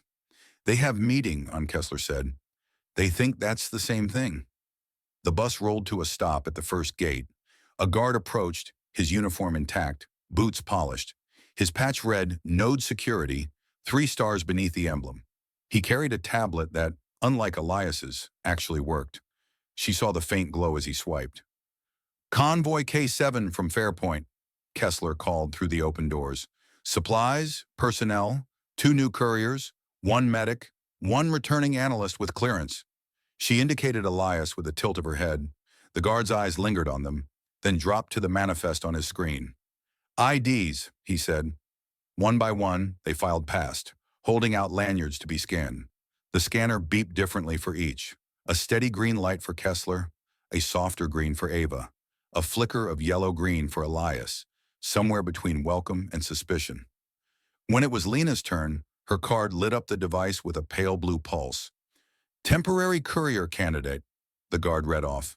Node movement restricted pending evaluation. That's me, she said. Restrictable. His mouth didn't move. For Noah, the scanner flashed amber. Minor dependent, the guard said. Node access limited. Guardian listed. Morgan, Ava. You step out of line, kid. She gets the headache. Great, Ava muttered behind them. I needed more of those. Any weapons? The guard asked, eyes sweeping the bus. Deployed weapons are logged under convoy manifest, Kessler said. Personal sidearms for security only. He nodded once, then signaled toward the control booth. The outer gate rattled open. They rolled forward into the dead space between. Lena felt like she was trapped in a held breath. The inner gate took longer. She saw cameras pivot to track them, saw figures on the wall talking into radios, their words lost in the engine noise. The node's lights shone beyond, tantalizingly steady. Finally, the inner gate shuddered and rolled aside. Welcome to Western Node, Convoy K7, a voice crackled over a loudspeaker. Proceed to intake Bay C. Do not deviate from the marked path. Failure to comply will be interpreted as hostile. Hi, how are you to you too, Noah whispered. They followed painted arrows along a wide road that paralleled the mountain. On one side, the outer fence topped with wire. On the other, a series of low buildings and covered bays, cranes, and loading docks. The air smelled different here. Diesel, hot metal, ozone, something sterile and chemical beneath. Intake Bay C was a large, open-sided structure lit by floodlights. Lines painted on the concrete directed vehicles to specific spots. Beyond, a hangar-like building loomed, its doors half open. The trucks turned into their assigned lanes. The bus pulled into one marked personnel. "Stay seated," Kessler said. "They'll come to us." They did. A team in gray vests with intake printed on the back approached, clipboards in hand. Behind them, two medics with red crosses on their sleeves pushed a cart laden with basic gear: blood pressure cuffs, thermometers, a handheld scanner that emitted a faint, worrying whine. "This is insane," Noah said under his breath. "We're checking into an apocalypse hotel." "Everything's insane," Lena said. "Some places just have better lighting." The process was painstaking. They disembarked in small groups, were directed to tape squares on the floor, ask questions: name, origin, health status, contact with known contagions, known violent incidents, allegiance to any armed groups, agreement to abide by node protocols. They took temperatures using a wrist scanner, checked pupils, glanced at visible cuts and bruises. "Any symptoms?" the medic asked Lena. "Fever, cough, dizziness, unusual fatigue?" "I mean, I'm tired," she said, "but that might be from walking across half a state." "Any pre-existing conditions?" he persisted. "Mostly stubbornness," she said. He huffed a tiny, reluctant laugh and ticked a box. For Noah, the intake officer bent slightly, trying to make his voice kind without losing efficiency. "You understand that once you're inside the node perimeter, you can't just walk back out whenever you feel like it?" he said. "Movement is controlled. There's a curfew. There are zones you can't go into." "Do you have a suggestion box?" Noah asked. "Yes," the man said. "We use it to prop doors open." "Honesty," Noah said. "Refreshing." They were issued temporary node bands, thin bracelets with embedded chips that would track their clearance and location. "It's not a leash," the intake officer told Ava. "It's a key. The node is compartmentalized. This tells doors whether they're supposed to open for you, and tells you where we are if you get nervous," she said. He didn't deny it. By the time they'd finished, full dark had fallen outside. "Sleeping arrangements," an intake coordinator said, glancing at their forms. "New arrivals queue for dorm assignment. Some of you," he nodded at Kessler and Elias, "already have assigned quarters inside. Others will stay in Ring 2 intake dorms until departments claim you." "Ring 2?" Lena asked. "Western node is laid out in concentric rings," Elias said quietly. "Outer ring is logistics, docks, warehouses, intake, quarantine. Middle is operations, command, communications, grid control. Inner ring is core lab and data center. The closer you get to the middle, the more clearance you need. We'll be sleeping out here for a bit." "We're in the suburb," Noah said. "You're in the gated community outside the gated community," Ava said. They were herded gently but inexorably toward a long, low building with rows of windows and a sign that read, "Temporary Housing. Ring 2. Inside, the dorm smelled faintly of bleach and tired bodies. Bunk beds lined both walls. Each had a thin mattress, a folded blanket, and a small locker at the foot with a handwritten number. "Pick any open bunk," the attendant said. "Keep your belongings close. Curfew in 30 minutes. Lights out after that for this section." "Do they actually turn the lights off?" Noah asked in awe. "Not all of them," the attendant said. "You'll be sick of emergency exit signs in an hour." They found 4 bunks together near the middle, top and bottom on either side of the aisle. Lena claimed a top bunk. She liked the illusion of distance. Noah took the bottom beneath her, leaning his backpack against the wall. Ava and Elias took the opposite pair. For a few minutes there was only the sound of shuffling, zippers, small sighs of relief as people finally lay down somewhere that wasn't a bus seat or a patch of ground. Then the hum hit her. It had been there since they had entered the node perimeter, but only now, lying still, eyes closed, did she feel it fully. A low, constant vibration through the mattress frame. The subtle, omnipresent thrum of generators and servers and compressors. Electricity, not in a wire passing overhead, but in the bones of the building. "You feel that?" she whispered. "Yeah," Noah whispered back from below. It's like we're sleeping on a giant fridge. Welcome to the beating heart of the apocalypse, Elias said quietly from across the aisle. Is it weird, Noah asked, that I feel safer and more freaked out at the same time? Not weird, Ava said. Just accurate. Lena stared up at the underside of the bunk above her. She thought of all the places they'd passed through in the last few days. Mayfield's careful ration lines, Cole's caution-tape kingdom, the bridge choked with cars and fire, the farm with its stubborn fields, the Fairpoint node buzzing against the dark. All of them were improvising, patching, building from scraps. Here in the shadow of the mountain, the improvisation was bigger. The patches were made of concrete and steel and algorithms. The scraps were frightened towns and overworked farms, and kids like her with fast legs and too many rules. Rule 15 drifted up from somewhere deep inside her. Don't confuse infrastructure with morality. Just because a place had lights didn't mean it was kind. Just because it had rules didn't mean they were just. Just because it called itself a node didn't mean it knew what it was doing. But it was trying. So were they. She exhaled, feeling the hum under her ribs. Tomorrow, she said into the dim, not sure if she was talking to herself, Noah, Ava, or the mountain. Tomorrow, Noah echoed. Tomorrow, Elias said, voice thin but steady. Outside, the node's lights burned against the dark, a defiant, artificial dawn carved into the side of stone. The rest of the world was still mostly off. But here, nestled in the rings of power and fear and fragile hope, Lena Cruz finally lay under a ceiling that glowed with something other than candles or skyfire. She didn't know yet whether that was a good thing. She only knew that. For tonight, the hum meant the ventilators would keep whirring, the water pumps would keep pushing, and the screens in some hidden room would keep flickering with maps of a broken grid they were all now part of. The mountain had lights. Tomorrow she'd see what they were illuminating and what they were hiding. Chapter 9. Rooms with Locked Doors. The first thing Lena noticed about waking up inside the node was how loud quiet could be. Not the chaos loud of a refugee camp or the echo loud of an empty highway. This was machine loud, the constant hum of generators and fans, the faint tick of pipes expanding and contracting in the walls, the low, steady heartbeat of a place that refused to go dark. She lay staring at the underside of the bunk above, trying to decide if she felt safer here than at Fairpoint.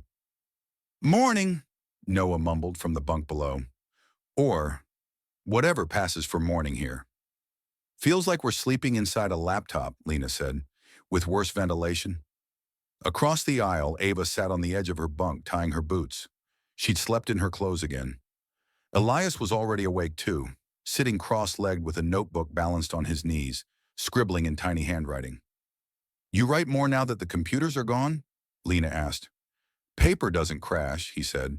It just burns, gets soaked, or ends up as toilet replacement. Much more reliable. A chime sounded overhead, 2 soft tones, then a third. A small speaker near the door crackled. Ring 2 dorms, a voice announced. Morning cycle. New arrivals report to orientation in Hall C within 30 minutes. Bring your ID and your best cooperative attitude. Threat or suggestion? Noah asked. Both, Ava said. Let's move. They joined a stream of people funneling out of the dorm. Signs helped, arrows painted on the walls, color-coded stripes along the floor. Ring 2 was a maze of long corridors, low ceilings, and doors labeled with blocky numbers. It felt like someone had taken an airport, a hospital, and a bunker, shaken them together, and built whatever fell out. Try not to get lost, Elias said. Ring 2 is where they put all the stuff that doesn't fit neatly anywhere else. Logistics overflow, temporary housing, new projects, old problems. Like us, Lena said. Exactly, he said. Orientation Hall C was a repurposed storage bay.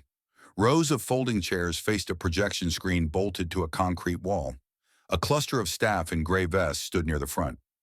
At the back, 2 security officers leaned against the wall, arms folded, watching everyone with the bored intensity of people who knew boredom could evaporate in a second. They found seats in the middle. A woman in her 40s with cropped hair and a badge reading Dr. Priya Singh, Node Operations, stepped up to the front. "Welcome to Western Node," she said without preamble. "You're here because someone thought you could be useful, or because you arrived attached to someone useful, or because we had nowhere else to put you." Murmurs rippled through the room. "I'm not going to give you a motivational speech," she continued. "You've all seen enough broken things in the last few weeks to know this place is not magic. What we are is concentrated infrastructure.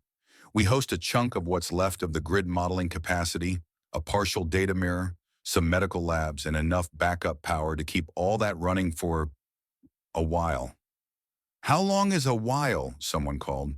"That depends on how badly humanity insists on making my job harder," she said. "Right now, if everything goes according to plan, and nothing ever does, we have months, maybe a year. That clock resets or runs out depending on what we do next." A hand went up in the front row. "Is it true silence caused the pulse?" a young man asked. "Because there's graffiti everywhere." She held up a hand. Short answer: no, we did not press a big red button in this mountain and turn off the world for fun. Longer answer: our research may have been used or mirrored by people we did not control. That's being investigated at levels far above my pay grade. In the meantime, our job is to keep as much of this planet from spiraling into permanent blackout as we can. That sounds suspiciously like a motivational speech, Noah whispered. "Let her finish the disclaimers," Lena murmured back. Singh clicked a remote in her hand. The screen blinked to life, showing a map of the region. Colored dots glowed where nodes and corridor towns were. "You're here," she said, pointing at a bright cluster labeled Western Node. Lines radiated from it to smaller circles: Fairpoint, Ridge Co-op, Valley East, a half dozen others. "This is our current, barely functional corridor network. It feeds into other regions via relays we don't fully trust yet." She clicked again. Some of the background flashed red, then dimmed to gray. "These areas," she said, "are zones where we've lost all telemetry. No power data, no confirmed comms. Could be people living there off-grid. Could be no one. Could be someone else running a version of this." She tapped the Western Node. "We don't know. You're telling us," a woman near the back said slowly, "that huge chunks of the country are just gone, as far as you know." "I'm telling you we don't have eyes there," Singh said. "That's not the same thing. But from a planning perspective, we have to treat them as unknowns, and we plan around what we can see." Lena's eyes glued themselves to the map. San Antonio was a dull smudge in one of the gray regions. There it was, her school, her track, her house, all under a color that meant we don't know. She felt it like a punch. Beside her, Noah's hand clenched so tight on his ID band, his knuckles went pale. St. Louis, where his mom and sister had been headed, sat on the edge of a half-lit zone. Some corridors reached that far, flickering. "We need to expand this," Singh said, indicating the lit lines. "Carefully, in a way that doesn't collapse what we already have.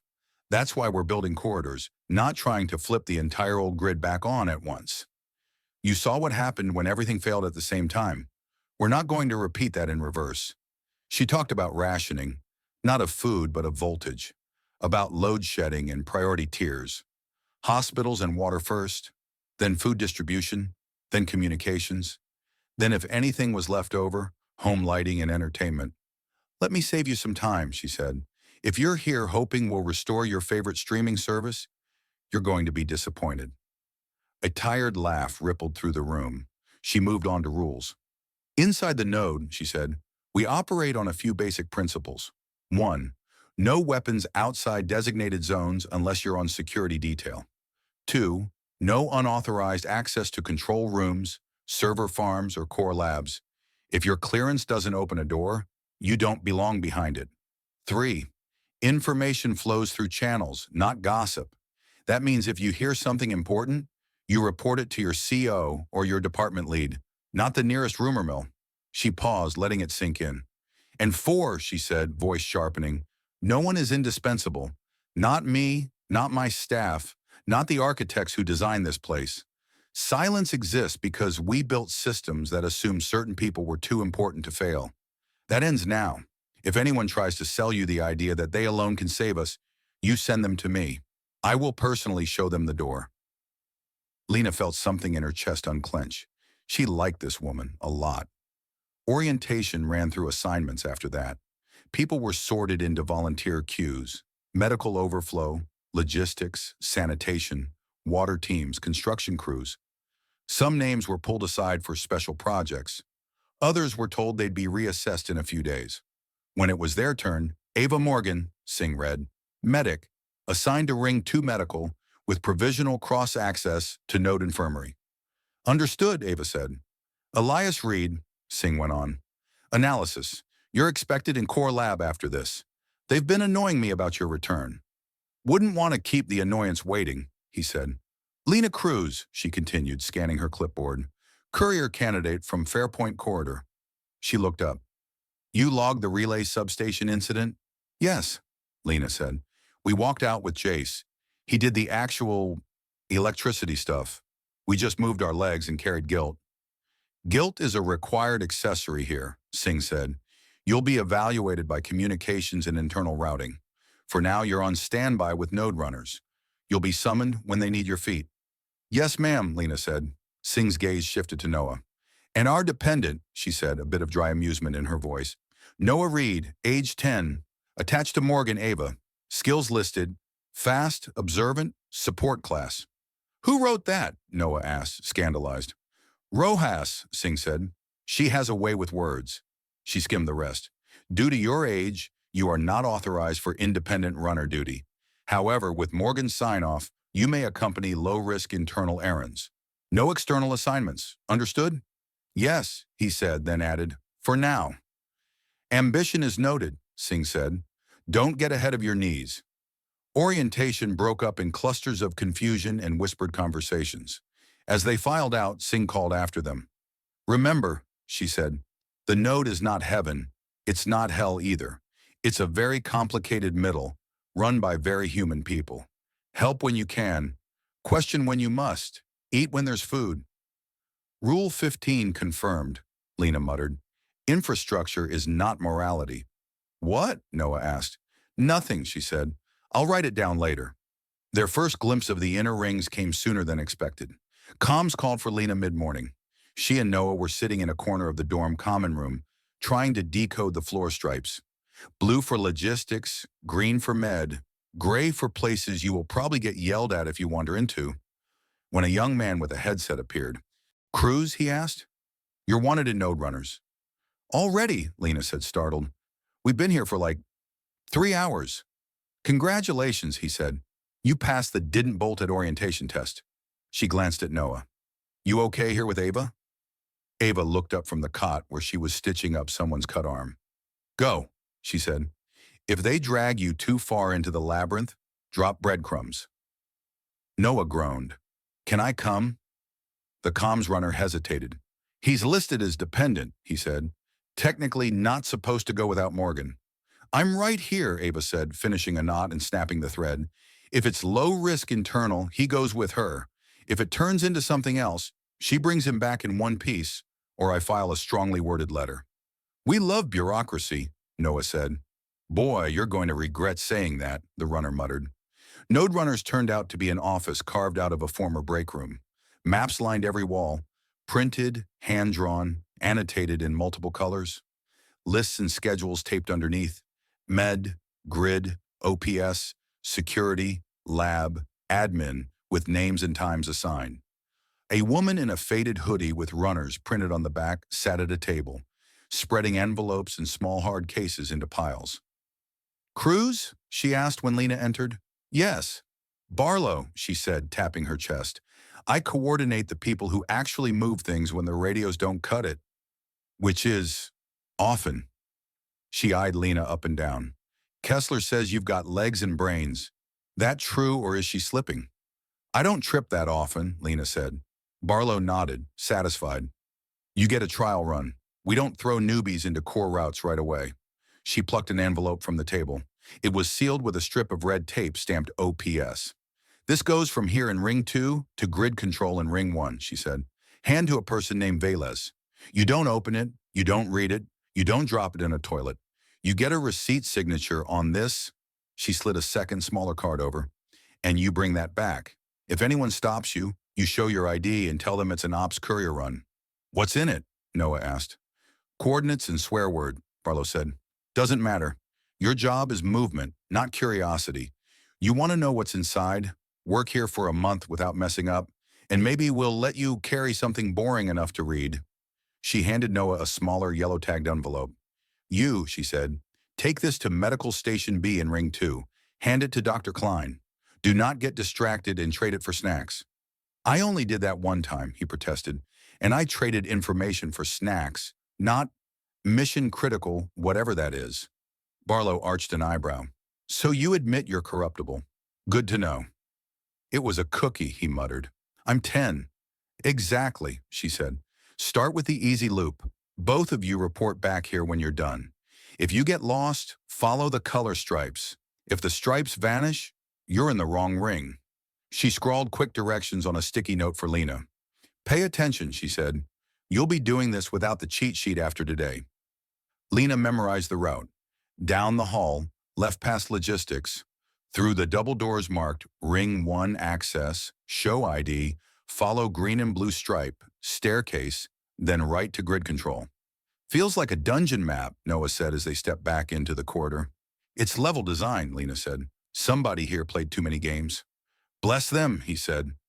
They split at the intersection, Noah veering off toward Medical B, Lena heading toward the Ring 1 doors. At the access point, a security officer checked her ID band with a scanner. It beeped, slow and blue. Courier? He asked. Yes, Lena said, trying to sound like she'd been doing this her entire life. He nodded to the door. Stay on the marked path. Do not deviate. Do not stop to chat with anyone in a room labeled Core unless they talk to you first. Got it, she said. Ring 1 felt different.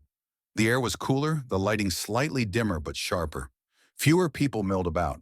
Those who did moved with a kind of deliberate focus that said they were late for something important and wanted everyone to know it. Doors lined the walls, some opened to reveal rooms filled with cables and screens, others closed and marked with codes and acronyms. Grid Cuttrell, Data Mirror A, Simulation Lab, OPES War Room. She followed the green-blue stripe until it ended at a set of double doors with a sign reading Grid Control, Authorized Personnel Only. A camera word focusing on her. Name, a voice from a speaker beside the door requested. Lena Cruz, she said. Courier run from runners. Ops envelope for Veles. A beat. Then the lock clicked and the door slid open. Grid Control looked exactly like a movie studio would build it if they'd been told to design Where the Power Lives. A huge curved wall of screens dominated one side of the room, displaying maps, graphs, and scrolling lines of data.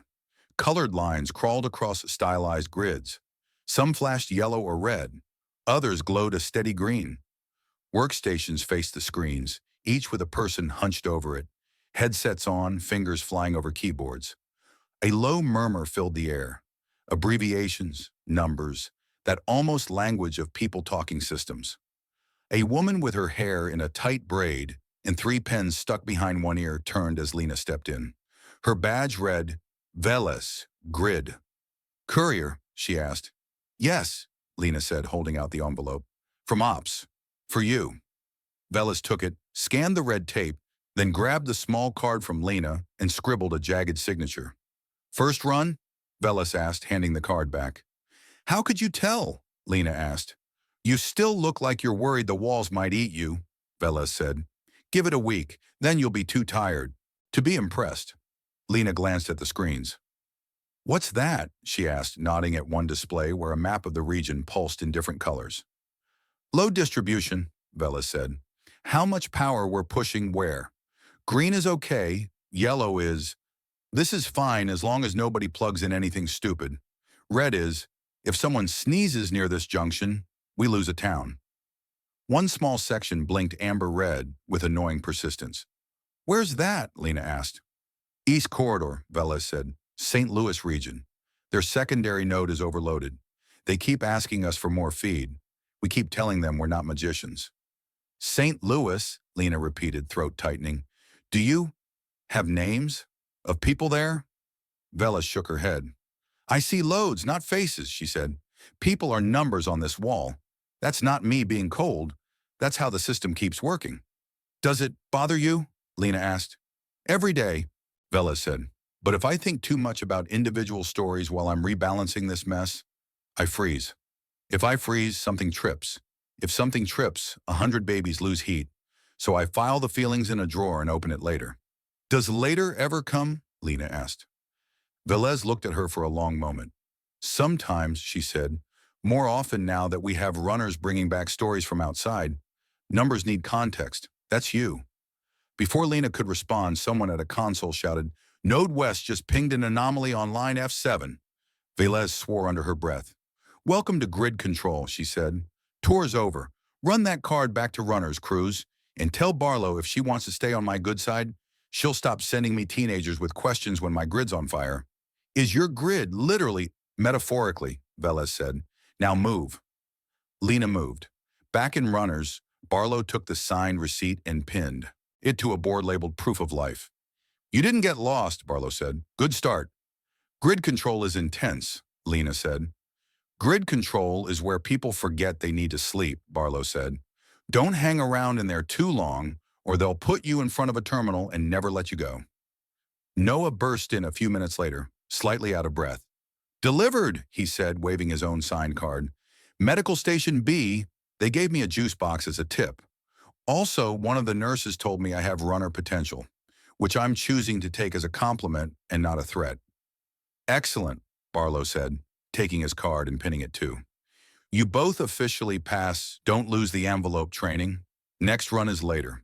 For now, hydrate, eat something, and try not to get recruited into a different department by accident. People can just steal us? Noah asked. HR gets snippy when we call it stealing, Barlow said. But yes, Elias disappeared into the core lab for most of the day. They didn't see him again until evening, when the dorm lights dimmed to night mode and people started drifting toward the mess hall.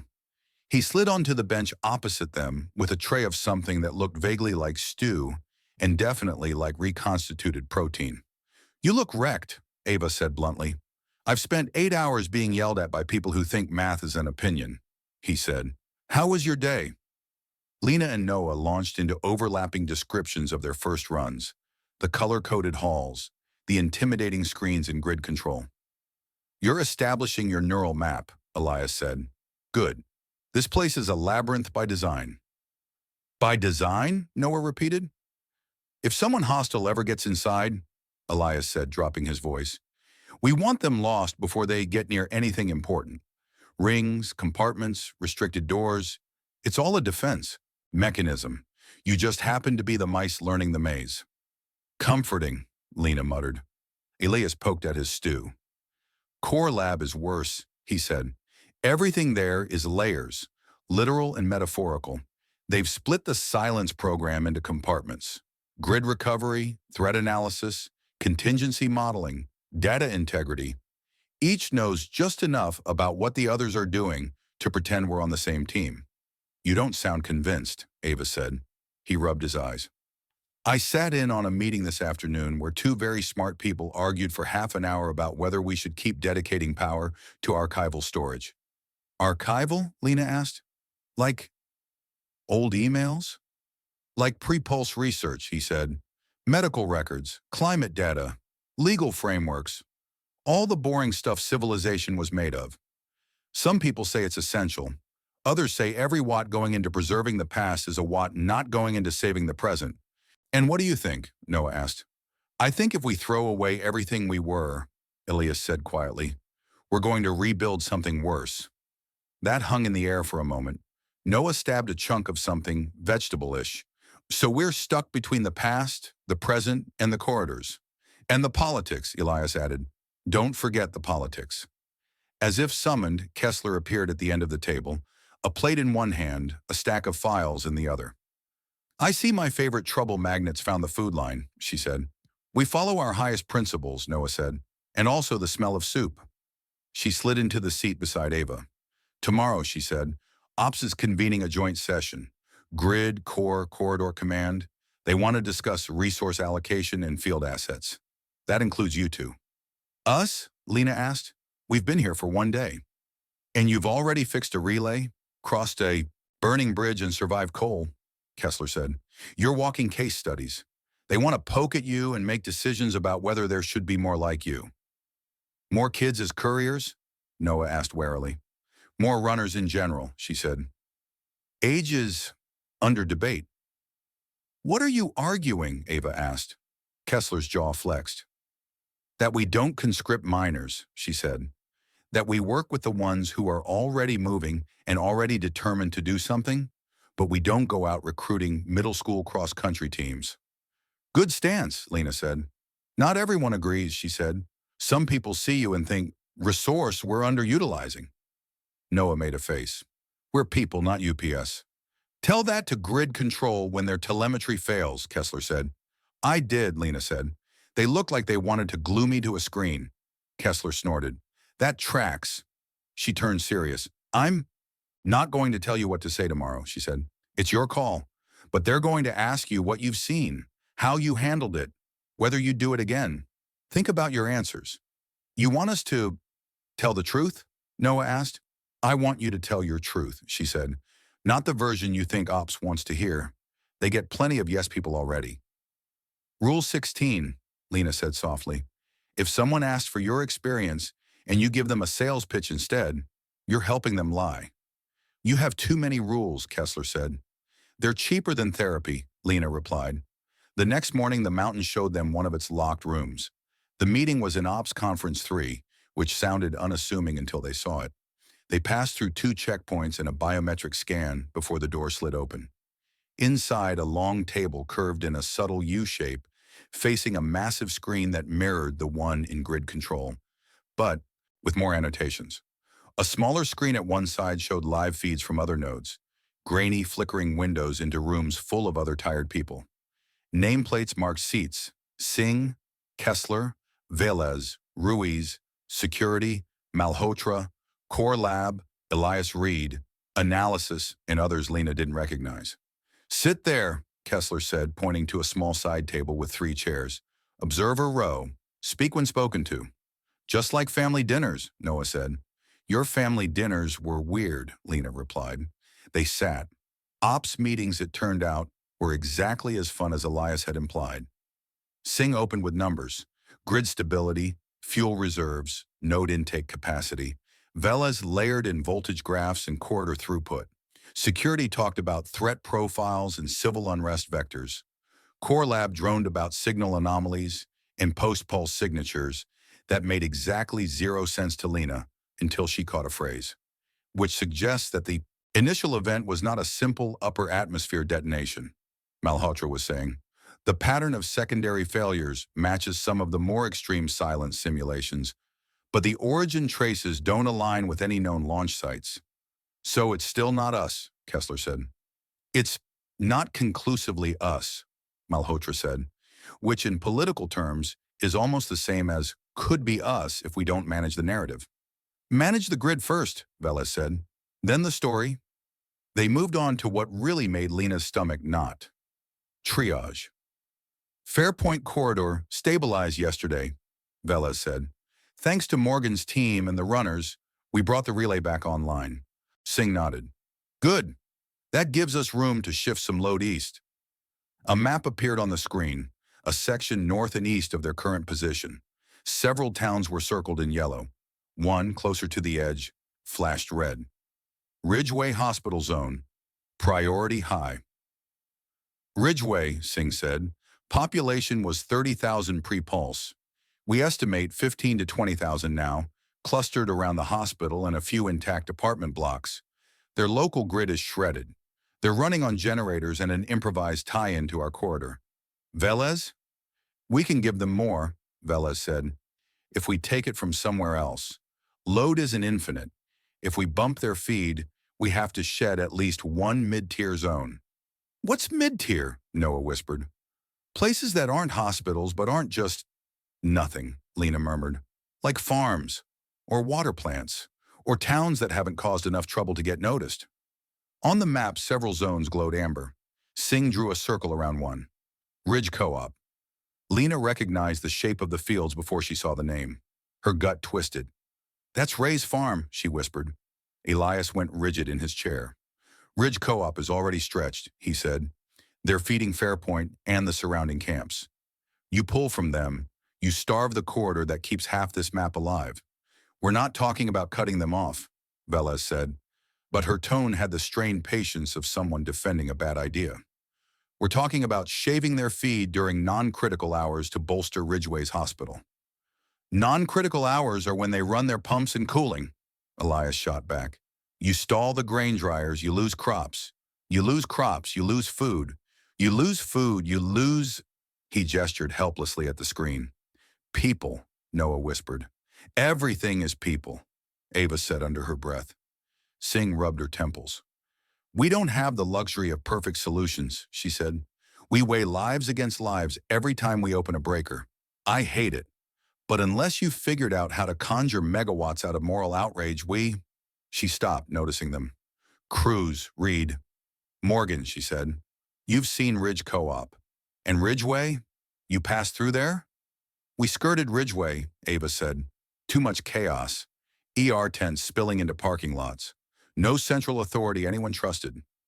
Ridge Co-op was, structured. Barely, but structured." "And the people in Ridgeway?" Singh asked. "Desperate," Ava said. "Sick. Angry. A lot of them blaming the node for not doing more."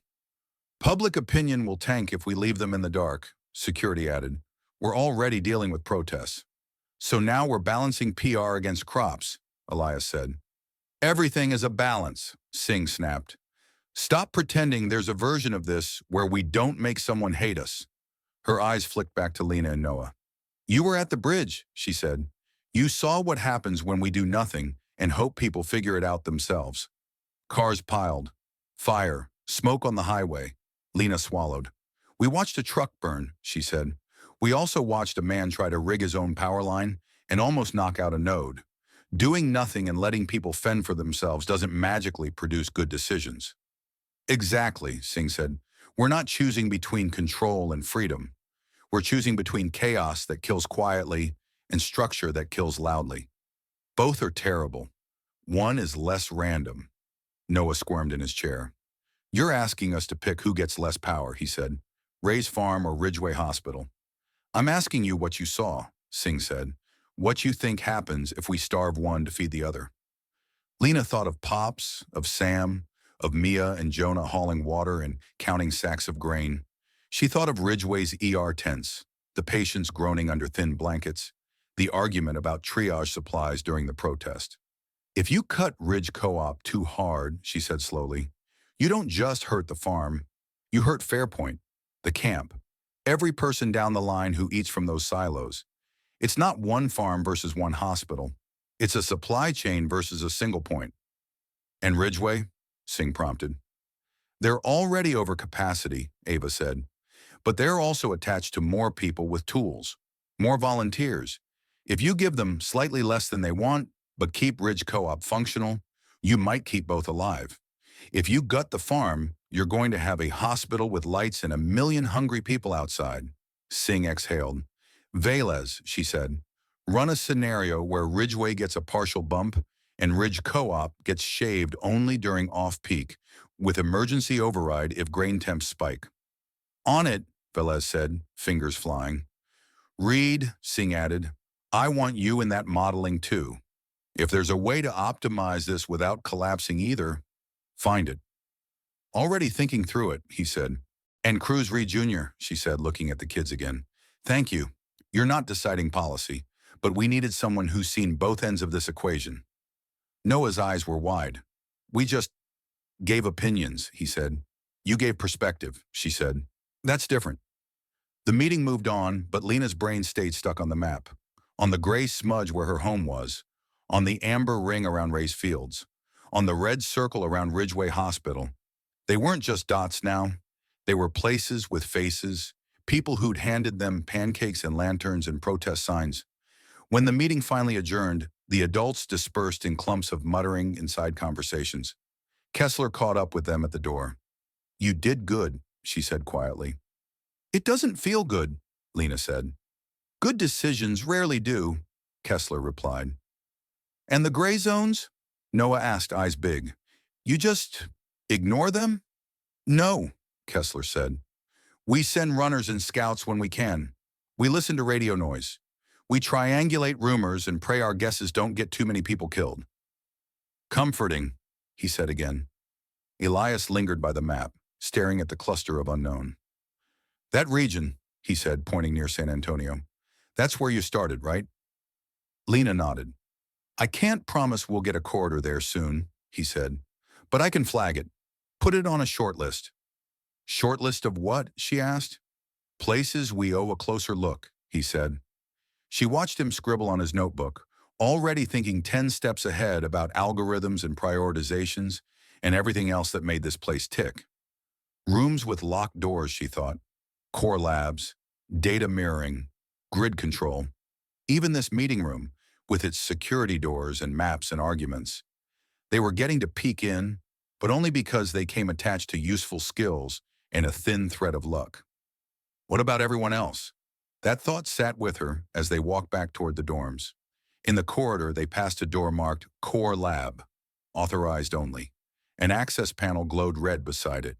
Through a small window, Lena caught a glimpse of racks of equipment, people in lab coats, a screen with waveforms dancing across it. Beside the door, a small sign had been taped up, handwritten in neat letters. No entry without clearance questions. Go through OPAS. This is a lab, not a legend. Someone has feelings, Noah said, reading it. Everyone here has feelings, Ava said. They just bury them under acronyms. Lena let her fingers brush the cool metal of the door as they passed, like touching the skin of some vast animal. She didn't know exactly what was inside, but she knew this. Whatever had broken the world, whatever might fix it, whatever might break it again, that story ran through rooms like this. Rooms where people made choices they tried to package as equations. Rooms where maps turned lives into dots. Rooms with locked doors and humming servers and people like Elias caught in the middle. Rule 17 whispered at the edges of her mind. If you get a chance to see how the story's written, don't just read the ending. Read the footnotes. She'd started as a girl who ran laps around a track. Now she was jogging laps around a mountain full of secrets. As they reached the dorm, Noah tugged her sleeve. Hey, he said, if we're couriers now, runners for this place, does that mean we're on their side? She thought about it, about the bridge and the farm, and the protest at the intersection, about the man in the shack with the baby, about Ridgeway and Ray's silo, and the gray blotch over San Antonio. I don't think sides work the same anymore, she said. We're not on their side or the protesters' side or the farm side. We're on the try not to make this worse side. That's not very catchy, he said. Neither is try not to get people killed while running through a political minefield, she said. But here we are. He huffed a breath that was almost a laugh. Tomorrow, he said. What do you think they'll ask us to run? Messages, she said. Maps, maybe orders, maybe apologies. And what are we going to do? He asked. Carry them, she said, with our eyes open. Outside, somewhere above them, the mountain lights burned. Inside, in rooms with locked doors, people argued about what to turn on next. Lena Cruz tightened the strap on her ID band. If the world was going to redraw its lines in this place, then she was going to be there, running between the rooms, listening at the edges, watching which doors opened and which stayed closed. Tomorrow would bring another run, maybe outside, maybe deeper into the core. Either way, she knew one thing for sure. The grid might be a maze of wires and equations now, but it was still wired through people, and she was done letting other people write all the rules alone. Chapter 10. Fault Lines. Morning in the node tasted like metal. Lena knew it was just the air, filtered, recycled, scrubbed of whatever the mountain didn't like, but she kept thinking of the way a coin felt between your teeth. Cold, strange, almost like a warning. New rule was, Noah mumbled as he swung his legs out of the bunk below her. If the air smells like a robot exhaled on you, drink water before you try to think. That's not a rule, Lena said, dropping to the floor. That's hydration propaganda. Hydration saves lives, he said solemnly, and prevents dumb decisions. Probably. Across the aisle, Ava was already up, braiding her hair one-handed while tying her boot with the other. Elias, perched on the edge of his bunk, was staring at a folded piece of paper so intensely it looked like he was trying to set it on fire with his mind. "You okay?" Lena asked. He folded the paper again, slipping it into his pocket. "Core Lab sent me homework," he said, "and a non-disclosure agreement that would make a mob boss blush." "That sounds bad," Noah said. "It sounds like Core," Elias replied. "They're spooked." "About what?" Ava asked. He hesitated. "About the fact that what happened might not have been a one-time event," he said, "and about who else might be playing with our old toys." Before anyone could ask more, the dorm speaker crackled. "Ring 2 new arrivals scheduled for internal assignments," a voice announced. "Cruz, Lena, Node Runners report, Reed, Noah, accompany per Guardian's approval. Morgan, Ava, medical briefing in Infirmary A. Reed, Elias, Core Lab summons." "Summons," Noah repeated. "So dramatic." "They like their words heavy in the core," Elias said. "Makes everyone feel important." Ava pulled on her jacket. "We split," she said. "Stay on your routes. If something feels wrong, you stop and you find me or Kessler. No solo heroics." "Zero heroics," Noah said. "Maximum mildly helpful."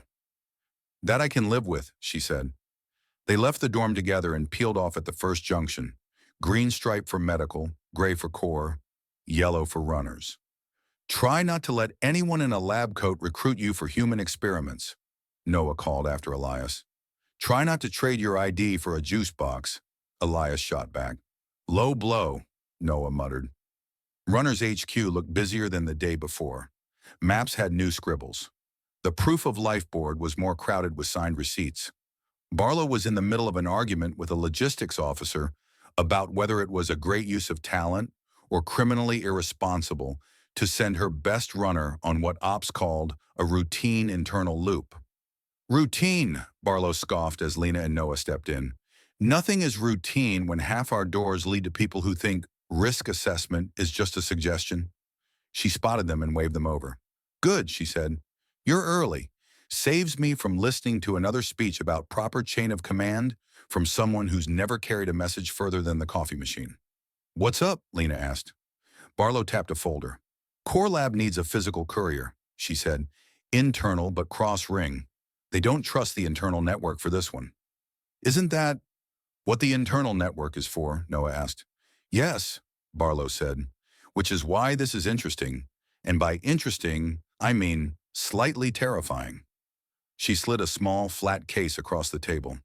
It was matte black, the size of a paperback, sealed with 2 bands, one gray, one deep red, stamped with Core. "This," Barlow said, "goes from Core Lab to Ops via comms. It's a data wafer encrypted to the eyeballs. Core claims it contains updated pulse analysis, threat modeling, and some very expensive opinions. They do not want it touching any network system between there and Ops." "Okay," Lena said slowly. "So, why us?" "Because you've been in Ops once and didn't freak out," Barlow said. "Because Core trusts Elias, and Elias apparently trusts you. And because comms is jittery about being cut out of the loop completely, so we compromise, runner handoff." She pointed to a route on the wall map. Colored lines looped between rings like someone had poured spaghetti on a blueprint. "You'll go to Core Lab intake, pick up the case from a tech named Rao, and carry it to Comms Hub 1, Barlow said. "There, you hand it to Moran. He logs it, adds a sealed packet of his own, then sends you onwards to Ops Conference. You give the whole bundle to Dr. Singh or her delegate. You get signatures at each stop. You bring those back to me." She held out 3 slips of paper with signature boxes. "That's a lot of trust," Noah said. "That's a lot of paper," Lena added. "That's how we make sure nobody loses something inconvenient," Barlow said. "Paper trail beats rumor trail." She hesitated, then leaned in a little. "Listen," she said quietly. "If anyone tries to take this off, you who isn't on the handoff list," she tapped the names carefully written at the top of the slips. "You walk away. You say you have to confirm with runners. You do not play tug of war with information you don't understand." "You think someone might try?" Lena asked. "I think Core is on edge," Barlow said. "I think Ops is tired of being surprised. And I think security is starting to wonder whether having all the secrets in one mountain is a good idea. That's a lot of anxious people in one place. Anxious people make moves. She handed Noah a second case, identical but with only a gray band. And you, she said, you carry the decoy. Decoy? He repeated, eyes lighting up. Empty, she said. Looks the same, feels the same. If someone with grabby hands shows up, guess which one I'd rather you hand over first. That's kind of brilliant, he said. Don't let it go to your head, she said. You're bait with training wheels, not a spy. She looked at Ava's name on the manifest, then back at them. Does Morgan know about this? She asked. She said low-risk internal was okay, Lena said. This is internal. Internal can blow up just as hard as external, Barlow muttered. But fine. You go together, you stay together, you keep your eyes open.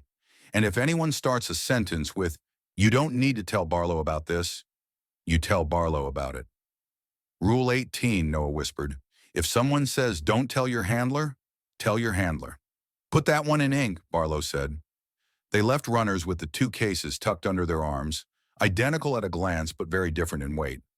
The route to Core Lab twisted deeper than anything they'd walked yet. Ring 2's painted cinder block gave way to Ring 1's reinforced concrete. Then, past another guarded door and a short elevator ride, they stepped into Ring 0, if anyone had bothered to call it that. The air was cooler, drier. Lights here weren't the flat panels of the dorms or the industrial strips of logistics. They were narrower, recessed, controlled. The hum beneath their feet was lower but more intense, like standing on the chest of a giant who was trying very hard to stay asleep. This place creeps me out, Noah whispered. That's because it was built to creep out anyone who doesn't belong, Lena said. Security by weird vibes. They followed a white stripe along the floor until it ended at a door labeled Core Lab Intake. A camera tracked their approach. The door beeped. Names, a filtered voice said. Lena Cruz, courier, she replied. Noah Reed, dependent, courier assistant. We're here for pickup for ops. Contact Rao. A pause. Then the door slid open. The intake room was small and bright, more decontamination chamber than office. A glass partition separated it from the main lab. Beyond the glass, Lena saw glimpses of equipment. Racks of servers, workstations with multiple monitors, whiteboards covered in math and arrows. A man in his 30s with a core badge and tired eyes stepped up to the other side of the glass. His name tag read AO-DATA. You're the runners? He asked. Yes, Lena said. From Barlow. Good, he said. We prefer known variables. He slid a hatch open at the bottom of the glass and pushed a flat case through. It was twinned to the one Lena already held, down to the red and gray bands. This one, he said, contains an offline export of our latest pulse correlation models, also some internal memos. Ops insisted. Internal memos? Noah repeated. That sounds fun. Fun is not the word I choose, Rao said. But someone has decided this information needs to live somewhere besides our servers. Given recent concerns, I'm inclined to agree. Concerns like what? Lena asked. Rao glanced over his shoulder, then leaned slightly closer to the glass. You know how your friend Elias used to build models of what would happen if someone hit the grid with an EMP, he said? We've been cross-checking real-world data against those models. The match is disturbingly good. That sounds like a yes, silence was involved answer, Noah said.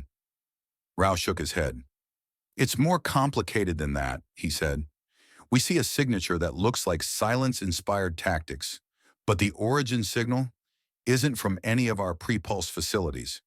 It's from a coordinate set we never used. Meaning what? Lena asked. Meaning somebody out there built their own version, Rao said, or stole enough of ours to improvise. The pulse wasn't launched from this mountain, but it might have been shaped in part by our blueprints. Lena's stomach flipped. And whoever did it, she said, could do it again. Or they could be dead, Rao said. Or they could be on a beach sipping coconut water, laughing at all of us. The data doesn't care. It just says, here's the pattern. Here's what it can do. What worries me is what our own people want to do with that pattern now. He slid a second object through the hatch. a small, square data chip in a clear plastic sleeve. "This isn't in the main case," and he said quietly. "It's a checksum, proof that the analysis hasn't been altered. If anything in that case is edited by the time it reaches ops, this chip will prove it." Lena stared at it. "Why are you giving that to us?" she asked. "Because you came in here with Barlow's name on your file and Elias's vouch on your assignment," he said. "Because you're not part of core or ops or security, you're a line between them, and lines can carry more than just packages." "That sounds dangerously like you're asking us to spy," Noah said. "I'm asking you to make sure the story stays the same between here and the conference room," Rao said. "If anyone tries to change it, you'll know, and you can decide who needs to hear about it." He slid a small envelope through the hatch with the chip inside. "Don't mix this up," he said, "and don't mention it until you have to." "Rule 19, Noah whispered. "If someone gives you a secret checksum, your day just got way more complicated." Rao's mouth twitched. "Good rule," he said. "Now go. The longer this sits in any one place, the more chances something goes wrong." They stepped back into the hall, now carrying 3 cases, in a silence that felt heavier than the red bands. As they turned toward comms, Noah hissed, "So now what? We're integrity checks? For grown-ups who can't stop arguing long enough to read?" "We do the route," Lena said. "Core to comms to ops. We follow the plan. If nobody tries to grab anything, great. If someone does, we have proof something's off." "And if the problem is at the end of the route," he asked, "what if ops is the one who wants to edit?" "Then we figure that out when we get there," she said. "We're runners, not prophets." Comms Hub 1 was less dramatic than grid control, but just as busy. Banks of radios, patch panels, and a few precious, flickering terminals lined the room. Maps were pinned alongside lists of call signs and frequencies. The air smelled like dust and coffee. Moran waved them over the second he saw the red-banded case. "Core package?" he asked. "Yes," Lena said. "From Rao. Hand off to ops." He took the case reverently, like it contained something fragile and radioactive. "It's about the pulse," he said quietly, "and what they think might be next." "How do you know?" Noah asked. "Because I begged to be in the loop once they started sending physical media," Moran said. "Core and ops like to pretend they're the only grown-ups in the room. But if someone attacks the grid again, it's going to hit my radios and my corridors first." He set the case on a table and didn't touch the seals. Instead, he opened a drawer and pulled out a thick envelope with comms stamped on it. "This is ours," he said. "Node traffic logs, corridor incident reports, signal anomalies we've picked up from other regions. We've seen patterns Core doesn't see because they're looking at big waves. We see smaller ripples. Ops wants both in the room so they can fight about whose data deserves more power." "Sounds healthy," Lena said. "It's politics disguised as math," Moran said. "But sometimes useful things fall out of the fight." He fished a pen out of his pocket, signed their receipt slips, one for core to comms, one for comms to ops, and handed the core case in his envelope back to Lena. "Whatever happens in that room," he said, "remember, the corridors are real. The camps are real. The protests are real. The numbers on the board are just another way to tell their story. If someone tries to use this," he tapped the red band, "to justify doing nothing, you yell. Preferably not during the meeting, but eventually." "You assume they'll listen to a kid," Noah said. "I assume they won't know what to do with someone who isn't angling for power," Moran said. "That's your advantage. Use it." "Everyone keeps telling us we're advantages," Noah muttered as they left. "It's starting to feel like being a pawn that learned to run diagonally." "Pawns that move weird win games," Lena said. "Not in chess," he said. "In whatever this is, maybe," she replied. Ops Conference 1, bigger, more secure sibling of the room they'd been in before, buzzed like a transformer. Singh, Kessler, Velas, Malhotra, security, and a few other faces Lena didn't know were already seated when they arrived. A screen at one end of the room showed patchy feeds from other nodes, a desert facility with solar fields behind it, a coastal bunker battered by wind. "Couriers," Singh said as they stepped in. "You're on time. That's already more than I can say for half my department heads." Lena placed the core case and comms envelope in front of her. "From Rao," she said, tapping the red band, "and Moran." Singh snapped open a folder, checked a list, and nodded. Signatures? She asked. Lena handed over the slips. Singh scanned them quickly, then passed them to a clerk, who pinned them to a board near the door. Good, Singh said. Stay, she added, surprising Lena. You two have clearance for observer status, and you're going to want to hear this. That sounds ominous, Noah said. Everything here is ominous, Velas muttered. A tech wheeled in a small offline terminal and placed the core case beside it. Malhotra, thin, sharp-eyed, wearing a badge that said Core Lead, stepped forward. He broke the red seal. Core Lab offline export, he said. Pulse event analysis, post-pulse grid behavior, and anomalous signal review. He slid the data wafer into a slot on the terminal. The screen flickered to life, lines of text scrolling as it verified the media. Lena's fingers brushed the small envelope in her pocket, the checksum chip Rao had given her. It felt like a stone. Malhotra loaded the first file, a series of graphs and waveforms. This, he said, pointing to a jagged spike on the display, is the initial pulse signature as reconstructed from surviving sensors. Global scale EMP, high-altitude detonation, matched almost perfectly with our worst-case silence simulations. So far, this is all old news, security said. We know something big popped the grid. We're arguing about what to do next, not writing a history paper. Malhotra clicked again. Here, he said, is the problem. On the screen, a cluster of smaller spikes appeared, aftershocks following the main pulse. These secondary events, he said, do not match any of our pre-pulse models. Their timing and distribution suggest someone used the chaos of the initial failure to test localized effects. Localized what? Singh asked. Think of it as smaller pulses, Malhotra said, triggered in specific regions. Not enough to fry everything, but enough to knock out hardened infrastructure components. Sabotage layered on top of catastrophe, Elias said quietly. Exactly, Malhotra said. We've traced a pattern that suggests 3 such events. One over an eastern seaboard subgrid, one over a central data hub, one, he hesitated, one near a secure facility in the Rockies. The node? Velas asked sharply. Not this one, Malhotra said. An older bunker, decommissioned officially, but still tangled with some of our legacy systems. And you're telling us this now because, Singh pressed, because we believe the same actor, or group of actors, who orchestrated the localized hits is still active, Malhotra said. We've picked up signal structures in recent weeks that resemble pre-pulse silence test patterns, but originated from outside our network. On the screen, a map appeared, highlighting a cluster of faint beacons in several of the gray, unknown regions. They're testing again, Elias said, hairs rising on his arms. Small scale, poking at what's left. Maybe, Malhotra said. Or maybe we're seeing echoes. Ghosts. The data's messy. But here's the part that concerns Ops most. He opened another file, an internal memo. Lena couldn't read the tiny text from where she sat, but the expression on Singh's face as she scanned it told her enough. Some of our own people, Malhotra said, have been arguing that the only way to stop another attack is to deter it by demonstrating that we too can trigger localized pulses, controlled, targeted, aimed at hostile zones that threaten the corridors.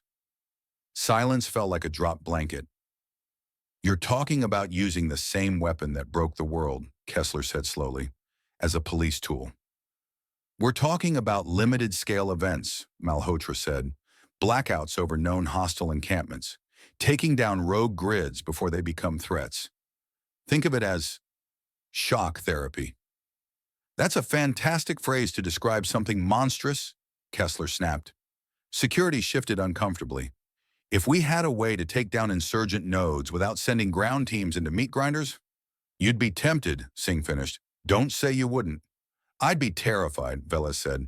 I've spent my career trying to keep power on. You're suggesting we become arbiters of who deserves electricity and who deserves a second pulse. We're already arbiters, Malhotra said. We decide where voltage flows, who gets lights, who gets ventilators. The difference is whether we use that power only defensively or also proactively. That's not a difference, Elias said. That's a cliff. All eyes swung to him. You built these models, Malhotra said. You know better than anyone what small-scale pulses could do. I also know how impossible it is to keep small-scale small, Elias said. You think you can confine damage to a single hostile camp. Then you find out their camp is wired into a hospital's improvised grid, or a water plant, or a refugee zone we didn't know about because our maps are 5 days out of date. He gestured at the screen. Silence was supposed to show us how fragile things were, he said, not give us a new hammer to swing at people we don't like. This isn't about people we don't like, Malhotra protested. It's about hostile forces, groups like Coles, scaled up, armed, taking over municipal infrastructure, using water and power as weapons. Yes, Singh said. Let's discuss how much we hate that while we contemplate doing the exact same thing, but from higher up the mountain. She turned to Kessler. What's the chatter in the corridors? She asked. If word got out that the node was considering offensive use of pulses, how would Fairpoint react? Ridge Co-op? Ridgeway? They'd burn our logos off their silos, Kessler said flatly. They already suspect us of being puppet masters. You confirm that? You don't just lose trust, you gain enemies. And the unknown actor? Security asked. If we do nothing, they keep poking. Maybe they figure out how to hit us here. Maybe they already can, Velez said. We don't know what they built, but turning ourselves into a second version of them isn't protection. It's competition. Lena shifted in her chair. This was what Rao had been worried about. What the checksum chip in her pocket was meant to protect. The integrity of the data against people who might rewrite parts of it to make that argument seem more reasonable. Question, Noah said suddenly. Every head turned. Singh raised an eyebrow. You're technically an observer, she said, but go ahead. Noah looked like he wanted to sink through the floor, but he spoke. You keep saying hostile zones and insurgent nodes, he said. How do you decide which is which? Who gets to say, these people deserve a blackout and these people deserve a corridor? Threat assessment, security said. Behavior, intelligence, patterns of violence. Like protests? Noah asked. People blocking roads with signs? People siphoning power to keep a baby warm? That's not, security began. It could be, Noah said. If you're far enough away, if you're looking at dots on a map, not faces, if someone in a lab says this cluster is pulling unauthorized power and disrupting supply lines, and someone in security says, that's a destabilizing node. He swallowed. You call it an insurgent, he said. I call it Ridgeway, or that intersection we drove through, or the shed with the lantern. Lena watched the words land. Singh's face softened a fraction. You're making a point about distance, she said. I'm making a point about you, he said, cheeks flushing. About us. About everyone in this room. You're not evil. I don't think you wake up thinking, who can I fry today? But if you give yourself a tool that lets you shut people off, and you're already used to deciding who gets power and who doesn't, how long before some argument in a meeting ends with, fine, just pulse them? No one spoke. Lena's heart thudded. Rule 20, she said softly into the silence. If you build a weapon for emergencies only, someone will eventually decide that today is that emergency. Velez barked a humorless laugh. From the mouths of couriers, she said. Singh looked down at the tablet where the memo was displayed. Her jaw clenched. This proposal, she said, voice icy, came through channels I thought I understood. I signed off on some of the early exploratory math without clocking where certain people wanted it to go. She turned to Malhotra. Is there any version of these localized pulses you can guarantee won't cascade? She asked. Any scenario where the damage is truly contained? Malhotra opened his mouth, closed it, then spoke more slowly than before. Guarantee, he said. No, we can model probabilities. We can stack the deck in favor of containment, but we can't promise that a hit won't take out something we didn't know was there. So every use would be a gamble with unknown collateral, she said. Yes, he admitted. Then this meeting is over, she said sharply. At least this part of it. We are not authorizing offensive use of silence-derived capabilities. Not now, not quietly, not at all. Dr. Singh, security started. No, she said. We're not doing this again. We are not building another system that assumes a few smart people in a room are qualified to decide who gets lights and who doesn't, based on incomplete information and fear. The pulse took enough. I won't sign us up to become a second pulse waiting to happen. Kessler exhaled, tension slipping from her shoulders. Good, she said. I wasn't looking forward to arresting my boss. You wouldn't dare, Singh said. Try me, Kessler replied. Malhotra's expression was tight. And if the unknown actor hits us again? He asked. What then? We just sit here and hope they pick different targets? No, Singh said. We harden what we can. We move critical systems offline. We diversify corridors so no single node is a single point of failure. We use silence to build resilience, not to strike first. And we tell people the truth. Tell who? Security asked. Everyone who's tied to our grid, Singh said. Corridor towns, co-ops, other nodes, refugee camps where we have a presence. They deserve to know there's someone else out there playing God with their wires. They deserve to know we refuse to join that game. That will cause panic, Malhotra said. It will cause accountability, Singh shot back, which this project has been lacking since day one. She turned her gaze to Lena and Noah. And it starts, she said, with people like them carrying the story out of this room intact. Lena's hand tightened on the envelope in her pocket. Rao gave us a checksum, she said before she could decide not to. Something that proves the analysis in that case hasn't been tampered with. Singh's eyes narrowed. Rao did what? He doesn't trust everyone at the table, Lena said carefully. He wanted a way to make sure if anything in the file gets changed, someone could prove it. He gave it to us because we're not in core or ops. Kessler swore under her breath. Of course he did, she said. Paranoid little genius. May I see it? Singh asked. Lena slid the small envelope from her pocket and handed it over. Singh opened it, studied the chip, then looked at Lena with something new in her eyes. Respect, and something heavier. You understand what this means? She asked. That some of your people don't trust each other, Lena said. That the information you just saw might not always look like that when it reaches other rooms.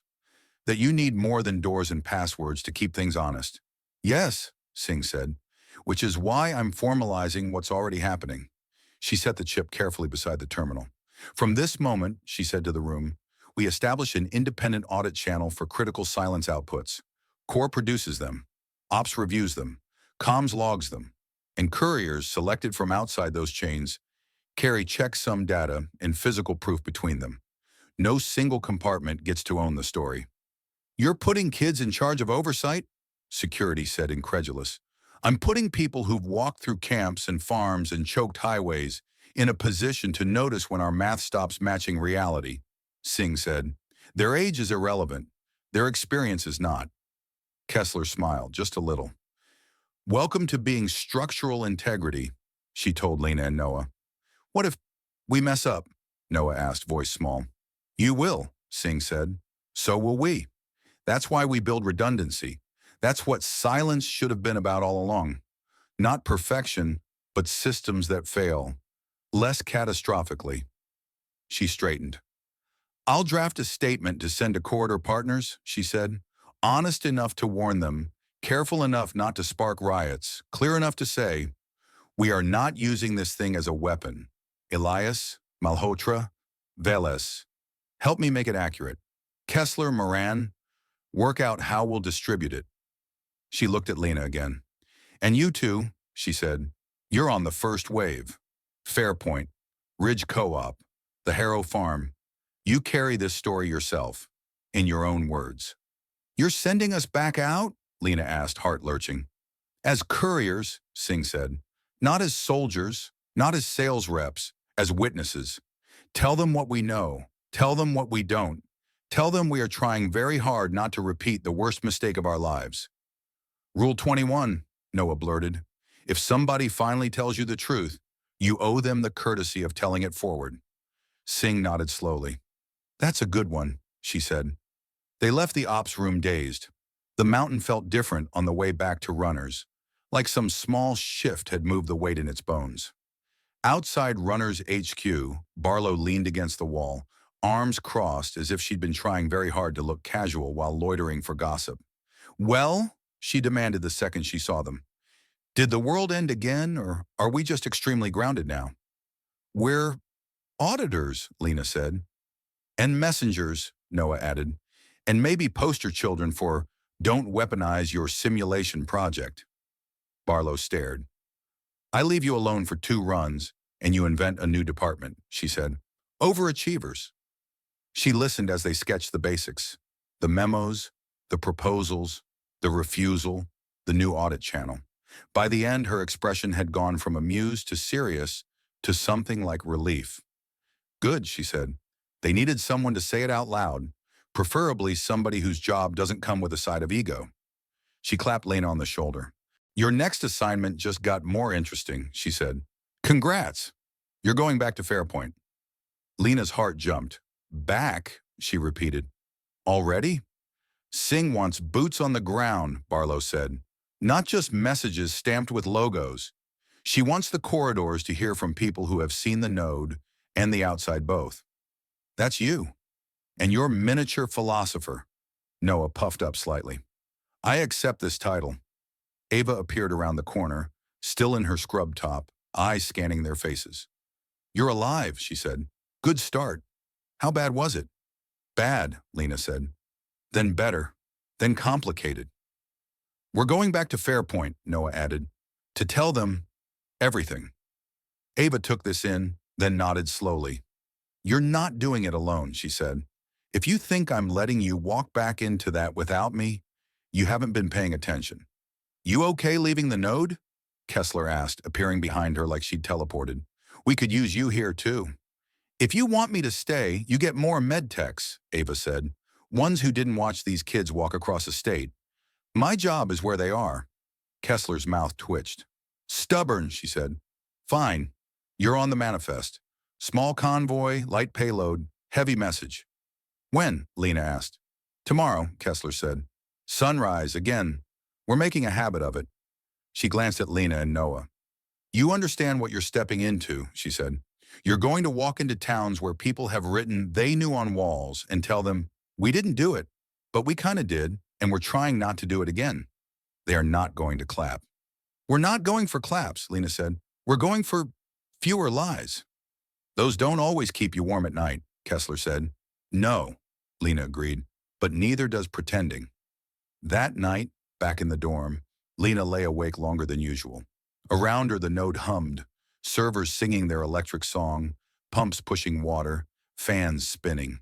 It still felt like sleeping inside a machine. But now she knew a little more about the code running it. "Hey," Noah whispered from below. "You awake?" "Yeah," she murmured. "Do you think we're doing the right thing?" he asked. "I think," she said slowly, "we're doing the least wrong thing we can see right now. And if we find something better, we'll change again." "That's not very satisfying," he said. "Welcome to adulthood," she replied. He was quiet for a moment. "Rule 22, he said at last.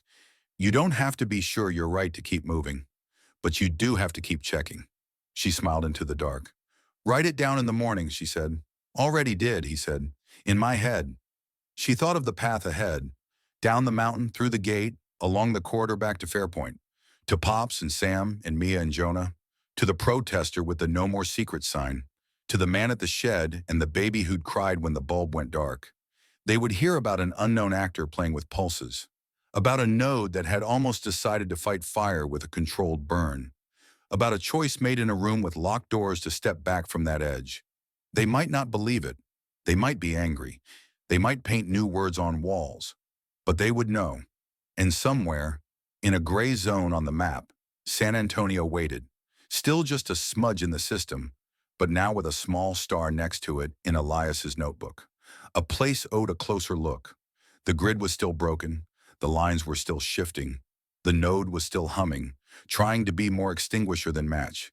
And Lena Cruz, runner turned courier, turned reluctant auditor, was about to go back out into the in-between, carrying not just envelopes and data waivers, but the messy truth of what had happened under the mountain and the even messier promise of what wouldn't happen next. Fault lines, she thought, weren't just cracks in the earth. They were the places where stories met, where choices could split in different directions, where standing still was its own kind of decision. Tomorrow she'd run a long one. Not toward a finish line this time, but toward a world that might, if enough people kept asking the hard questions and carrying the uncomfortable answers, find a way to draw its lines a little more carefully. Tomorrow, she whispered.